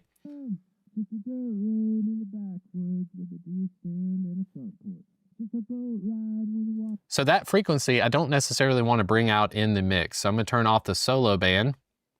I'm going to notch this thing out about -8. So let's listen to a before.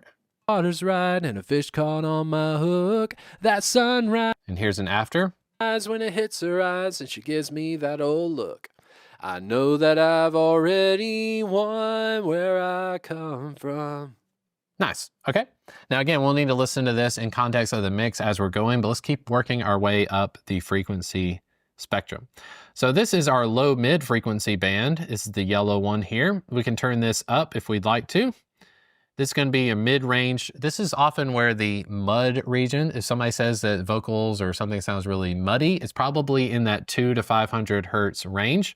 Again, we get the solo key. Let's find a frequency. Again, I'm mostly concerned with cutting frequencies first. So you may find yourself boosting a lot of high end, boosting a lot of low end because that sounds better. But again, I want to keep these things cutting first. We can always add another EQ plugin later. But again, we talked earlier in another lesson about corrective and creative. Right now we're being corrective. I want to go through my first plugin and I want to correct as many mistakes as possible. And these aren't necessarily mistakes like with the vocal. These are just mistakes inherent to when it comes to recording a singer. So if I hit play, let's find another problematic frequency, if there is any. Where I come from. Where I come from. Okay, that's kind of the honky region. It's not too egregious, but I'm going to take this band, I'm going to turn it down about 3 decibels or so. Take a listen to that. Just a dirt road in the backwoods with a deer stand and a front porch. Nice. Now you can essentially add as many bands as you'd like. This mid-range frequency up here, we're starting to get into more of the sibilance area, the harshness of S's and things like that. So if I solo this band. Just a boat ride when the water's right and a fish caught on my hook. That sunrise when it hits her eyes and she gives me that old look. I know that I've already won where I come from. Nothing particularly egregious about the mid-frequency band there. I'm going to leave this thing at 0 and I'm going to turn that one off. Our high mid frequencies, I am interested in this one because I want to try to isolate some of the S's and harshness. Where I come from, where I come from, just a dirt road in the backwoods with a deer stand and a front porch. Just a boat ride when the water's right and a fish caught on my hook. That sunrise when it hits her eyes. That's kind of an egregious section right there. Let's go ahead and turn that down a little bit, just about -6 dB. She gives me that old look. I know that I've already won where I come from. Now again, I'm going to add a high frequency shelf. You can add as much of this stuff as you want. Everything we've been doing so far is the low cut and then bell curves. Bell curves just essentially look like little bells, so we can make cuts if we want to, or boosts. A shelf is essentially going to ramp up and it doesn't have a section that dips, okay? So this light blue frequency up here, it is set to shelf. You can change that to a peak if you want to, but I've got a shelf at a 6 dB per octave. If I boost this, you can see a shelf just seems to ramp up to infinity here. The shelf is going to be useful with an EQ on a lead vocal to add that air or that crispiness that we would normally hear from like a condenser microphone. You can get that from this SM7B. So I'm going to boost about 5.7 dB. I'm going to set this thing down to about 7K or so, and I'll hit play. Where I come from, where I come from, just a dirt road in the backwoods with a deer stand and a front porch. Okay, here's the before, and then we'll listen to the afters. This is no EQ. Just a boat ride when the water's right and a fish caught on my hook. That sunrise when it hits her eyes and she gives me that old look. I know that I've already won where I come from. Great. So that is our EQ for our lead vocal. Let's listen to it in context of the rest of the mix. I'm gonna have the EQ off and then I'll enable it, okay? So this is with it off. Where I come from, where I come from, just a dirt road in the backwoods with me standing. Yeah, we need to turn down our music. Let's go down to the music bus. And for now, let's take a music bus and let's go -6 just to get it out of the way. Listen to the vocal before. In a front porch, just a boat ride when the water's right and fish caught on my hook. That sunrise when it hits her eyes and she gives me that old look.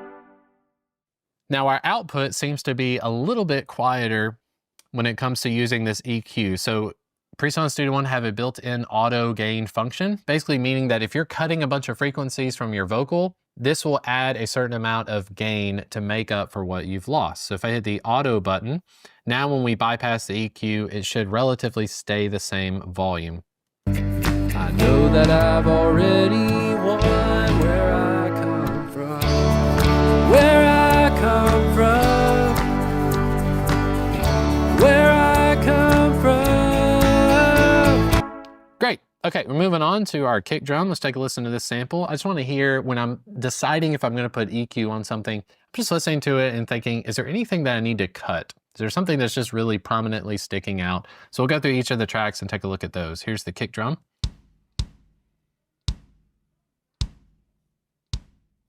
All right, since that is a sample, I'm pretty happy with it. I chose the sample for that reason. I don't need to do anything to it to correct just now. Maybe later I might do some creative things with it, but it sounds good to me as it is. Let's listen to the overhead.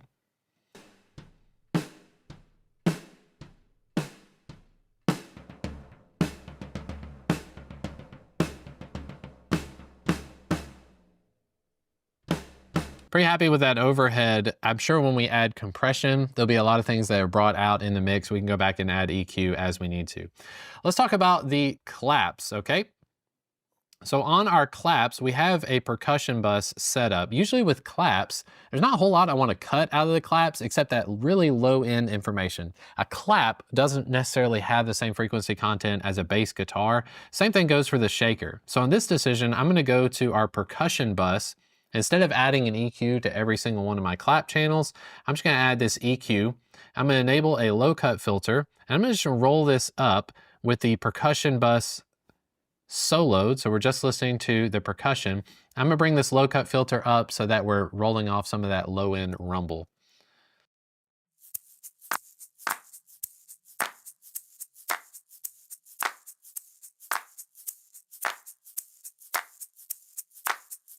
That sounds pretty good to me. So my low cut filter is about 394, and that's affecting all of my claps because since I'm using this percussion bus, I only have to add this one EQ to the percussion bus and it affects all of the shaker and the claps. And you can see from the waves that are on the screen, we're reinforcing that idea. You can see visually, there's just not a lot of information on claps and shakers that's below 300 or 400 Hertz. So here's the before. Here's the after. Now, why would we roll off this low-end information? I'm rolling off the low-end information so that I can provide more room for the bass guitar, for the drums to have more of an impact. Every instrument is going to be fighting for certain frequencies. The fundamental frequency is the most important thing for that instrument. So a bass guitar doesn't necessarily have a fundamental frequency that's as high as like a shaker. I want the shaker to take up that high frequency, crispy area, and I want the bass guitar to take up the low end area. We've got to carve out this information because not everything can be so prominent in the mix. So that takes care of the percussion. Let's take a look at the bass guitar. Now imagine with the bass guitar, we're going to be hearing some of that sizzle that I said we needed to address earlier. Let's take a listen to it as it is. I definitely hear that high-pitched squealing. If you got a pair of headphones on, you should be able to hear that as well. So I'm going to open up the Pro EQ. I'm going to take a listen and see if we can spot it visually on the readout.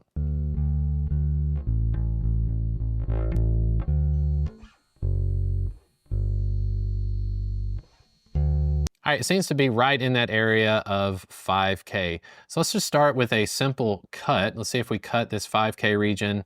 Let's try to turn this down until we're not hearing that near as much.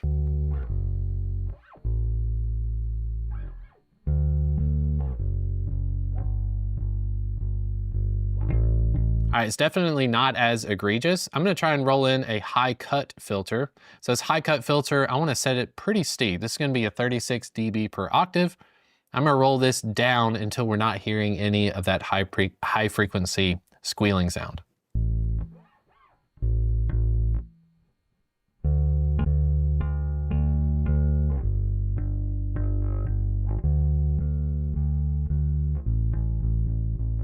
Nice. So you can see the bass guitar has a lot of low end information. I don't want to roll this too far down because ideally you would hear a lot of high frequency information from the strings. When you're plucking the strings, the attack of the bass is very important, but it's more important that I get rid of that high pitched squealing sound. So I'm going to use this low cut filter. Again, it's about 36 dB per octave and set to about 3K as well.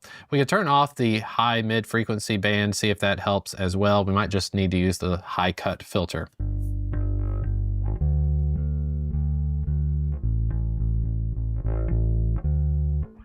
Nice. So that high-pitched squealing should not be super prevalent, especially when we listen to it in context of the rest of the mix. That is our bass guitar. Let's move on to the piano. Again, we're just being corrective at this moment. Let's listen to the piano, see if there's anything we need to add EQ for.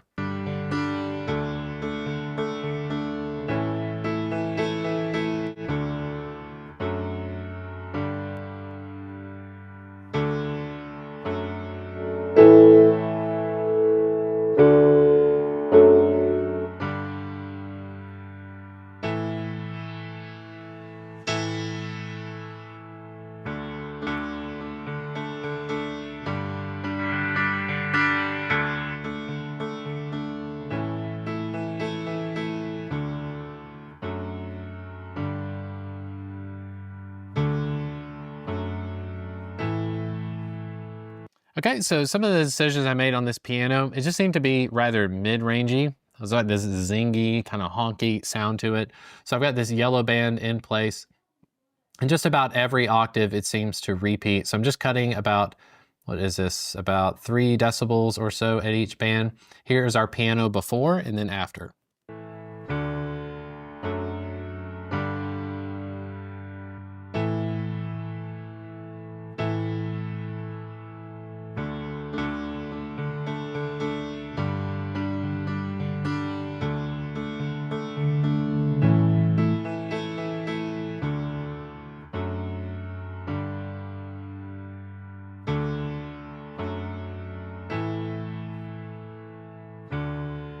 Just want to have as much of a balanced sound as possible. I think it sounds pretty good for the piano. Let's move on to the strings.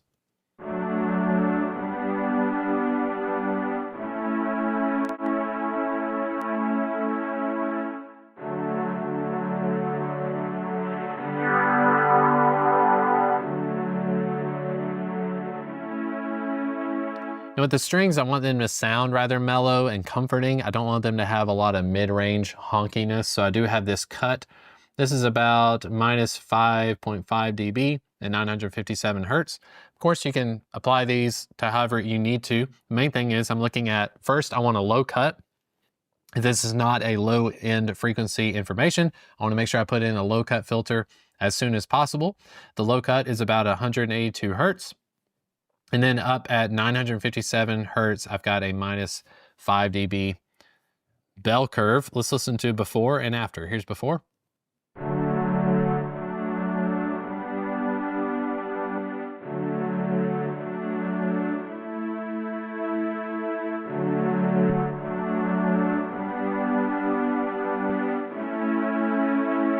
Just carving out a little bit of space as we're going. That sounds pretty good. Now here's going to be our electric guitars. These are also problematic. It's going to be a similar thing to what we did on the bass guitar. If I solo the electric guitar direct, let's go ahead and open up a EQ and let's listen to it. I'll make some changes on screen.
Okay, on this track, I decided to go with a dynamic EQ. Now in the next lesson, we're gonna be talking about compression, so this will make a little bit more sense when we get to that video.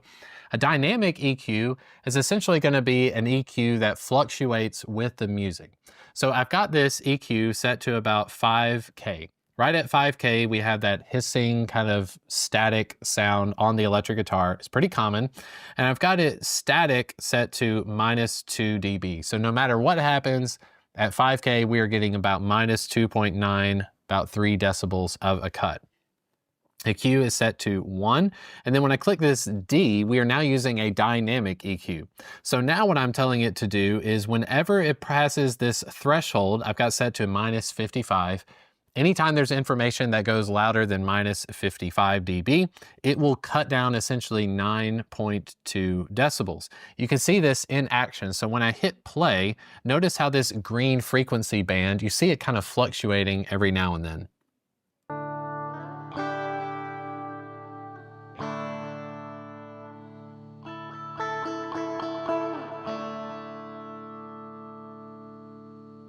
Okay, that hissing sound is still there, but I'm much happier with that sound. And in fact, I can probably take this EQ and I want to copy it over to my other electric guitars as well. To do that, I just want to simply click and drag Pro EQ over to the next track. You can see it copies all the settings over, and all the settings are over there.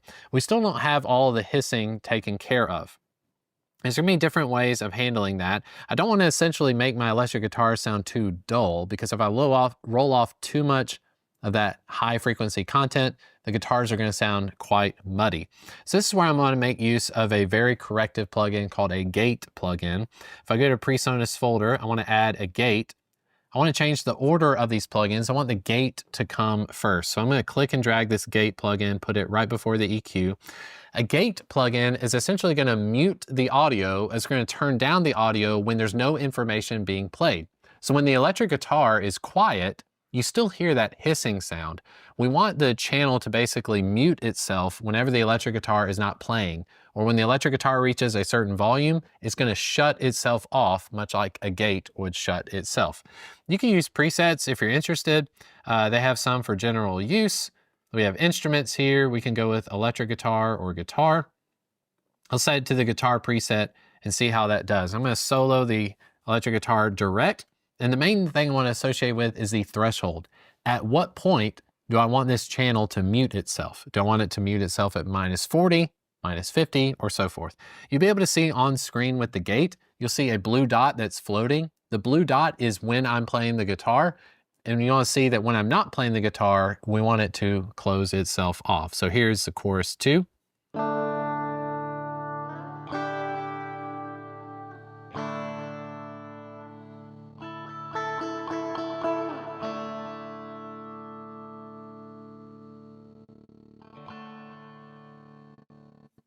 Okay, we can hear that glitching out quite a bit. So we want to mess with the release knob and the hold knob. The release knob is going to say how quickly is the gate going to close. It sounds very unnatural to have too quick of a release.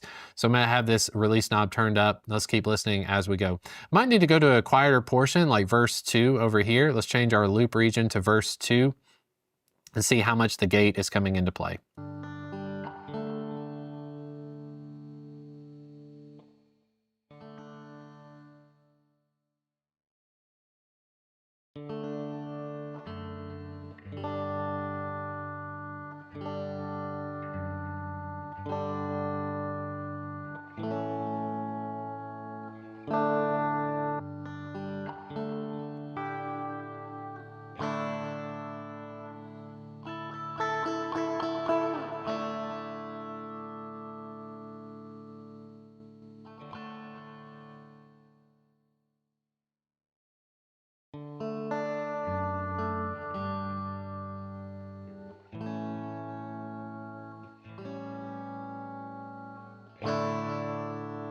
Okay, so the gate, essentially I've got a setting of 600 milliseconds of a release time. Hold is about 4.7 seconds. Hold is essentially going to give it that one last opportunity to finish sustaining the note. When I'm holding out the guitar chords, I don't want to hear the gate glitching in and out, so I'm going to be more subtle. Keep the attack time at 0.05 milliseconds. That's usually pretty good. And the threshold is at minus 33.7. I can click and drag this gate setting over to the other guitars because, again, I'm not worried about the high frequency content while I'm playing the instrument. It's just these quieter portions. Like as you can see on verse 2, we have a quieter section. You don't see near as much wave forms from the electric guitars. So it's going to be more obvious when the guitar is not playing. You're going to hear more of that hum. So we need to listen to that as close as possible. So let's go to electric guitar amp 1, and we might need to tweak some of these settings. Let's go to verse 2.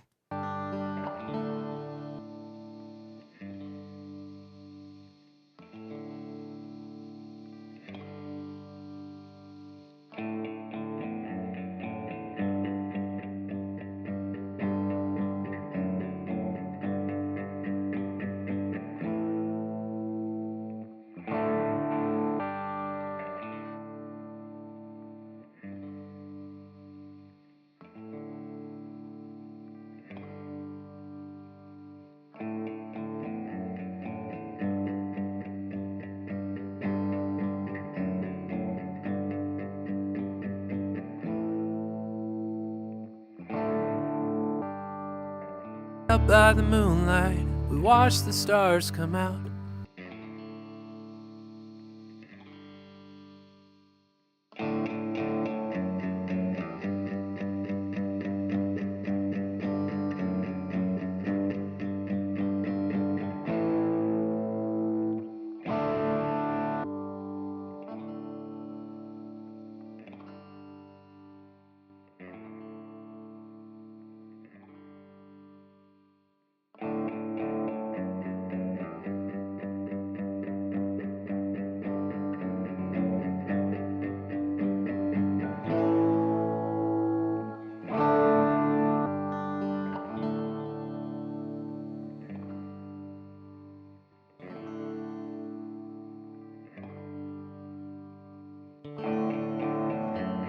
We all ran through the woods, and it would. Okay, so let's take a listen now to all these electric guitars and show you how I handled a lot of that noise. Again, on the electric guitar direct, we have the release time set to 607 milliseconds, a hold at 4.7. The range, we're turning it down by minus 72 dB. That's pretty consistent with each of the other guitars as well. So the gate is going to help us when the guitar is not playing at all. We want to make sure that it mutes itself. Now, another thing I did with the EQ is I'll roll off some of the low end. I wanted to take out some of the low end that's on the guitar to help kind of brighten up the mid-range, okay? So we're not going to be able to get that high frequency content of the pick. Again, if I can remove some of the studio lights, if you have noiseless pickups, or you can have a more contained environment for recording, you shouldn't have to have these egregious high frequency cuts, but that's okay because we do have acoustic guitar, shaker, other information as well. The main goal is that we just don't hear that high-pitched frequency squealing throughout the song. So I'm cutting off some of the low end, about 120 hertz or so, taking out about minus 9 dB, doing a little bit of a boost, about 3 dB at 1K, just add a little bit of brightness. And then we can take a listen to all of this stuff. So here are the electric guitars before any plugins at all. I can bypass all the plugins simply just by highlighting them and then selecting the Inserts Power button. So here's before.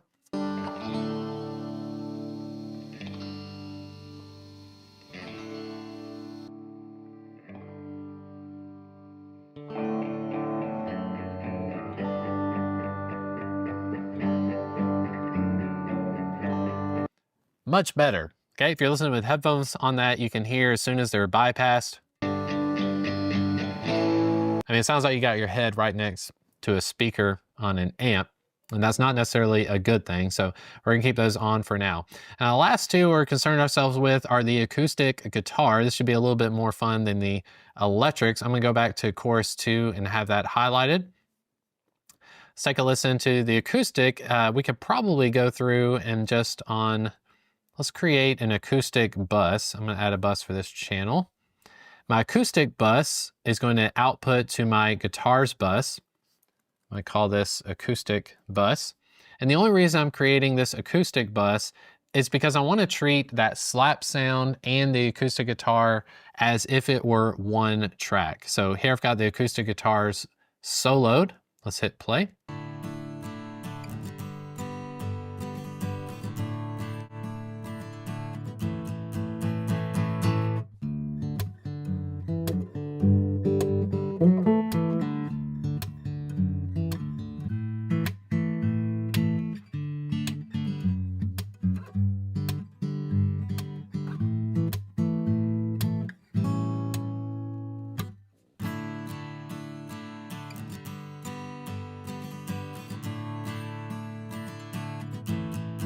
Okay, with the acoustic guitars, I'm essentially using a low cut filter, about 111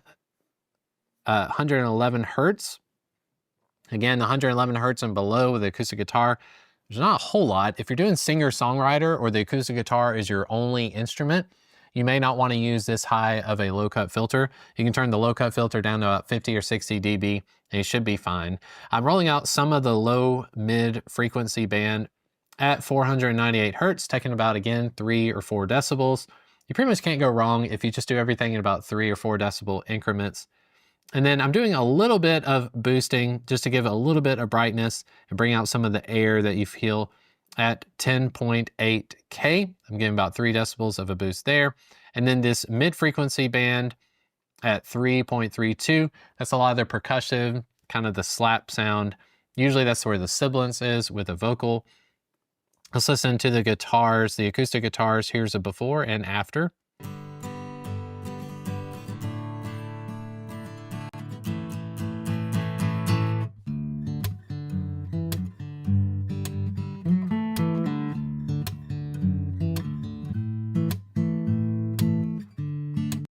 Sounds great. Okay, now for the most part, that is our introduction to EQ. I want to do one thing before I leave you today in this lesson. I'll take off the solo button. And one of the things we haven't talked about just yet is creating what's called a static mix.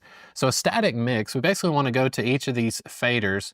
I want to try to balance things out. Now that I've gone through and done some corrective EQ, if I still had that harshness from the electric guitars, if still had that high frequency content, I might find myself turning down the electric guitars more than they needed to. So in my process of mixing, I'm establishing a proper gain stage. So we made sure every track had a reasonable amount of volume to them. I'm going through and making these corrective decisions. I'm using a gate plugin whenever I need to mute certain things that don't need to be playing. I'm using EQ to make cuts, stuff that's too rumbly, stuff that's too bright, stuff that has hissing and just overall bad sound to it. I want to make sure that stuff is cut. So now I can go through and create a static mix. The way I'm going to do a static mix is I'm working from the top down, okay? I'm going to have my mix bus here. I'm not going to move the mix bus fader whatsoever. Now I just want to take a listen to the relationship of the music to the vocals bus. I'm going to leave the vocals bus at 0, so my vocals need to be heard. And I'm listening to how loud is the music compared to the vocal. So I will turn down just the fader. I'm going to make some fader movements. Again, this can be a lot of preference to however you like to treat your music. You may like to have the acoustic guitars louder than the electric guitars. It's totally up to you. But as I hit play on this chorus in this verse probably, I'm gonna have it play through.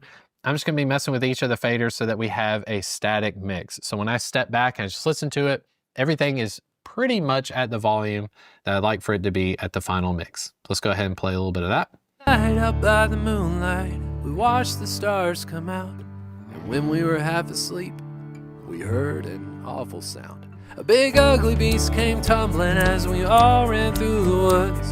And I wouldn't change one thing about that night, even if I could. Where I come from, where I come from, just a dirt road in the backwoods with a deer stand and a front porch. Just a boat ride when the water's right and a fish caught on my hook. That sunrise when it hits her eyes and she gives me that old look. I know that I've already won where I come from. Night out by the moonlight, we watched the stars come out. And when we were half asleep, we heard an awful sound. A big ugly beast came tumbling as we all ran through the woods. And I wouldn't change one thing about that night, even if I could. Where I come from, where I come from, just a dirt road in the backwoods with a deer stand and a front porch. Just a boat ride when the water's right and a fish caught on my hook. That sunrise when it hits her eyes and she gives me that old look. I know that I've already won where I come from. Right up by the moonlight, we watched the stars come out. And when we were half asleep, we heard an awful sound. A big ugly beast came tumbling as we all ran through the woods. And I wouldn't change one thing about that night, even if I could. Where I come from, where I come from, just a dirt road in the backwoods with a deer stand and a front porch. Just a boat ride when the water's right and a fish caught on my hook. That sunrise when it hits her eyes and she gives me that old look. I know that I've already won where I come from. Right up by the moonlight, we watched the stars come out. Where I come from, where I come from, just a dirt road in the backwoods with a deer stand and a front porch. Just a boat ride when the water's right and a fish caught on my hook. That sunrise when it hits her eyes and she gives me that old look. I know that I've already won where I come from. Right up by the moonlight, we watched the stars. Where I come from, where I come from, just a dirt road in the backwoods with a deer stand and a front porch. Just a boat ride when the water's right and a fish caught on my hook. That sunrise when it hits her eyes and she gives me that old look. I know that I've already won where I come from. Right up by the moonlight, we watched the stars come out. And when we were half asleep, we heard an awful sound. A big ugly beast came tumbling as we all ran through the woods. And I wouldn't change one thing about that night, even if I could. Where I come from, where I come from, just a dirt road in the backwoods with a deer stand and a front porch. Just a boat ride when the water's right and a fish caught on my hook. That sunrise when it hits her eyes and she gives me that old look. I know that I've already won where I come from. Right up by the moonlight. All right, so now we have pretty much a static mix. I've got all the faders set to a rough about the level that my preferences would like for the song. Now, certain things are going to change when we add compression, we add reverb, and create some space. One of the things I want to go through is make some panning decisions. We've already got these guitars spread out pretty wide. I'm going to bring them in just a little bit. I'm going to type in R60 and left 60. I'm also going to take this electric guitar direct. I'm going to change it to about L45. And my acoustic guitar, I wanted to go to a certain space. I'm going to go right 30 as well. Some of this stuff could change, but this keyboard, which is the string sound, I just want to go somewhere a little different. I'm going to go right 30. Piano, I'm going to go left 40. Bass guitar, I'm going to keep that in the middle. Shaker is going to be in the middle as well. Overhead and drums should be good to go. So here's a little bit of a listen. I'm going to start on verse 2 and we'll go through the end of the song. So now we've got some EQ, corrective EQ being used. I've got some static mix decisions. One little trick that you might want to try is if you're having trouble finding out like how loud certain things should be when you're moving faders around, is actually turn down the volume of your headphones. Turn it down so you can't even like discern what is happening. So if you turn down the volume to where you're just hearing like the lead vocal, you'll start to notice that certain things disappear. If I turn down my headphone volume and all I can hear is the lead vocal and all I can hear is the acoustic guitar, well then I might need to turn up the piano. So when you have things at a super low volume, it kind of evens out the mix. You're not having this bias of like, okay, well the bass guitar sounds really good, I just want to turn that up even louder. Turn your headphone volume down and then set your overall mix. And you'll notice that when the volume is really low, you might notice your vocal is just way too loud. So I'll do that as well. But generally speaking, we've got everything panned out. We've got a static mix. We've got some corrective EQ, and that should do it. We'll listen to just a little bit more. Here we go. Out by the moonlight, we watched the stars come out. And when we were half asleep, we heard an awful sound. A big ugly beast came tumbling as we all ran through the woods. And I wouldn't change one thing about that night, even if I could. Where I come from, where I come from, just a dirt road in the backwoods with a deer stand and a front porch. Just a boat ride when the water's right and a fish caught on my hook. That sunrise when it hits her eyes and she gives me that old look. I know that I've already won. Where I come from, where I come from, where I come from, that's where I come from.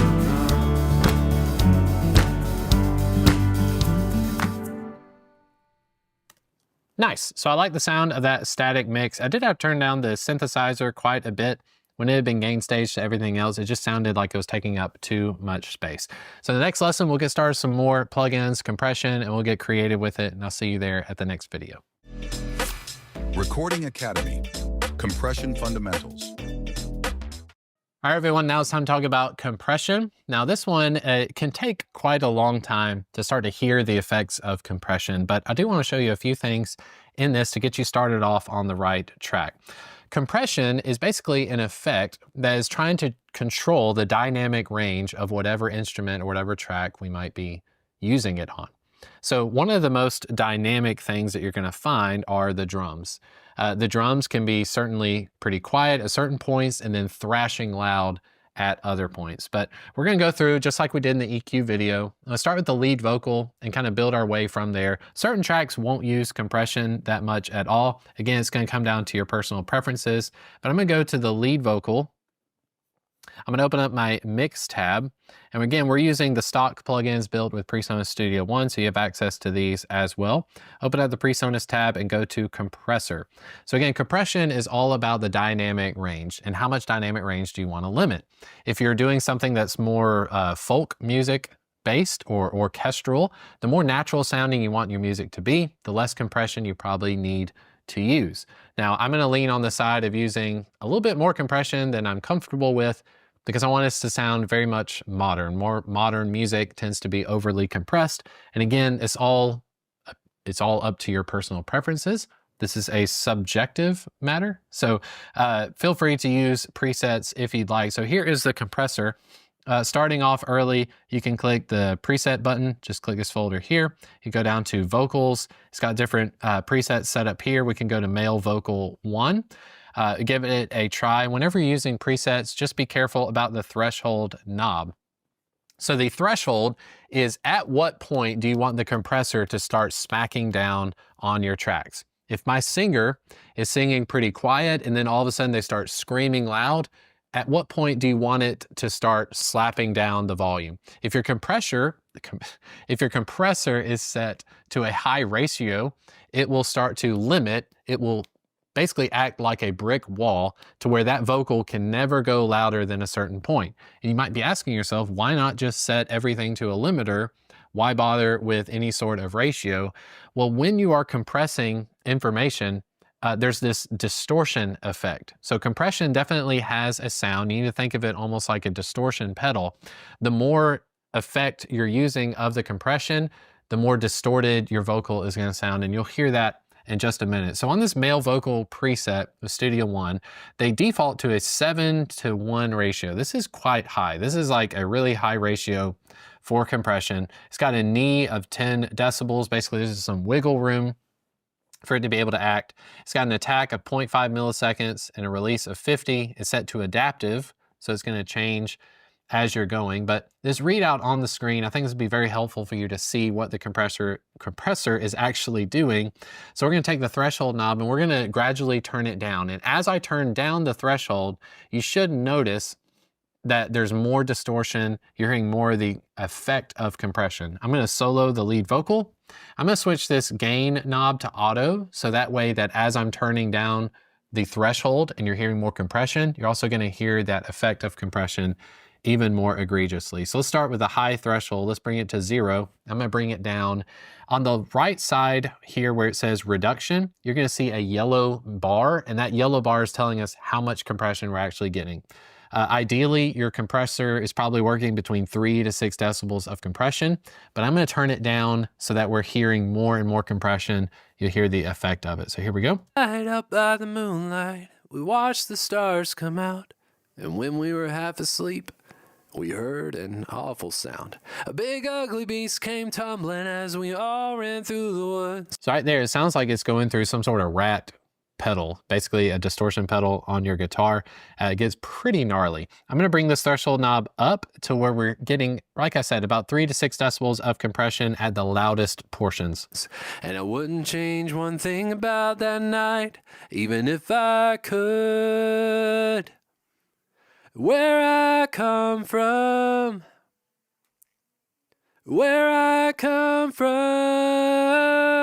just a dirt road in the backwoods with a deer stand and a front porch. Just a boat ride when the water's right and a fish caught on my hook. That sunrise when it hits her eyes and she gives me that old look.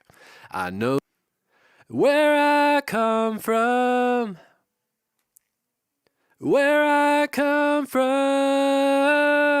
Just a dirt road in the backwoods with a deer stand and a front porch. Just a boat ride when the water... Okay, so now we've got the compressor set. This is a pretty good setting. You feel free to copy it if you'd like. I've got a 3.3 to 1 ratio. 2 to 1 ratio, 3 to 1 ratio is going to be much more subtle than what they had earlier, which was a 7 to 1 ratio. The knee is about 10. The threshold is at -18, which makes sense because most of my stuff was gain stage to about -18. I pretty much always want to see the compressor doing something. If it's not doing anything, then I might just be whispering into the microphone. The attack, I've moved it up, so we have a little bit of a slower attack. The attack time on the compressor is how soon do you want the compressor to start smacking down the audio. Obviously, a faster attack means that it's going to quickly slap into effect. If you have a slower attack, it's going to allow that information to be loud, and then it's going to bring it down to where it needs to be. So if you have a fast attack, it'll basically have more control. If you have a slower attack, you're going to have less control over whatever object you are compressing. The release time is how soon does that audio return to its natural state. Usually it's going to be around 100 milliseconds. I don't find myself going anywhere other than that. And then the gain, like I said, I've got it set to auto. I just trust the algorithm, so it's going to keep it where it's supposed to be. So let's listen to the vocal. We're going to do a before and after. Here's a before. Ugly beast came tumbling as we all ran through the woods, and I wouldn't change one thing about that night, even if I could. Where I come from. Here is the after. Here's with the compressor. Thing about that night, even if I could. Where I come from.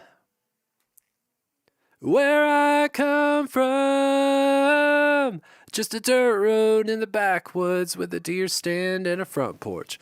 Now you can notice it's bringing up a lot of the sounds of spittle is what I would call it. Like my mouth clearing spit. All the breathing in between, all that stuff is being brought up in volume because we are compressing. So you need to keep an eye out for that stuff. If you want to use a gate plugin, you can also put a gate on your vocal track so that you don't hear so much breathing. The effects of compression will obviously tend to flatten out your frequencies. So some of those higher frequencies that you wanted to tame earlier, now they're being brought up in volume. You might need to use a little bit more corrective EQ if you choose. Now let's listen to this in context of the rest of the mix. I'm gonna unsolo the vocal so we can hear it with the rest of the music, and here it is with the compressor. So this is compression on. Even if I could, where I come from,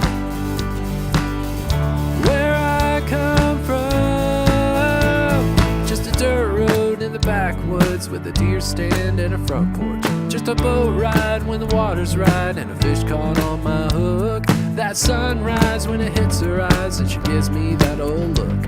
I know that I've already won where I come from. Where I come from. Now you can layer more layers of compression if you'd like. So if I wanted to add another compressor, I can get even more dynamic range sucked out of this vocal. I'm gonna set this one to a 3.3 to 1 ratio. I'm gonna go with a lower knee. I want this thing to jump in right away. And the release time, let's go again with something around 100 milliseconds. I'll set an auto gain. Let's see if we can get about 3 more decibels of compression out of this vocal. Where I come from, where I come from. Just a dirt road in the backwoods with a deer stand and a front porch. Just a boat ride when the water's right and a fish caught on my hook. That sunrise when it hits her eyes and she gives me that old look. I know that I've already won where I come from. Where I come from. Where I come from. That's where I come from.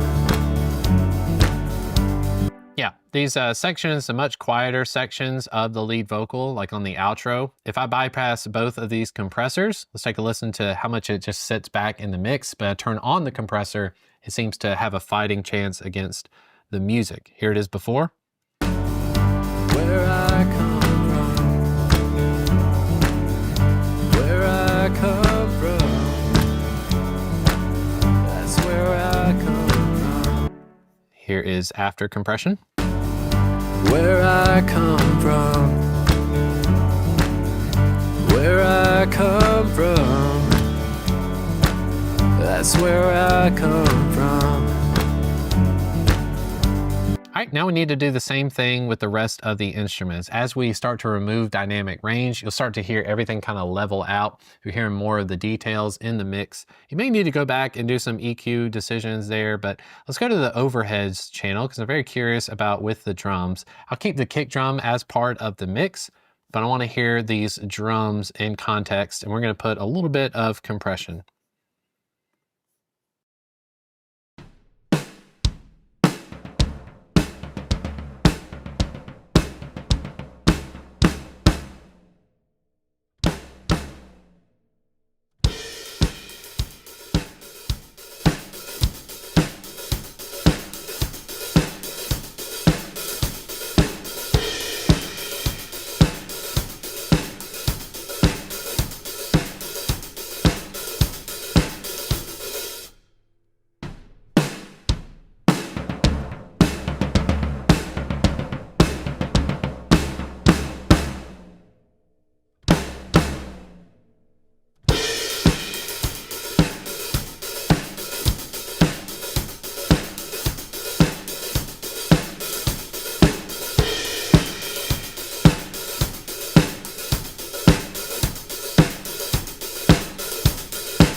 This drum sound a whole lot more exciting, kind of explain the process of what I was thinking.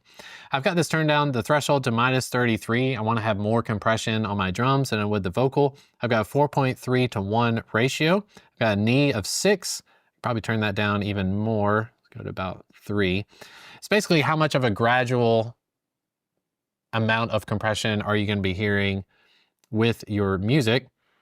The attack time I've got set to 27.5 9.9 milliseconds. This is because with drums, I want to have that initial transient. I want to have that attack of the stick. I want it to be able to come through first and then compress the back half of the transients. So I'm going to go with a slower attack on drums. And then the release time, I've got 120 milliseconds. So it's going to be clamping on to more of the drums for a longer period of time. The makeup gain, I'm not using auto. I find that the auto is turning it up a little bit too much for my liking. So I've got it about 8 decibels. The mix knob is at 100%. Let's take a listen to before and after. Here's before.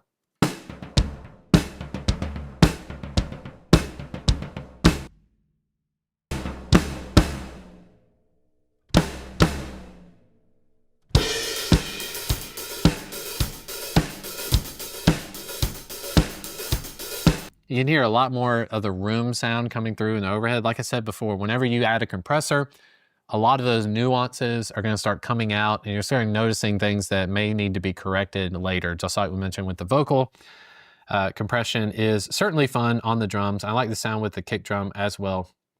May need to go and change that stuff later, but let's address some of the percussion. So I'm going to go to the percussion bus. Again, these are the claps and the shaker. I'm going to add a compressor. Let's just go through and find a preset here. We can go to drums. Let's see, we're gonna go with percussion. They've already got a preset for that. It's like they've got a release time of 50.5 milliseconds on the attack, threshold, and then 2:1 ratio. Let's take a listen how this is doing on chorus 2.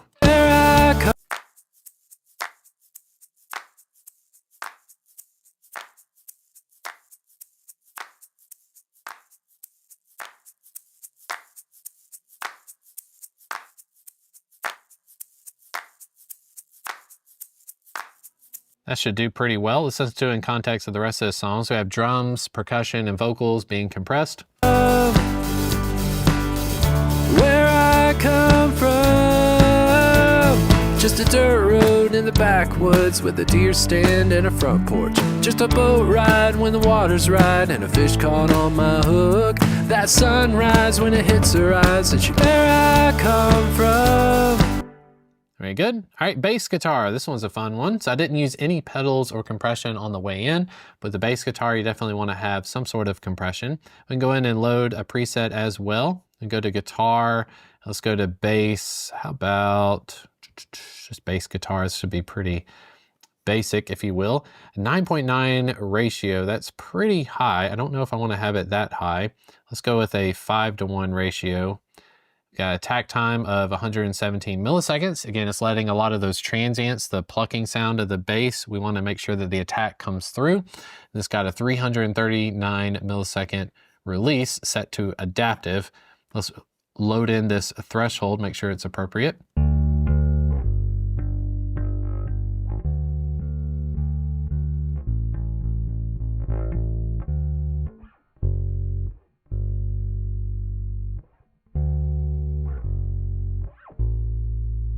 That's pretty appropriate. We've got the threshold at -24. I'm adjusting the threshold so that I can see that we have at least 3 decibels of gain reduction. And then on the louder portions of the songs, we're getting probably -6. -3 to -6 decibels of gain reduction is something that you can definitely hear if you're used to listening to compression. But for the average listener out there, they probably won't even notice the effect whatsoever. Makeup gain is at 5 decibels. You'll find me using the presets a lot. It just takes a lot of the thinking process out of it, especially getting started out. Make use of presets, but then always adjust those to fit your specific needs, because the presets may not be set up how you want it to be. I wanted to go with a 5:1 ratio instead of 9:1. 9:1 ratio is almost limiting. I don't feel like I need to limit the bass guitar just yet. So here's the bass guitar before.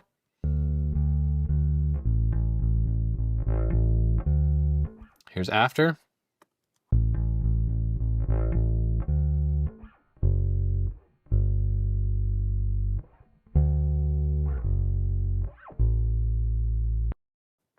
Pretty good as well. We'll go to the keys bus, load up a compressor.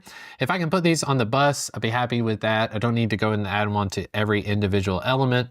This mix will be pretty straightforward. Here's the keys. I kind of adjust this one manually as we're going.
Okay, let's listen to that in context of the rest of the mix. So on the keys, this is the piano and the synthesizer. I've got it to -35 threshold. Ratio is 2:1. Knee is at 7.3. Attack time is 18.5. Release is 70 milliseconds. Makeup gain about 2 decibels or so. Let's listen to all of this in context of the rest of the mix. Where I come from, where I come from, where I come from.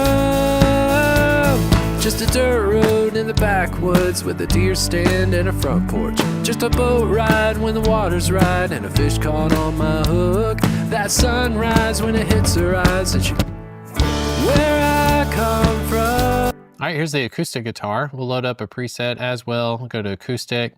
Let's go to acoustic guitar 1. 6.3:1. The knee is about 15. Attack time of 1. Release time of 1:10. Let's take a listen to this in solo.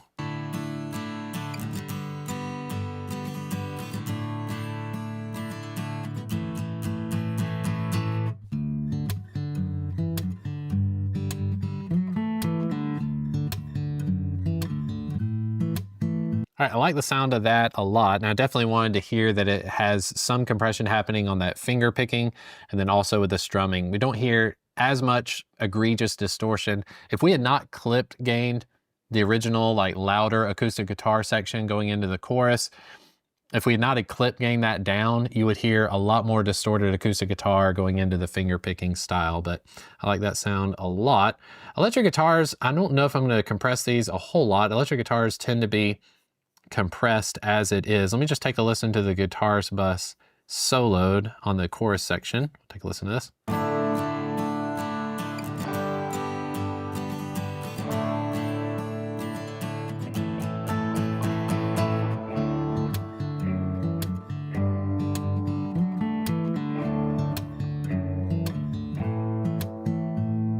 Sounds okay to me.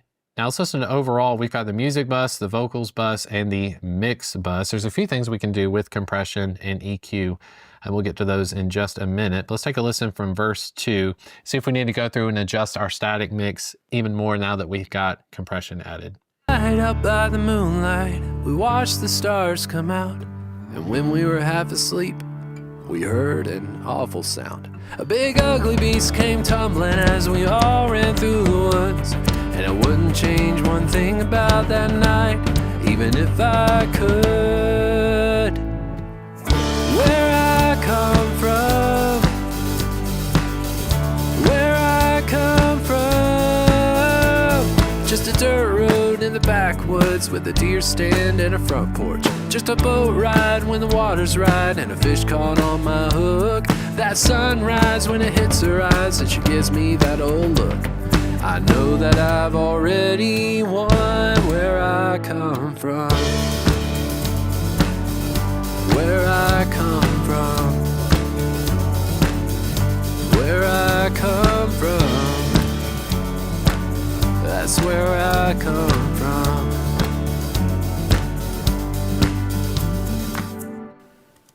Nice. We'll take a look at the compressor on the overhead channel. Where I come.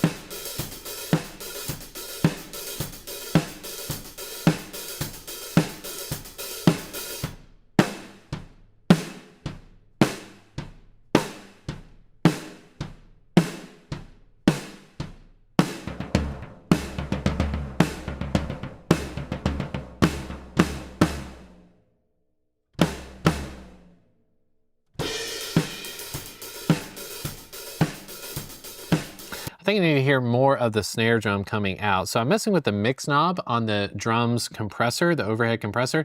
The mix knob is basically letting me blend in the dry signal with the compressed signal. So the compressed signal is set to about 78%. So we're hearing about a quarter of what you're hearing is the dry drums coming out. I really want to hear more of the snare drum. So I'm going to add an EQ. I'm not sure yet. It's probably going to go after the compressor, but let's take a listen to chorus 2. And I'm gonna try and isolate the fundamental from the snare drum. I think the cymbals are plenty loud. They could probably be turned down a little bit, but I'm trying to bring out more of the snare drum in that mix.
when it hits her eyes, and she good. Where I come from, where I come from, just a dirt road in the backwoods with a deer stand and a front porch. Just a boat ride when the water's right and a fish caught on my hook. That sunrise when it hits her eyes and she gives me that old look. I know that I've already won where I come from, where I come from, where I come from. Okay, nice. So the decisions I made on the drums bus, somebody working through it just there. We've got the compressor set up how I like it. The EQ, I've decided to use a dynamic EQ to boost the low end of the snare drum. We didn't have a close mic on the snare drum. Well, again, we're using that SM81 up about 3 feet above the snare drum. I need to bring out as much low end on the snare drum as I can, but I didn't want to bring up the low end over like everything. So I switched it to dynamic mode. I've got a range set to a positive 10 decibels. So anytime that certain frequency is getting information at that threshold, I'm going to boost it 10 decibels louder. And you can see that kind of fluctuating as the song goes. So when I'm hitting the cymbals or I'm hitting the kick drum in the cymbals, you don't see this big spike at that frequency, but it's only when I'm hitting the snare drum. There's a few spots where the snare drum is not consistently producing that low end hit. This could be something that could go in with snare samples. We can go in and snare sample replace if we need to.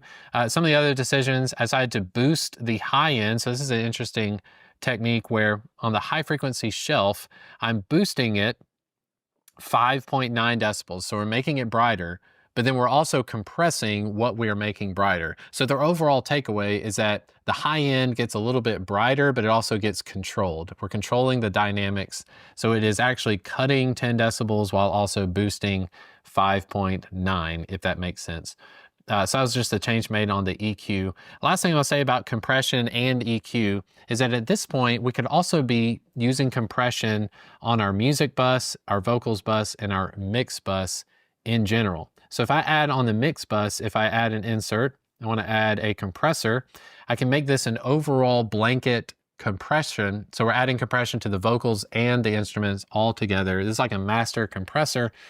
But in this situation, I want it to be super subtle. You don't want to do a heavy amount of compression on the mix bus. Let's just play around with it on this chorus 2. We'll get maybe a decibel, 2 decibels of compression. This will help kind of tighten all those things together. Here we go. Where I come from,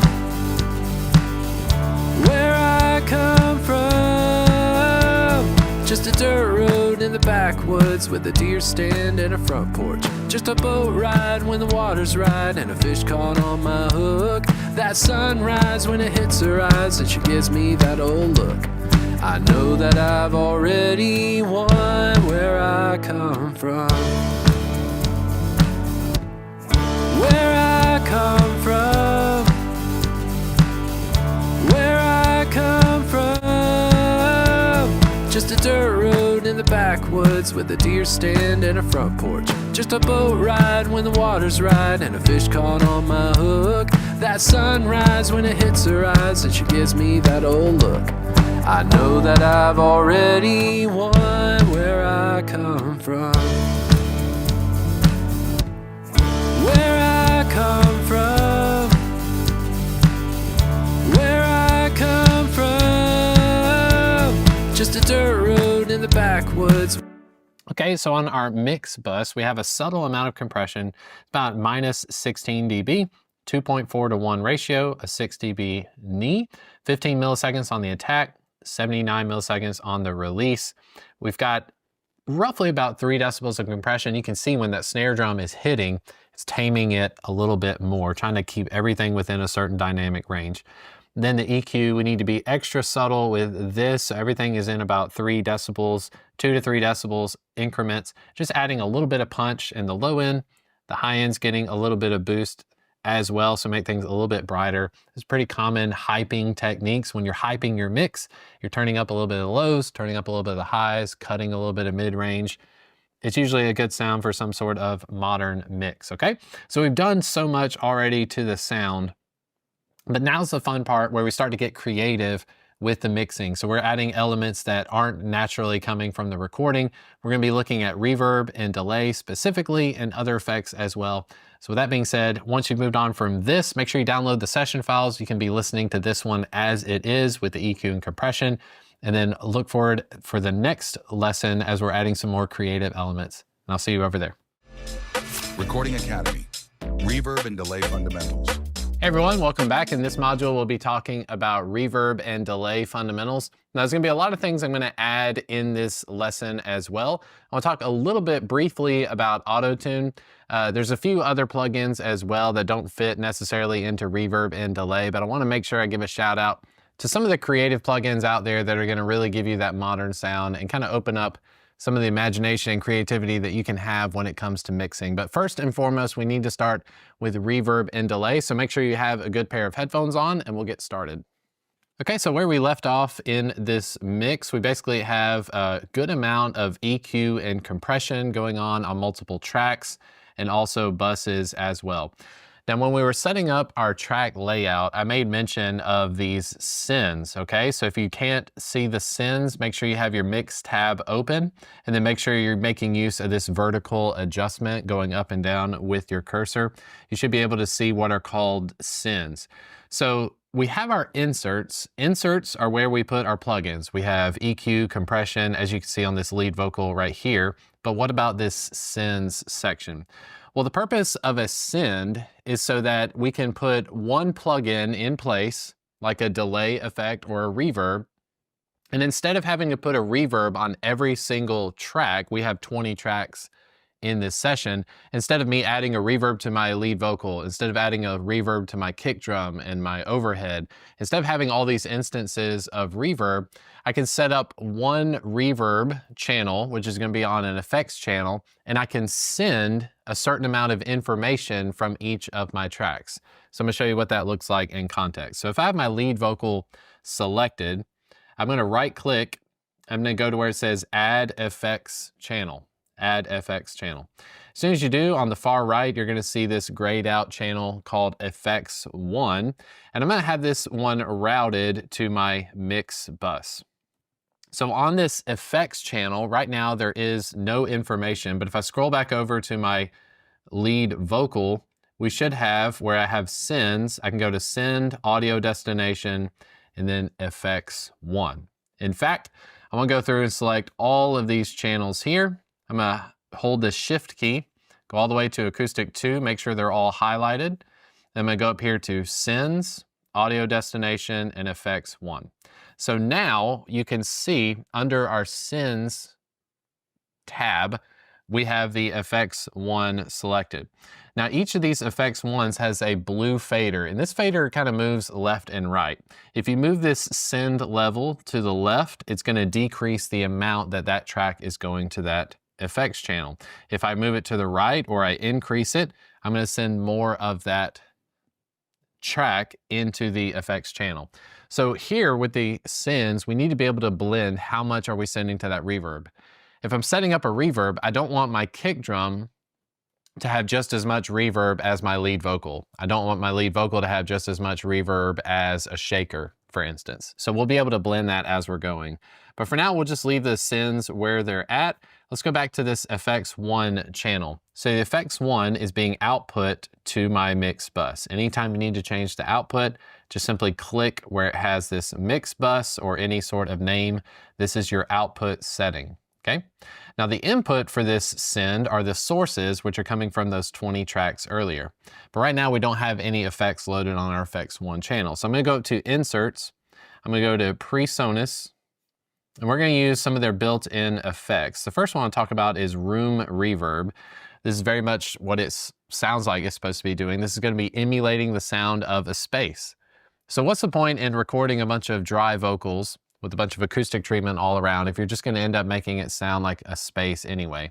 Well, we want to have as much control as possible. So if you have something that's very dry and very direct, you can obviously add more reverb to it. But if you record something that's very echoey and ambient, it's very hard to take away ambience. So we have a bunch of dry recorded stuff, and then we have this room reverb set up. Now, each of these settings, there's a few main ones I wanted to point out to you. And of course, this is going to change depending on what preset you might be using. I highly encourage you to use a preset. First of all, we have this tail pre-delay offset. So a pre-delay is going to be a delay in the signal before the reverb happens. So if you think about a snare drum having a very exact moment where the snare drum hits, how soon does that reverb start to happen? If you have a 0 millisecond pre-delay, meaning you have no pre-delay whatsoever, the reverb will start as soon as that snare drum hits. So your snare drum hits and you have reverb. If you delay that reverb signal, you'll hear more of that initial hit. You'll hear the hit of the snare drum, and then however many milliseconds after is when the reverb will start. So you'll have more of a hit reverb instead of it being hit reverb. That makes sense. So pre-delay comes in handy when you want to get more of the nuances. You want to hear more of that dry, unaffected signal. For now, it's just set to 0. The length of the reverb is very important. Most of the time we're talking about in seconds. A good natural space to be in is anywhere from 1 to 2.4 seconds. 2.4 seconds certainly is going to be something that you're going to be hearing, but if you have it set to 3 seconds, which is the default on this reverb plugin, 3 seconds is a long time in the world of music. So you're definitely going to hear this as an overly affected signal. You're just adding more length to the reverb. How long is the decay happening? And then we have the mix knob. Okay, so this is a mix knob for early reflections and then late reverb balance. So this mix, early reflections basically sound more like an echo or a flutter. So how much of that fluttering, the bouncing of the walls, do you want to hear? If you don't want to hear any early reflections, you can simply turn this mix knob all the way to the right. Visually, you can see this happening on the screen. You can see we don't have any of those transients. If I move this all the way to early reflections, these vertical bars, those are the slapping against the wall, so to speak. We can move this up if you want to have less of that early reflections. You want to hear more of just the reverb tail. As you can see, you can mess with the mix knob as well. Now, size is going to have to do just with the color of the reverb. Like you want something to sound really tinny and small to be more like a bathroom. That's going to be a smaller space. You can mess with the geometry as well. They have a medium hall, a large hall. A room reverb is not necessarily going to be like a studio room. It's more going to sound like a bedroom from my experience. In a small room is going to be like a closet or something that's very unnatural and not as musical. Most of the time I'm sticking with a medium hall or a large hall, and as we'll get to some presets in the future. Now, character is simply going to be kind of like an EQ for your reverb. How much dampness do you want to have? How populated do you want the reverb to be? This will kind of tame some of the harshness you might hear with some of the reflections in reverbs. Then you have some geometry changes as well. Stuff at the bottom, I'm not changing very much at all. I'm going to pick a preset that I like, and then I'm going to tune that preset, as we'll see in just a second. So if I'm having every track go to a reverb, I don't want this reverb to be overly musical. I don't want it to be something that's in your face reverb. I want it to be very subtle. So I'm going to click this button for the presets here. Let's get to where you can see it.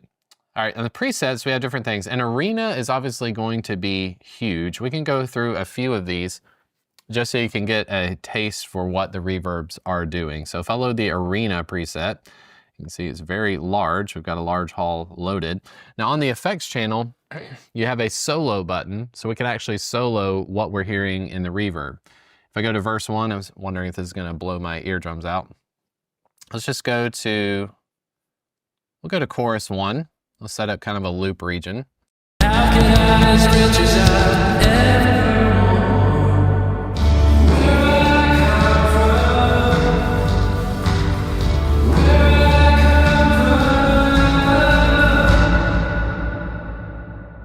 from. And you hear with that arena, it's got an extremely long reverb to it. Okay, we're getting a lot of reflections going on there. All right.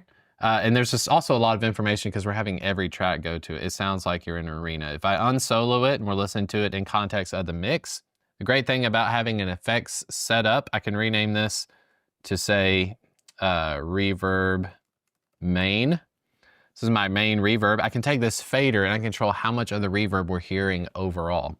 So I'm gonna go ahead and play the chorus 1. You'll see me switch through different presets and we'll kind of find something that sounds pretty good. Here's it in context with the rest of the music. Where I come from,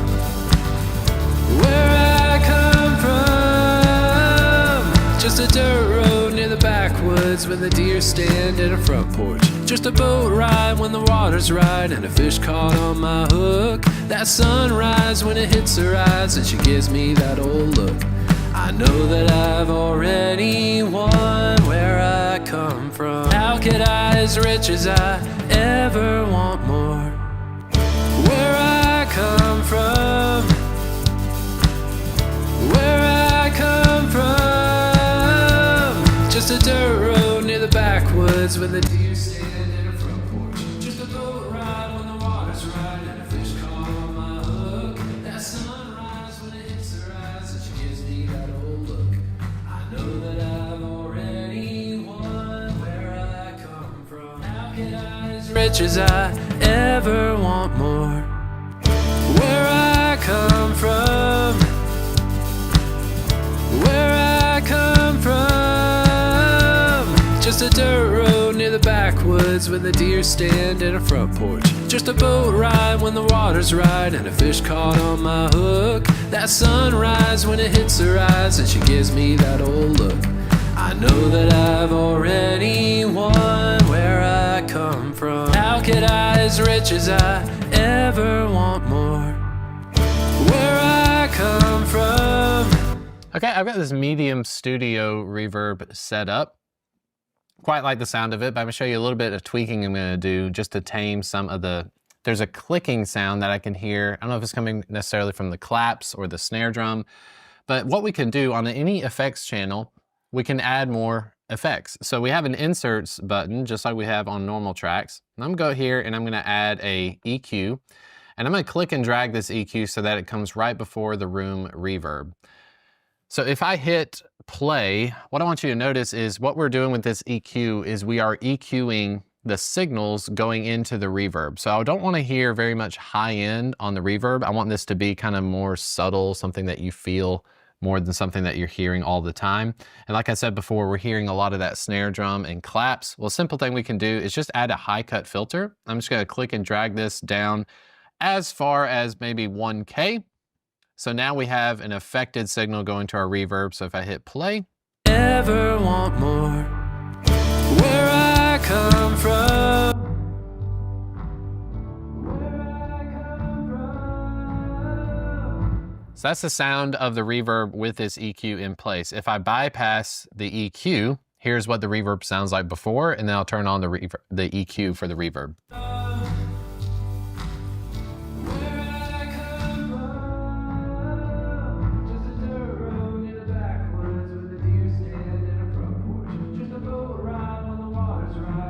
And here it is in context with the rest of the mix if I unsolo the reverb.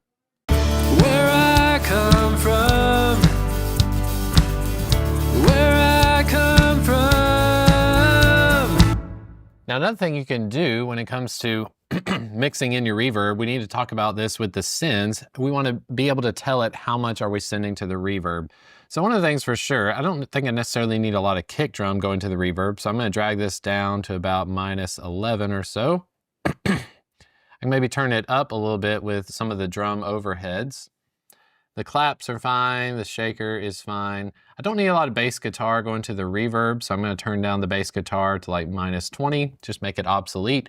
If you want to bypass this completely, you can just hit the little power icon next to any of your sends to make sure that they're not going at all. The piano and the synthesizer seem to be okay.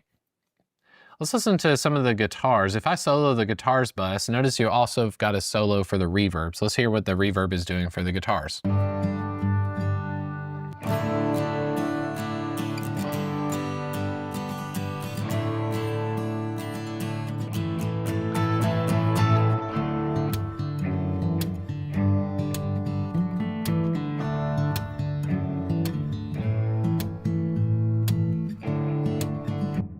Obviously the ambience and the reverb, something that I personally really wanted to hear with the guitars. I'm not using any sort of reverb pedal, except earlier when we had the Universal Audio, the Dream Effects pedal, it has got a reverb knob on it as well. Had a lot of spring on the DI signal. But as soon as you add some reverb, it's really helping to glue your tracks together. Another effect we want to talk about is also the delay function. So I'm going to do the same thing pretty much I did with the reverb, but I want to be a little bit more specific with what sorts of delays I'm adding. So let's add a delay to our electric guitars. I'm going to highlight each of these. I'm all selected. Let's go ahead and add an effects channel. We'll call this one delay. And then I want to highlight these as well. Go to sends, audio destination, and then I want to send these to the delay. And again, I can increase the visible space I'm seeing vertically. Notice our mix window is getting a lot more crowded than it used to be. But now we've got these signals going to this delay effects. But of course, we need to add a delay. Presonus has got a pretty fun one called analog delay, which looks very much like a guitar pedal. This one's got a whole lot of swirling information, things that sound pretty crazy. One important thing to note, whenever you're using an effects that is on any sort of plugin that you're using on an effects track, you will see this 100% locked wet signal. Generally speaking, when you have an effects channel set up, you're wanting that effects channel to be 100%. So you're not hearing any of the dry signal whatsoever. Now, you don't have to be locked into this. You can always uncheck this box and you can dial this back so you're hearing more of the dry signal come through. But this would be more kind of like a parallel processing effect than it would be a natural effects channel. Most of the time we just keep this locked, and that way you can change how much delay you're hearing. So with this delay, I'm very interested in doing a lot of width. So I'm going to increase this width knob. And the main things you want to be concerned with are the time factor and the feedback. So this button for sync, it will actually recognize whatever tempo you have your song set to, and it can sync the time factor so you don't have to worry about how many milliseconds it is. This song, again, was at 108 beats per minute. So right now it is set to a dotted eighth note delay. If I take this knob here, I can change it to an eighth note. I probably want to go with something more like, let's see, just a regular 16th note. And if I uncheck the sync button, you can see that that happens to be 138.9 milliseconds exactly, okay? So you can set that to whatever you need it to be. All right, feedback. Now your feedback is going to be how often are you hearing the delays? How many delays are happening on the signal? So if you increase feedback, you will hear more repetitions of delay as it's going. Let's just take a listen. It'd be better to hear this stuff in context. So I'm going to solo our delay channel. Let's take a listen to what it's doing, and I'll kind of mess around with the feedback knobs and a few things on screen.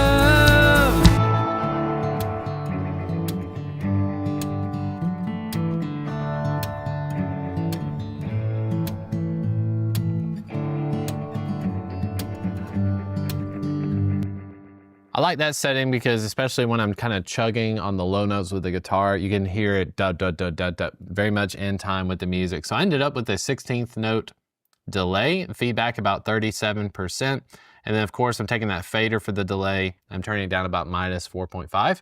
Now a cool thing you can do as well, you can send your delay into your reverb track.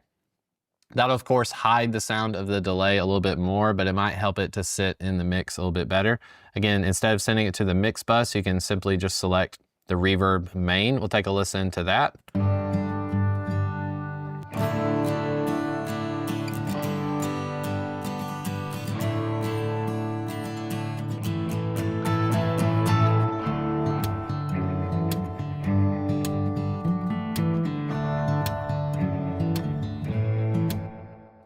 Now, a few other things you can do with delay. Of course, you can put a delay directly on a channel. If I go to the lead vocal, let's just unmute some of these solos here. We'll clear our solos.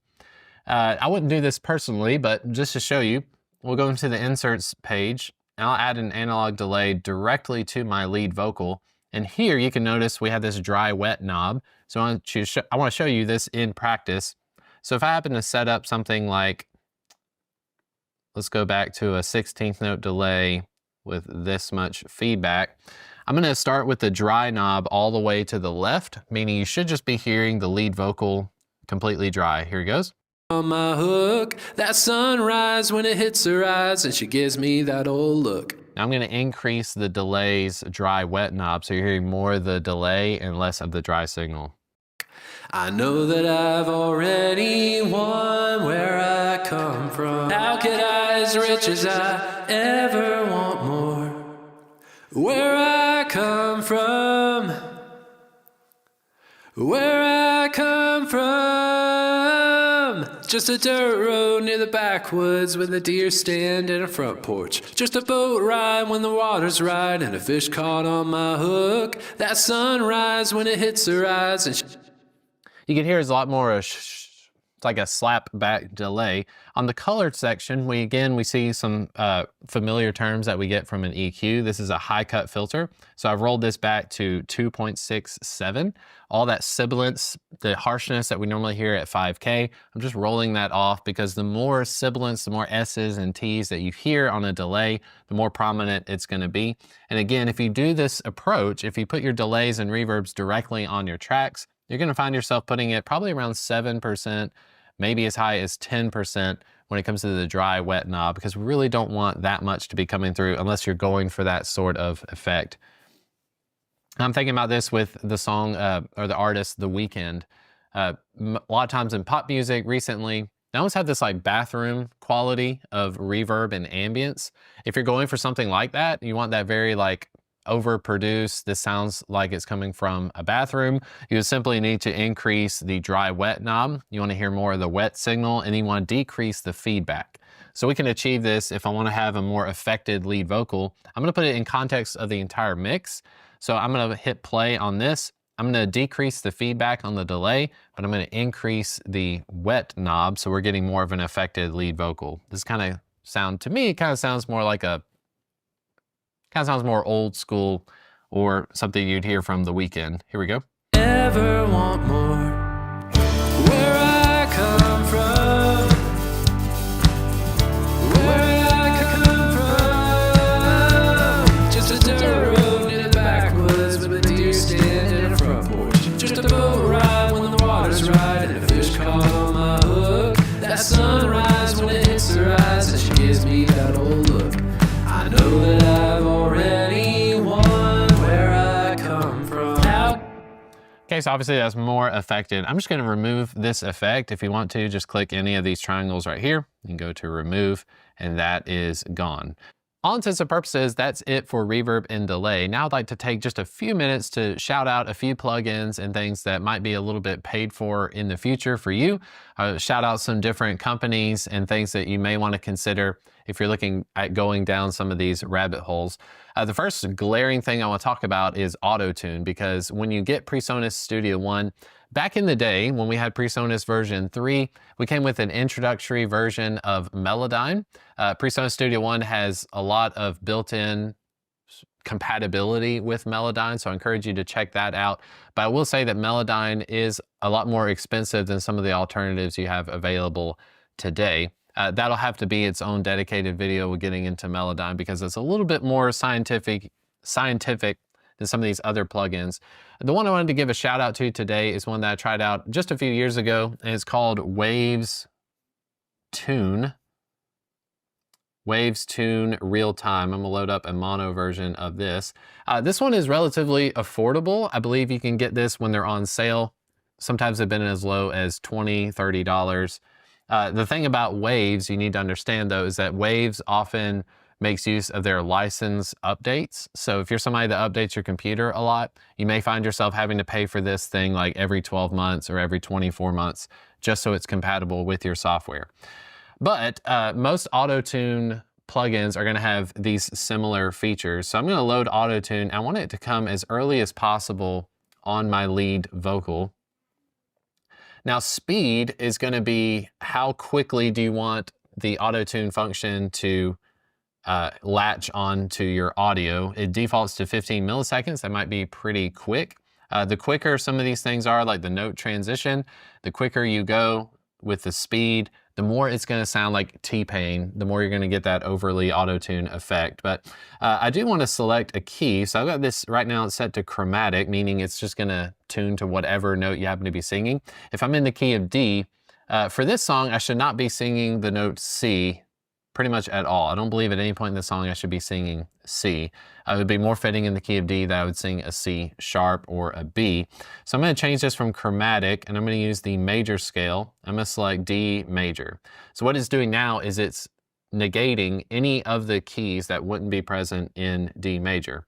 Also, I want to tell it that I am pretty much a baritone. This is going to be my range for this song. As you can see, if you select a different range, if you go up to alto, that's going to be like a lower voiced female. Soprano is going to be a much higher voiced female. And then you have as low as bass. So a bass singer can go very low. Baritone is usually in between bass and tenor would be like, for most pop music, it's going to be like a male singing very high notes. I'm going to go with baritone. And we'll just take a little listen to this effect, and you'll see me kind of dial in the speed and the note transition. I will be able to hear auto-tune as an effect. It's something that you'll hear over time, but I don't want it to be egregious like a T-Pain effect. I'm not going for a T-Pain effect. I just want it to cinch up some of the tuning on the vocal. Here we go. How could I, as rich as I, ever want more? Where I come from, where I come from, just a dirt road near the backwoods with a deer stand and a front porch. Just a boat ride when the water's right and a fish caught on my hook. That sunrise when it hits her eyes and she gives me that old look. I know that I've already won where I come from. How could I, as rich as I, ever want more? Where I come from, where I come from, just a dirt road near the back. So you can see this is definitely with the note transition at 16 milliseconds. It's definitely in the T-Pain category. I'm just going to type in, let's go with 50 milliseconds here. And speed, we'll go with 10 milliseconds. Let's take a listen to that. Ever want more? Where I come from, where I come from, just a dirt road near the backwoods with a deer stand. I think it's very subtle. So if you hear it in context of the mix, fortunately, I mean, I'm not a great singer at all, but when you're using tuning apps like this, it's nice to see it's not doing too much work. If I was just singing a completely wrong note, it would be better for me just to go and re-record. But most of the time, it's just I'm a little bit too flat or I'm a little bit too sharp. Here it is in context with the rest of the mix. We'll unsolo the lead vocal.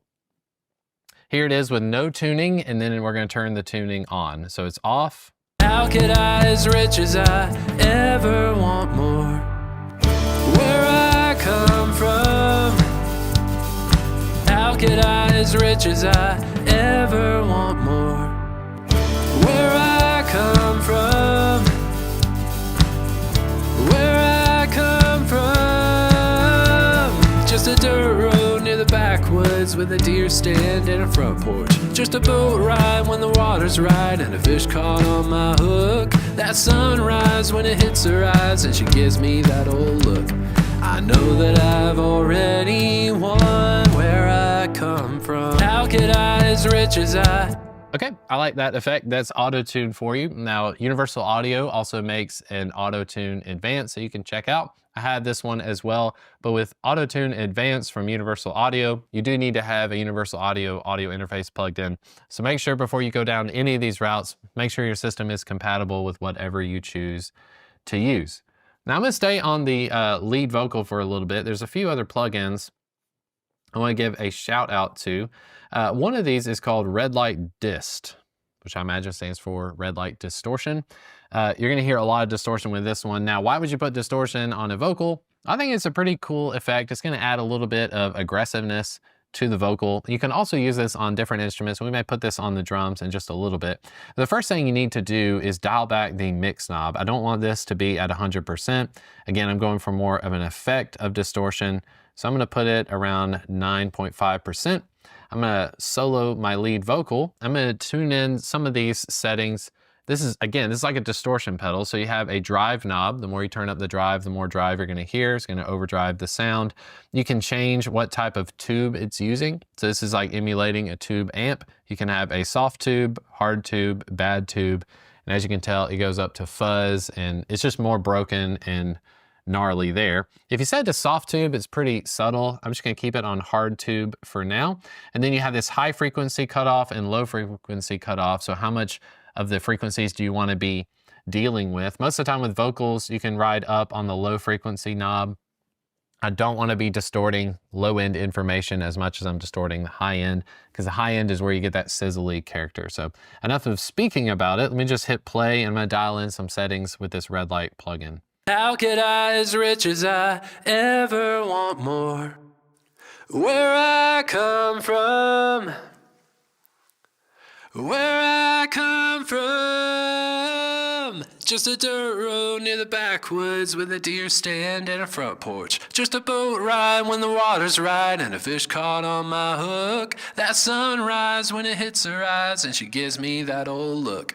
I know that I've already won where I come from. How could I, as rich as I, ever want more? Where I come from, where I come from, just a dirt road near the backwoods with a deer stand and a front porch. Just a boat ride when the water's right and a fish caught on my hook. That sunrise when it hits her eyes and she gives me that old look. I know that I've already won where I come from. How could I, as rich as I, ever want more?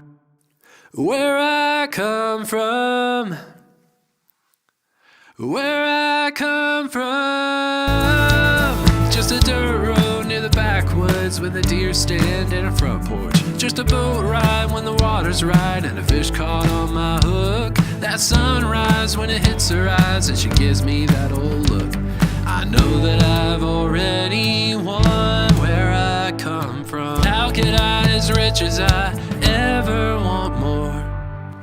Where I come from, where I come from, just a dirt road near the backwoods with... All right, we're gonna add that red light distortion plugin to the drums as well. Just so you know, back on the lead vocal, settings ended up with a mix knob at 6.5%, drive knob at 3.6. I switched it to a transistor. We have the high frequency as high as it can go at 16K, and then we're rolling off everything below 215 Hertz, which helps clear up the mix quite a bit. All right, so back on the overhead. This is fun putting on drums. Let me just go ahead and solo the overhead and the kick sample so you can hear this in effect.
right, that's pretty fun. Let's do it in context of the rest of the mix. Again, here's the settings for the overhead mics. Where I come from, where I come from, just a dirt road near the backwoods with a deer stand and a front porch. Just a boat ride when the water's right and a fish caught on my hook. That sunrise when it hits her eyes and she gives me that old look. I know that I've already won. Where I come from, where I come from,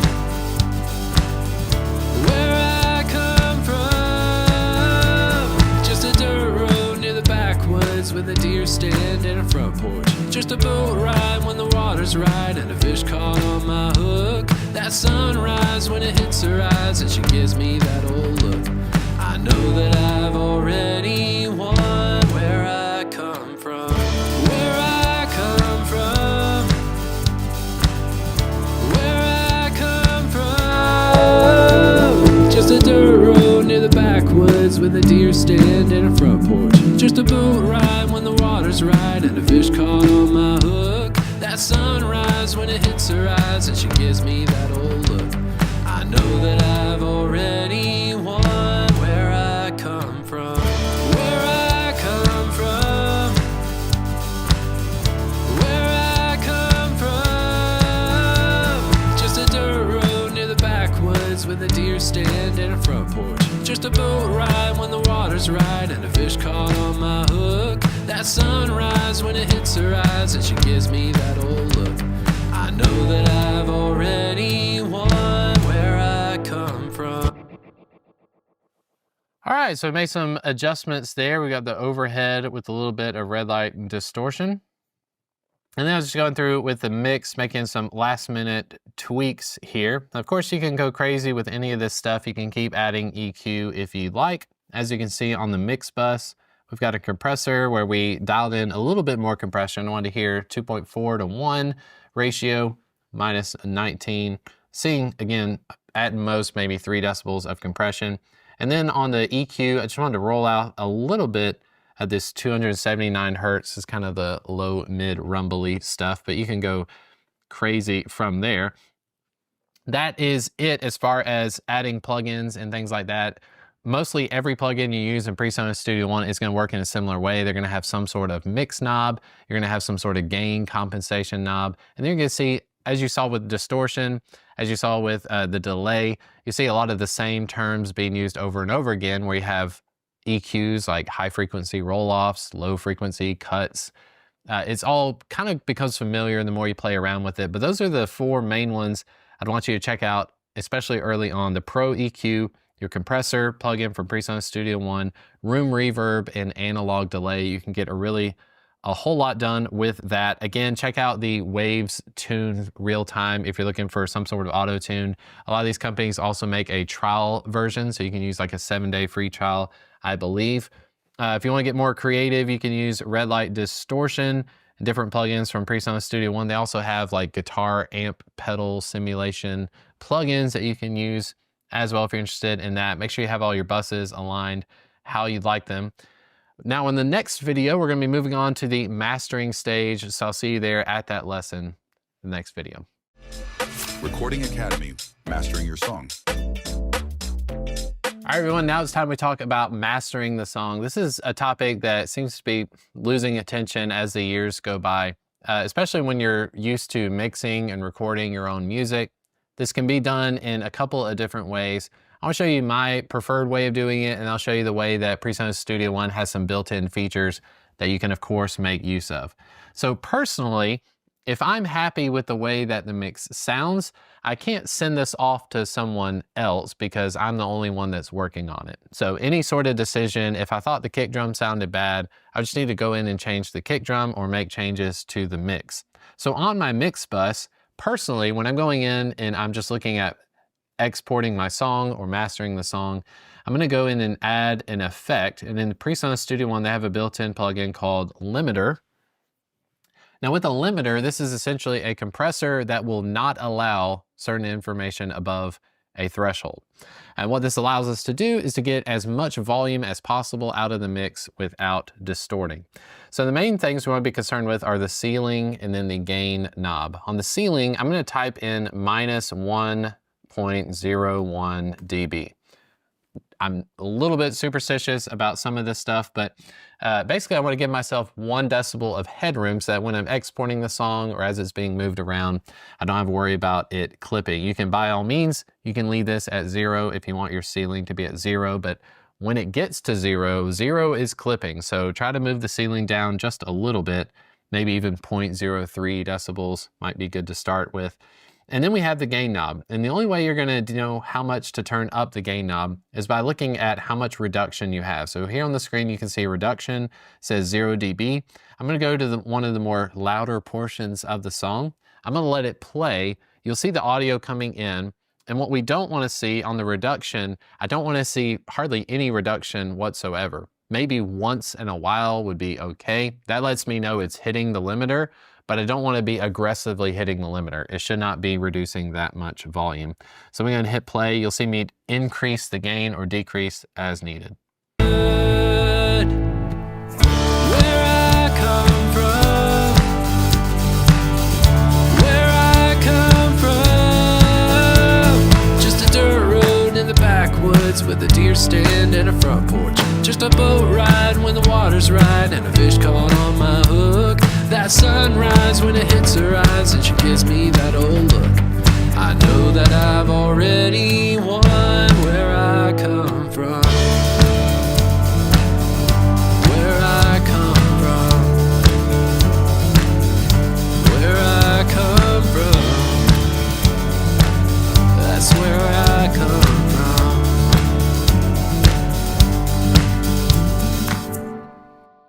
Nice. So as you can see with the limiter, we are getting some limiting about 2 to 3 decibels, but it's only happening on some of the more egregious hits on the drums. And I'm okay with that because by and large, we didn't compress the drums that much whatsoever. And what I'm hearing in my headphones is just fine. So that would be a simple way of going through and making sure that our gain is, you want to get as much volume as you possibly can so that when you export your song, it's not too quiet. If your song were too quiet and you don't see any reduction happening, you of course need to increase the gain. I only had to increase the gain about 1.98, about 2 decibels being added there. And for all intents and purposes, I would be ready to export this song so that I can go do my car test. So the car test, believe it or not, if I asked you where's the place that you listen to music most often, you could easily say your AirPods. Maybe you have a pair of AirPods that you listen to music or podcasts all day long. For most of us, it's going to be in the car. So when you're driving around, you're either Bluetooth or you're listening to stuff in your car speakers sound system. And believe it or not, the place that you listen to music most often is going to give you the truest, most unbiased summation of what you're hearing. So what I'll often do is I'll export the song, I'll airdrop it to my phone, and then I'm going to take it to my car. I'm going to listen to it in the car speakers because that's where I'm used to listening to music too. Of course, if you're using headphones like me to mix your audio, you need to check it on multiple sources as well. So I've got a pair of AirPods Pro. I'll put those in, I'll listen to it, bounce to another song. Maybe there's like a John Mayer song or somebody that you've been listening to a lot. You can compare their songs as well, just to find out, are the drums too loud? Are the drums too quiet? You can get a lot of your clarity from that, but we need to know how to export our songs. So there's a couple of different ways to do that, and I'm going to get back to mastering in just a minute.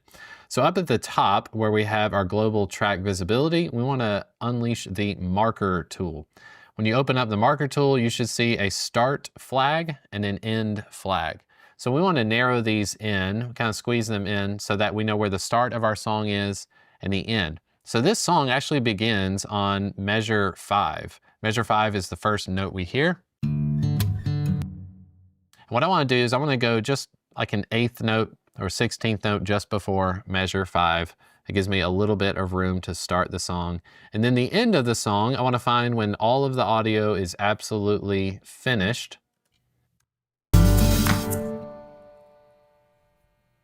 Right at about 71. So I'm going to put this on 71, and that is my end.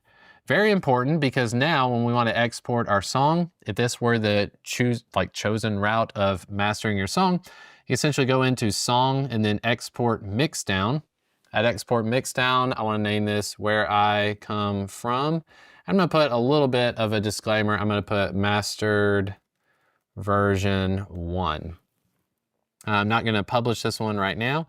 The export formats, you're used to seeing MP3. By all means, you can export an MP3 if you need to, but the thing about MP3, it is one of the most degraded versions of audio that you can export. So I highly recommend you stick to WAV file if you can. Go to WAV file, you want to set it to 24-bit 48K. This will be the truest representation of the audio as you've been listening to it in Presonus Studio One, but you can also do multiple exports. So you don't have to stick to just WAV, you can have WAV and MP3 selected. I just say if you're gonna do MP3, make sure you keep it at 48K, go with a constant bit rate and change it to 320 kilobytes per second. This is gonna give you the most high quality MP3 as possible. MP3 is gonna be a smaller file size, but like I said, it's got a lot of lost information as well. Now, export range, it will ask you, do you want to export what's between your loop region, which for this song would be way too much. So we're going to change it to between song start and end marker, which is the ones that we just set up. So between song start and end, I don't want to adjust the loudness whatsoever. I've got an output. I want to choose the main, speaker format original, right tempo to audio files. And I'm going to click OK. As soon as I do, now it is doing an export of our song. Our song is now theoretically finished. But what we're going to do, of course, is I want to take my phone nearby. All intents and purposes, this is my audio file. My song is now complete.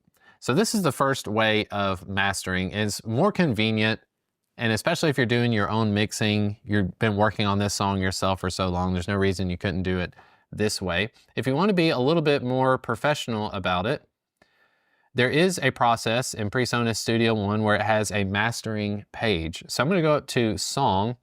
I'm going to go to Update Mastering File. It says Update Mastering File of this song. The song will be saved first. Output main, duration 2 minutes, 26 seconds, 32-bit, real-time processing, no, etc. We'll say yes.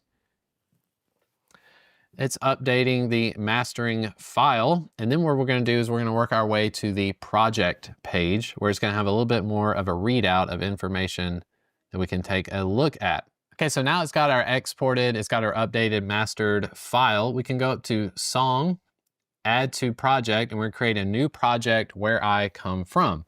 Of course, I want to keep it the same song. I want it to be a 48 kilohertz. I'm going to say OK. It is now updated our mastered file, so I'm going to click OK. It's going to do one more sweep through. It does it quite often. It wants to make sure that your mix is exactly what it is rendering for the project page. So now here at the bottom, what we have is our exported mastered track. Now you see this screen looks very different than our mix window. If you have multiple songs loaded, you'll see multiple songs down here at the bottom. So the great thing about a project page is that you can quickly reference multiple songs within one album. So if you're working on an album or a collection of songs, definitely make use of the project page as I've been showing you. But with this project page, if I hit play, you're gonna see a lot of information being visible on the screen. Up here, we have sort of our frequency read off, and then we have our LUFS, which are loudness units, full scale. We'll be able to see how loud this actually is, be able to make adjustments as needed. So let me go ahead and hit play. We'll listen for just a little bit. Where my Uncle Buckwind broke his arm doing tricks in '03. That creek is my ocean, those woods are my shore. How could I, as rich as I, ever want more? Where I come from, where I come from, just a dirt road near the backwoods with a deer stand and a front porch. Okay. So now a great thing about this mastered page is that you can go in, and this sort of works just like your mix bus or your print bus, whatever you want to call it, would be. I can go in here and add an EQ if I want to. So now I've got another EQ. Just a boat. I can filter this song as much as possible. Alright, when the water's right and a fish caught on my hook. That sunrise when it hits her eyes and she gives me that old look. I know that I've already won where I come from.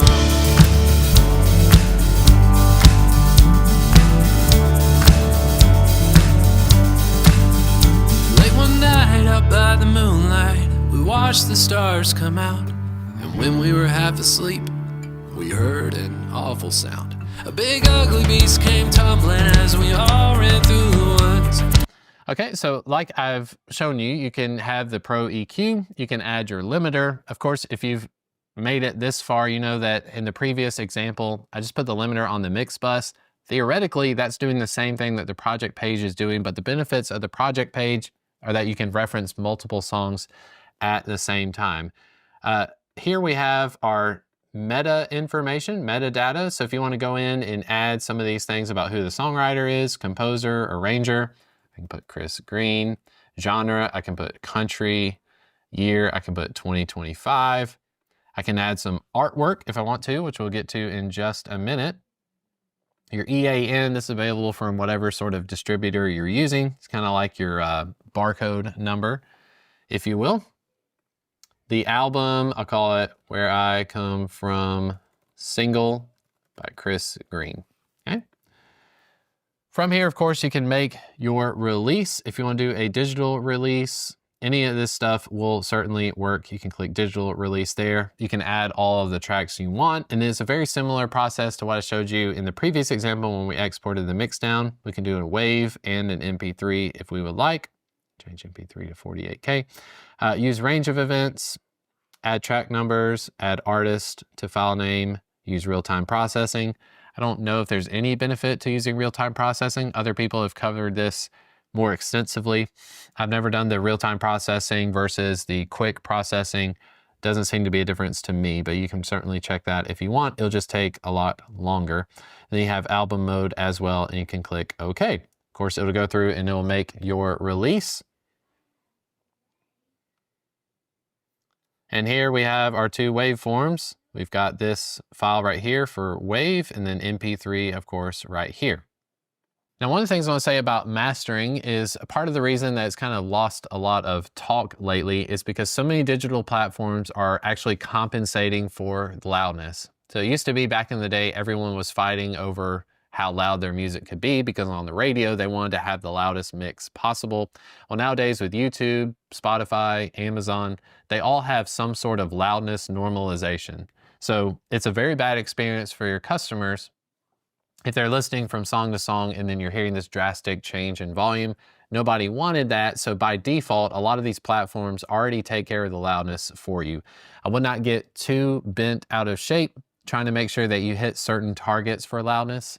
Like if you know that there is a Weezer song where their loudness units is -12, don't try to hit -12 at risk of messing up your mix. If you're happy with the mix, the way that sounds in your car, the way it sounds in your AirPods, if your friends are listening to it, they like the sound of it, don't get bent out of shape that maybe it's at -13 LUFS rather than -12. That's something that you can really go down a rabbit hole with as well. But by and large, that is the mastering process. In the next lesson, we're going to be talking about creating our album art, which is going to be useful, especially when you're exporting the songs. You want to make sure you have a good picture loaded. I'll see you there at the next lesson. Recording Academy, album art and release. All right, everyone, for all intents and purposes, we have our song mastered. It's ready to export. But first and foremost, you're going to want to have some sort of album art. So previously, I created this YouTube video where I cover Canva. Canva is certainly a free graphic design program. It's very user-friendly and it's kind of taken off over the past couple of years. There is a pro version as well if you're interested in getting more features out of it. But if you're just simply wanting to put together some album art that's maybe like creative, it's got a few font choices, maybe a stock image of a bird, things like that, I highly recommend you check out Canva. I'll show you that here from this video that I put on my YouTube channel. And then also, I'm going to show you how to use DistroKid. DistroKid is a music distributor online, and it allows you to upload to many different platforms. Personally, I'll give you a recommendation here that If you are somebody that has interest in growing your own platform, like you want to have your own YouTube channel, or you want to have your own Amazon Music channel, of course, the number one recommendation is that you take ownership of your own music and your own distribution. I will just say from personal experience, is a very difficult route to try and grow those things on your own. So personally speaking, I use DistroKid to upload my music onto Spotify, Apple Music, and Amazon Music only. I don't check off the boxes for YouTube Music because I have my own YouTube channel. It's relatively easy to upload your music to YouTube. But if you're somebody that just wants to focus on making your music and you want to have a platform where you can just upload your song every now and then and it'll put it out on the different platforms for you, that's of course where DistroKid comes in handy. But if you're somebody that's wondering, should I go the route of using a distributor? Distributors just get rid of a lot of the regulations and things that are in place. They're going to keep you from uploading your music. I remember back in the day, this may still be the thing, but when we had iTunes, iTunes was very strict about who could upload music to their platform. So iTunes had certain things in place where only record labels could be uploading their music to the platform. It's very difficult as an independent artist or somebody that's just doing it yourself to upload to iTunes. So when things like DistroKid, CD Baby, when all these different platforms, distributors became available, it was very exciting. So number one recommendation, go with the free version of Canva and then consider DistroKid. Make sure you watch this video on how I'm using DistroKid and then you can assess if that's the route you want to go yourself. If you do decide to go with DistroKid, just start off with a simple plan. They have with their beginner packages, I believe you can have one artist, which if that happens to be yourself, you're gonna be in good luck. It also has features with DistroKid where anytime you receive payment for a song or a certain amount of streaming revenue, which is not much whatsoever, you can actually split the royalties among yourself and the songwriter or yourself and the artist. So if you have multiple people working on one session and you want to be able to split it up 50-50, or if you want each person to get 10%, you can certainly do that with DistroKid as well. They'll take care of that for you. But most of the distributors out there are going to have similar results. So make sure you do your research. Personally, I'm using DistroKid and I'm using Canva for these processes. I'm going to hand it over to myself to fill you in on the rest of the details, and I'll see you back for the next lesson. All right, when you first get into Canva, you very much can use just the free version. The pro version has a lot of fluff, has a lot of extra elements that you may find useful in the future, but for now you can get by with the free version. I'll show you how to build this album artwork from scratch. I'll show you my process and you can adapt it to as you need. I know this is very opinionated. Your album artwork should and probably doesn't look the same as mine, but in Canva, I want to go up to create a design. You can type in something like album art if you want, and it will give you recommendations. I recommend you stick to 1400 by 1400 because the dimensions of your artwork do need to be a square, okay? It needs to be a square. So 1400 by 1400. When you create your design, it's probably going to look like this, where it is just a white square. First thing I want to mention is you may want to just use a template. So in order to use a template, you're going to go over here to Design. And then on the Design tab, you have the templates selected. You can type in whatever you want. If I want my template to be based on moon, I can type in moon. And then when I do a search, it has all these pictures of the moon and all these templates that I can definitely put to use. If I click this one here, it will load all of the elements for that artwork here on Canva. I can go in and edit this text. I can put where I come from. I can put my name down here. I can make it say Chris Green.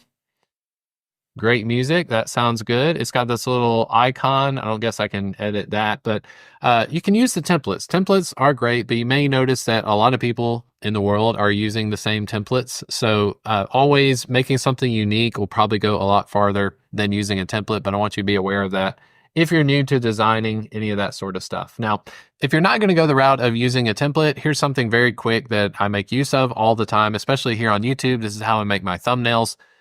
We basically just have a white square. You can click up here. If you have the white square selected, go up to pick a background color, select any color that you want. I went with this kind of greenish color. And then what Canva allows you to do is you can actually drag and drop photos into Canva that you can edit later. So I took a picture of myself here in this room. I can go to my uploads. I can scroll through till I find, here's one of them here. Now you're looking at this photo and you're wondering, well, there's all that stuff in the background. Well, a big element of a pro version of Canva is that you have a background remover. So if I just click background remover, now it's removed the background, leaving me. I can resize this.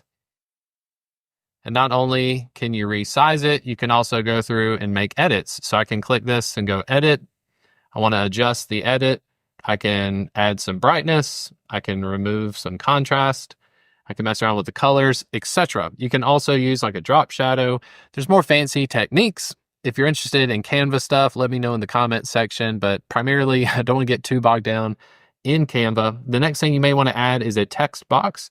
You can simply just click heading. It will add a text box where you can go in and, like I put where I come from, I can select that text. I can blow it up to be as large as I want it to be. About that, maybe change it to 2 lines there.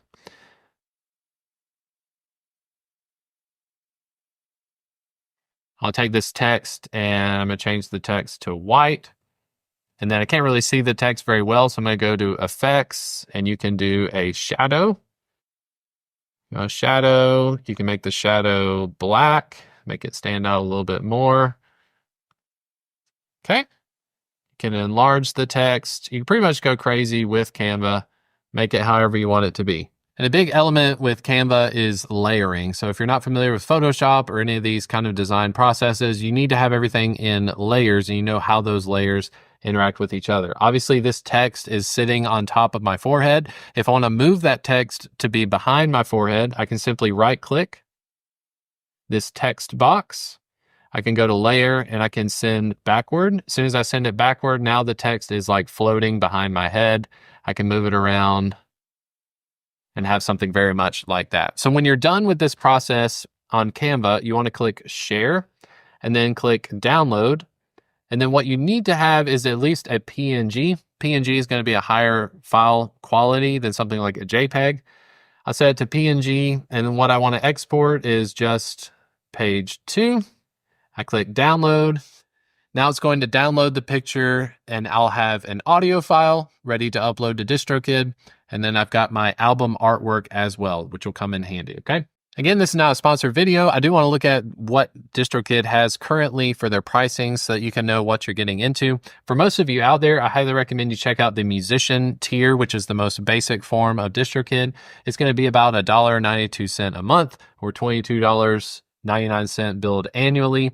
That's going to give you access to one artist. If you yourself are the recording artist, you'll be just fine with the musician package. You'll be able to put your music on Spotify, iTunes, etc. You're just going to get more features that you can look at if you go over to the compare plans page.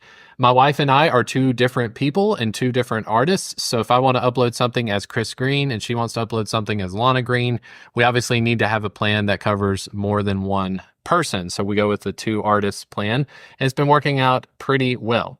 Now, when you have your DistroKid plan, you need to go to upload. So if you want to upload, we want to upload our music.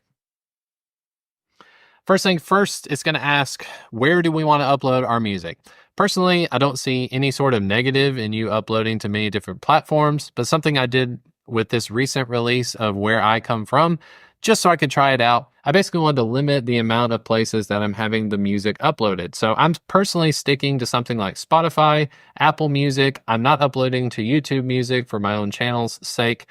I'm uploading to iTunes and Amazon. Those are the biggest ones. Everything else, it just gets really finicky. So if you don't have a social media presence or a social media profile on those websites, like I personally do not use TikTok, so I don't want my music on TikTok because I'll never know what's happening with it. If my music is getting stolen, or maybe they're making a bunch of money off of my music on TikTok, I'd have no way of knowing about it because I don't even have the app. So go through and select which of these you want to have uploaded. Obviously, Spotify, Apple Music, YouTube Music, Tidal perhaps, and then iTunes. Those are going to have some of the biggest numbers coming from those. Next is going to ask you, how many songs are you uploading? So for most of you out there, it's probably going to be a single. If you're just doing a single release, it's obviously going to be 1 song. But if you're doing something like my wife's hymns album, I believe we had 12 tracks. I would be selecting 12. But for this, it's just 1 song. Has this song or single previously been released No, it hasn't. If it has been, if you're doing like another version, like a radio edit or some sort of remix, then you probably need to check yes. Now it's going to ask you the artist or band name. Obviously, my name is Chris Green, but this is the name that you want shown on the profile. So when you go on Spotify, if you don't use your name, like instead of Chris Green, if I wanted to go as Country McGregor, if I had like a fake name that I wanted to use, I would put Country McGregor. It's asking what artist name do you want to be visible on the profile. Right now it's asking you, do you already have a Spotify artist page? Do you already have a music page? It says we're all set. If you have something associated with Apple Music or any of these profiles already in YouTube Music, you need to make sure you select it, or you can select Chris Green doesn't yet have an artist profile in Apple Music. Already on Instagram, no, Chris Green doesn't have a profile on Instagram. No, Chris Green doesn't have a profile on Facebook. Now it's going to ask you your release date. Release date is very important. Do not release your music the same week that you upload it. Why? Is because the distributor, it takes a long time for this music to get sent. So you at least need to be, I would say, at least 10 days out from your release. So at the time of this recording, it is December 20th. I would be setting this release for somewhere around January 2nd or January 3rd. It also has to do with marketing. If you want to spread the word about your music being released, you need to give yourself time for these platforms to have the music uploaded. It doesn't happen instantly, but you will get emails along the way. It'll say, hey, your music's ready on Apple Music. Hey, your music's ready on Spotify. Just give yourself at least 10 days out for everything to be set up. Record label, you can simply just put whatever you want. We use Green Family Music. Language is English.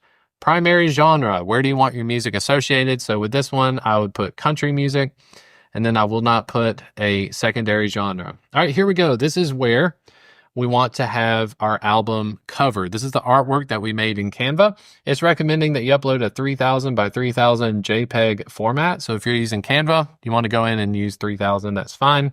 Click here to upload the image. We can select the image that we created. Click OK. There we go. Track title 1. This is the name of the song. I'm going to name this one, Where I Come From. Don't use any punctuations or anything unless you want that to be tied into your song. Where I Come From is the name of the song. Don't show any other artists in the title. This is the normal version. It's going to give you kind of a preview of what the song is going to look like on Spotify and other platforms. Now we need to upload the audio file. This is the file that we got from Presonus Studio One. So I'm going to select the audio file. I can go into Songs, Country Song, in my mix downs, and here we have Where I Come From. This is the WAV file. I'll click Open. And before it uploads it, it's got a few more questions here. Dolby Atmos, no, it is not. Singer-songwriter, cover song. I wrote this song. It's very important. If you're going to do a cover songs will cost you extra money. That's because you're covering someone else's song. This happened on the Hymns album. My wife sang the song Because He Lives, which is a Bill Gaither song.